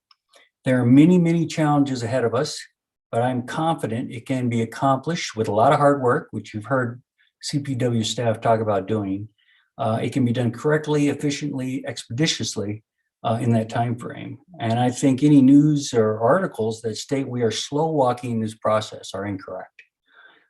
Instead, I would hope and ask that instead of these, I would call it divisive efforts opposing our initial plan, we gather to support this historic and again monumental effort to reintroduce wolves in Colorado. Second, the exact text of Proposition 114 states, and I'll read this, hold statewide hearings to acquire information to be considered in developing such plan, including scientific, economic, and social considerations pertaining to such restoration. And also noted in the bill is the restoration of the gray wolf to the state must be designed to resolve conflicts with persons engaged in ranching and farming in the state. So we have an obligation to ensure Coloradans from every corner of the state have an opportunity to participate in the public process, to learn about and comment on the reintroduction plan to bring wolves into Colorado. In addition, we must take time to work with those landowners and producers to make sure their input is collected and programs are designed to mitigate conflicts and allow for people to learn how best to live with wolves. The success of our implementation depends on stakeholder feedback. I heard this a little earlier today from some of the commissioners, that people feel informed and are part of the process, and we should all demand no less than that. We have heard from many other experts who have reintroduced wolves in other states that the stakeholder process is the most important part of this restoration plan. We are putting the citizens of Colorado at the forefront of this process. They are going to be involved throughout, and we are supporting the professionals behind the planning and restoration effort. And third, I've heard, and there seems to be an undercurrent of folks who are assuming that staff and I'm gonna say this directly, aren't doing anything, aren't doing enough, or aren't doing the right things, depending on your point of view. And I want to be very clear, staff has taken on an incredible amount of responsibility and work with this effort. Not only do they continue to do their current jobs, caring for our natural resources and recreation opportunities and 960 other species already in Colorado, they have now added a major restoration project in the state. And for anyone who's been involved in a major project, no matter what field you work in, adding one more task to your job is not easy.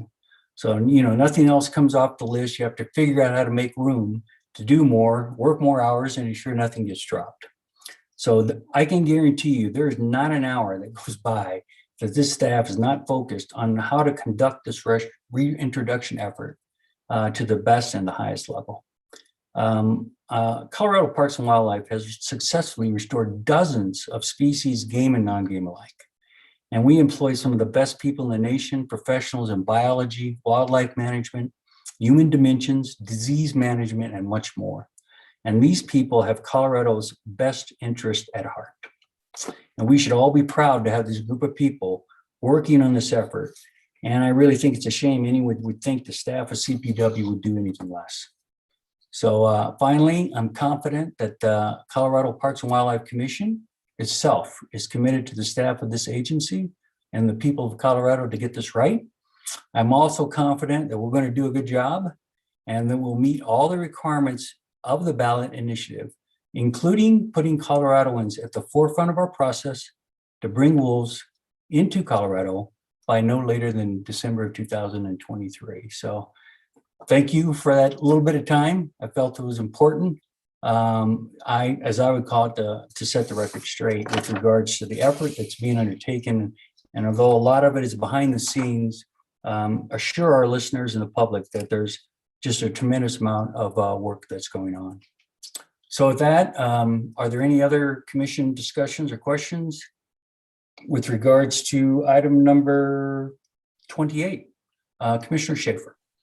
I just want to say thank you for providing that perspective. I appreciate it, and I know many others appreciate being able to, I think, properly characterize what is happening versus why it is necessarily being reported. So thank you. Thank you, Commissioner Schaefer. Commissioner May. Mr. Chair, I just want to reiterate Mr. Schaefer's thoughts. I so much appreciate what you put into words for us. I think that sums up the atmosphere and the attitude of this commission. I think it's important that people understand that. So thank you. Thank you, Commissioner May. Seeing no other comments, I think that concludes item 28, which would conclude our meeting. But I did have one final item, as we typically do at the end of our commission meetings, and that is to discuss future agenda items. And we got some big ones in this particular 2 days of meetings. I've captured, I would call 4 significant requests. We're kind of between a rock and a hard place because based on that discussion I just laid out, we're pretty busy. And our agendas are actually fully populated for probably a year or more. So I won't name who asked for them, but I'll list them out. And what I want to do is generate some discussion as to, are any of these items of such, I'll call them burning issues, that we would be willing to displace some of the major projects we're doing or other important business that we need to take care of. One of which, the first one was methods of dispatch on fur bearers. Should there be an investigation and further discussion about that? Second was limits, bag limits on fur bearers. Third was the investigation or discussion about the use of tree stands in hunting. And fourth was stakeholder engagement as a principle and across agency and interagency. And so I look at those 4 things, they're all pretty big and would take considerable time. So I would invite discussion about those at this time. Commissioner Adams. Yes, thank you so much. And point of clarification, I wasn't asking for a specific session on tree stands. If that was related to me, I was specifically asking for a broader discussion on fair chase and how and just those correlations between the trapping, I'm sorry, not the trapping, the one versus the other that we talked about previously, the decoy versus the tree stand. I don't think that one is, though important, not urgent compared to the other things on that list. And obviously I'm advocating for a conversation around stakeholder engagement, as I have heard a lot about it from different programs, but I have not seen any ways that we are connecting across.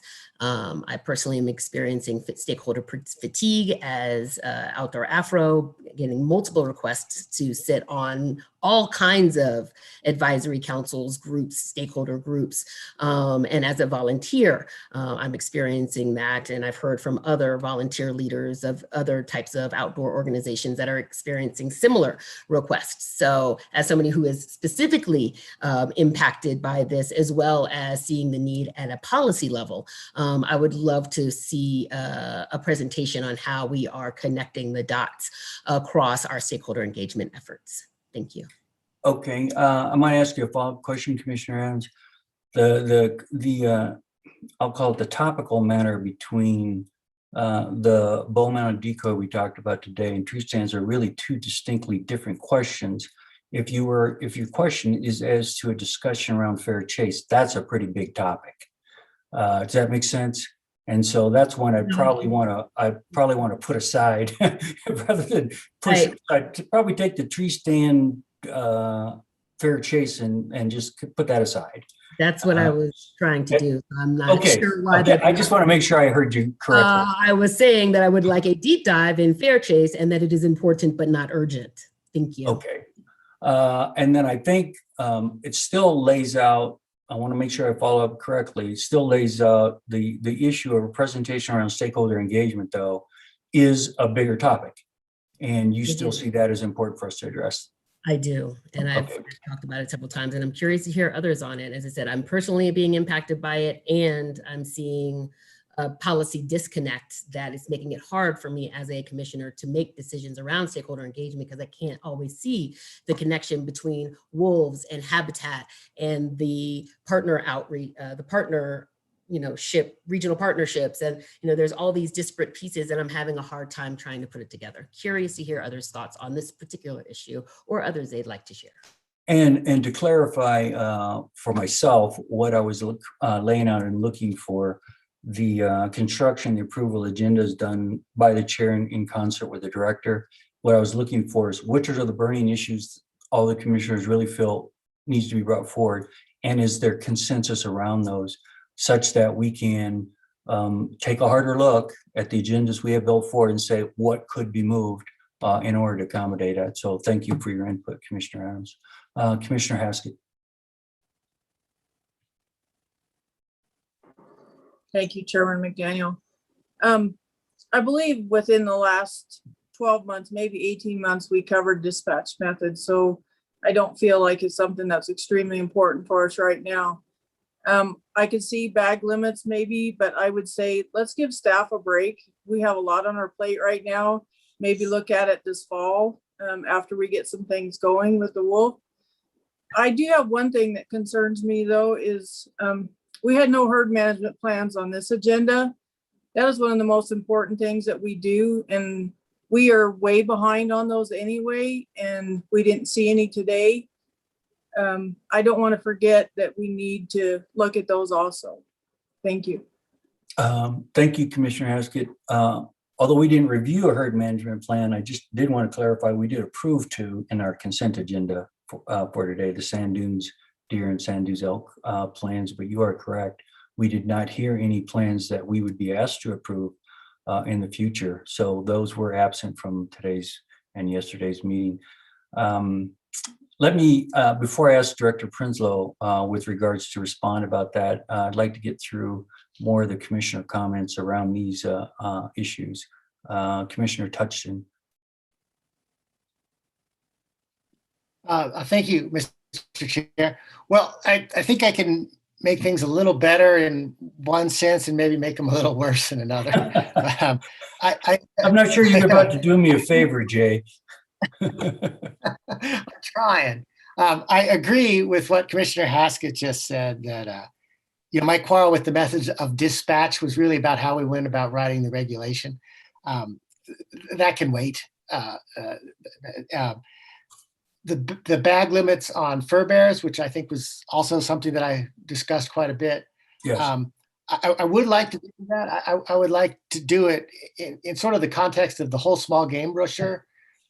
Fur bearers are the main component that lack bag limits, but there's also some other species that, to my mind, inexplicably lack bag limits, like snapping turtles. I don't know why we don't.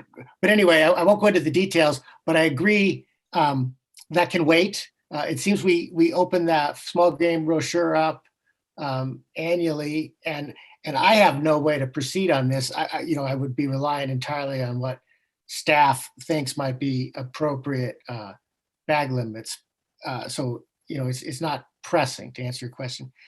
The way I might make things a bit worse is when we denied the trapping petition, one of our rationales for denying the trapping petition was that we were working on wolverine reintroduction.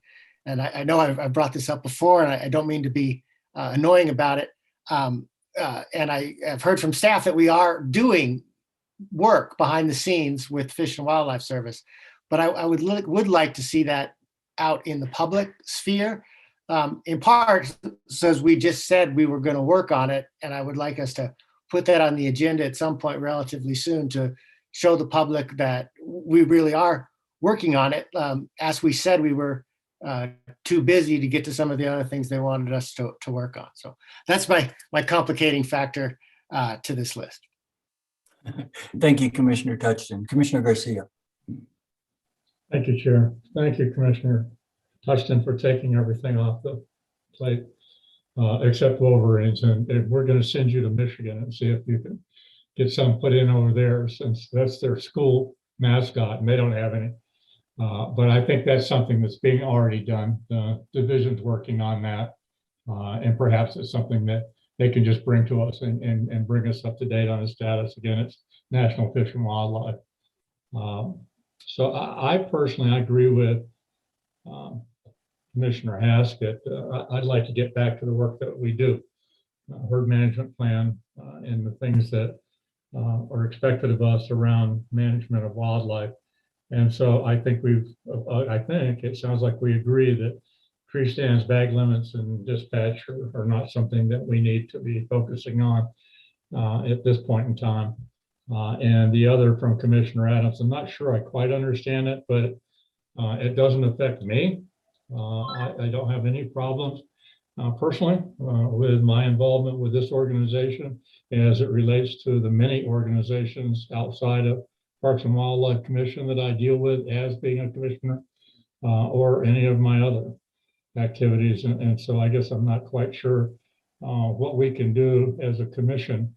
Perhaps it's something she can take up with the division, but I just don't see any of this as taking priority over the work that we need to get done, primarily with, as we just said to HSUS, we've got a lot of work right now, and we've got wolves on top of it.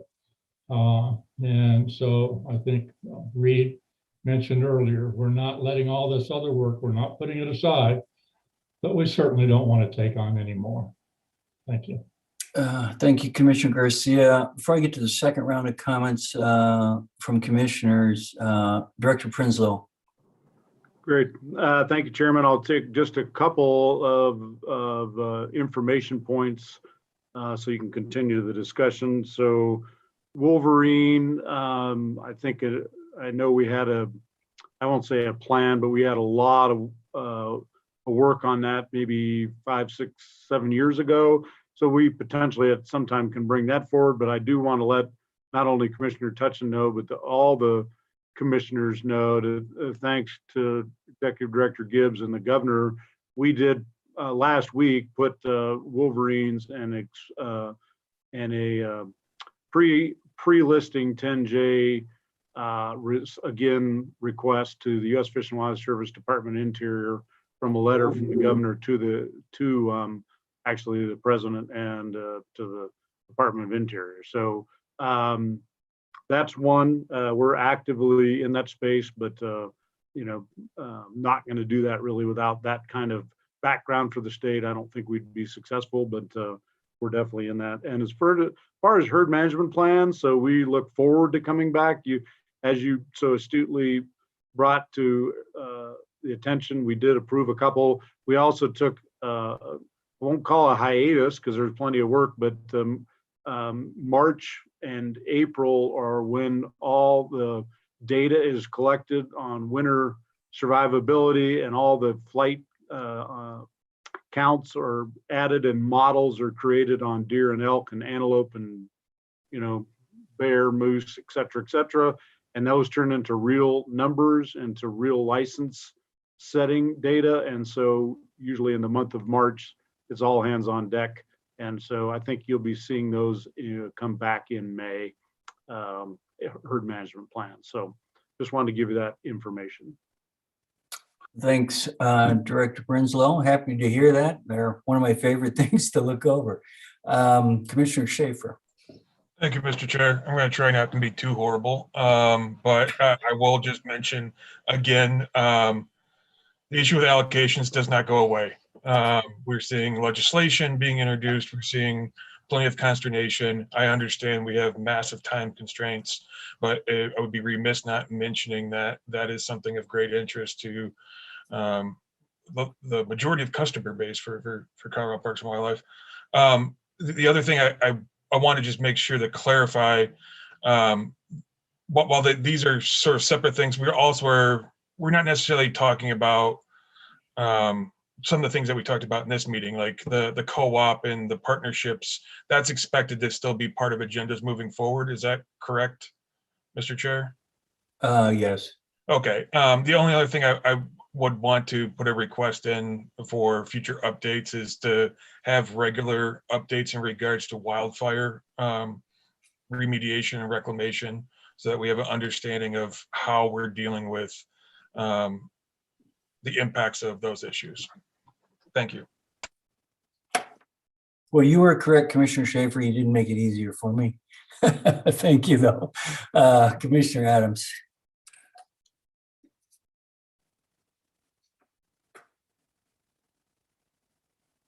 Sorry about that.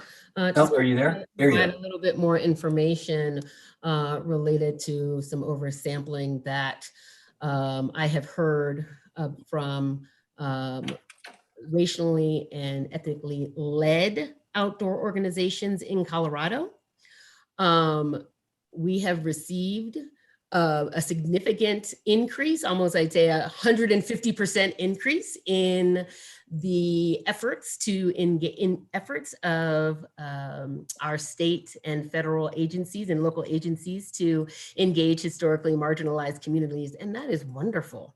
It's incredible. However, I just think, or rather, I know that all stakeholder groups are not the same, as Lauren Truitt's work will illuminate.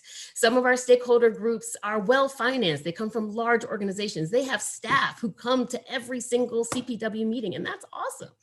But some other organizations are volunteer-led. And just as impactful and connected and integrated into this work. And so so I'm asking that we assess how we are engaging our stakeholders as an agency, as to ensure that in our efforts to be more inclusive, we are not missing, we are not adding an extra burden to those who have been historically not engaged in this work. So that's a little bit more clarification. I referenced myself as someone who has specifically, been trying to manage all of these different requests from the different hats that I wear. And that's wonderful that you can manage that, all of the different, things, and that's wonderful. However, there's not many organizations in Colorado that have a majority of African Americans or Latinos or Asians in their organizations. So it's really critical that we engage, but also, again, as was mentioned earlier, that we meet people where they are. And so again, I don't think this has to be an extensive thing. I'm happy to wait until after the stakeholder engagement website. Lauren Truitt had mentioned that she's going to provide the stakeholder category. So again, I think that there's information that's already being gathered internally. And I hope that when that information is compiled, that we can get a brief update of 10 minutes, to let our public know how we are, who, how, and when, and the ways that we are engaging and the ways that they can engage. Thank you. Thank you, Commissioner Adams. That's helpful. Commissioner Touchton. Yes, thank you, Mr. Chair. On the, this is actually really a question for Commissioner Adams on the stakeholder process. It's easier for me to get my head around it. Lawyers have a term called an as-applied challenge versus a facial thing. And what I'm wondering is if we can use the stakeholder advisory group that we're creating for the Wolf work, which, as a model of how we could improve our processes overall, so that, we're trying to double down. We've got to do that Wolf work anyway, but maybe in going through the Wolf work, we could also work more generally on how we build a better and more inclusive stakeholder process. And I just wonder if we could marry the two concepts and get this worked on, in short order, so we don't let it slide too far. No, absolutely. Does that make any sense? Yes, it did. Absolutely, Commissioner Tuxton. And also, I had the similar conversation with those who are working on the Fisher's Peak. I actually had the honor of presenting to the staff at the Trust for Public Land, where I shared some of these reflections around the oversampling and of historically marginalized communities and the need to make sure that we have interagency collaboration, and interagency and internal agency collaboration, so that we can ask the same question at the same time. And an example would be, I've been asked similar questions by the Bureau of Land Management, the Forest Service, and the City of Boulder Open Space, right? So how can we better work behind the scenes so that we are not taking up 4 hours of people's volunteer time when we could have some efficiencies? And that actually was one of the dimensions that Mike Q, and I'm so sorry that I cannot recall your last name and I don't want to butcher it by mispronouncing it, but Mike Q talked about in his Human Dimensions presentation, one of those core elements was efficiency. Thank you. Thank you. Well, hopefully I have what I need. I saw input from all the commissioners about this. I think 3 of these items definitely I'll need to do some additional discussion with the director. The staff may, whether it be a staff person or the Director Prenslow, may reach out to commissioners individually to help clarify and then figure out what we do. I would say that, based on what I heard, based on previous commission discussions on certain items or lack thereof, indicating not a burning issue, at least at this point, that I would officially put to rest methods of dispatch, limits on fur bearers, and use of tree stands. Those weren't burning issues for us in front of this commission at this time, but the issue of stakeholder engagement, we've had many discussions about allocations, as Commissioner Schaefer pointed out, and the importance, and we've had previous discussions around wildfire. So those 3 I'll discuss with Director Prenslow and see where we could take them forward. I would also highly encourage all commissioners. Standard obviously process for us is, if we can't get it on the agenda, I'd strongly encourage the commissioners to talk to the director, Director Prenslow, engage the staff that we have, try to get that information directly and so forth. And I know many of you do, so I really appreciate that. And with that, with 2 minutes to go, I get to adjourn this meeting on time. Thank you very much. I appreciate everyone. And Thank you very much to the public for listening in and participating, and have a great rest of the week. You too. Thanks for keeping us on time. Yep, thank you. Thank you.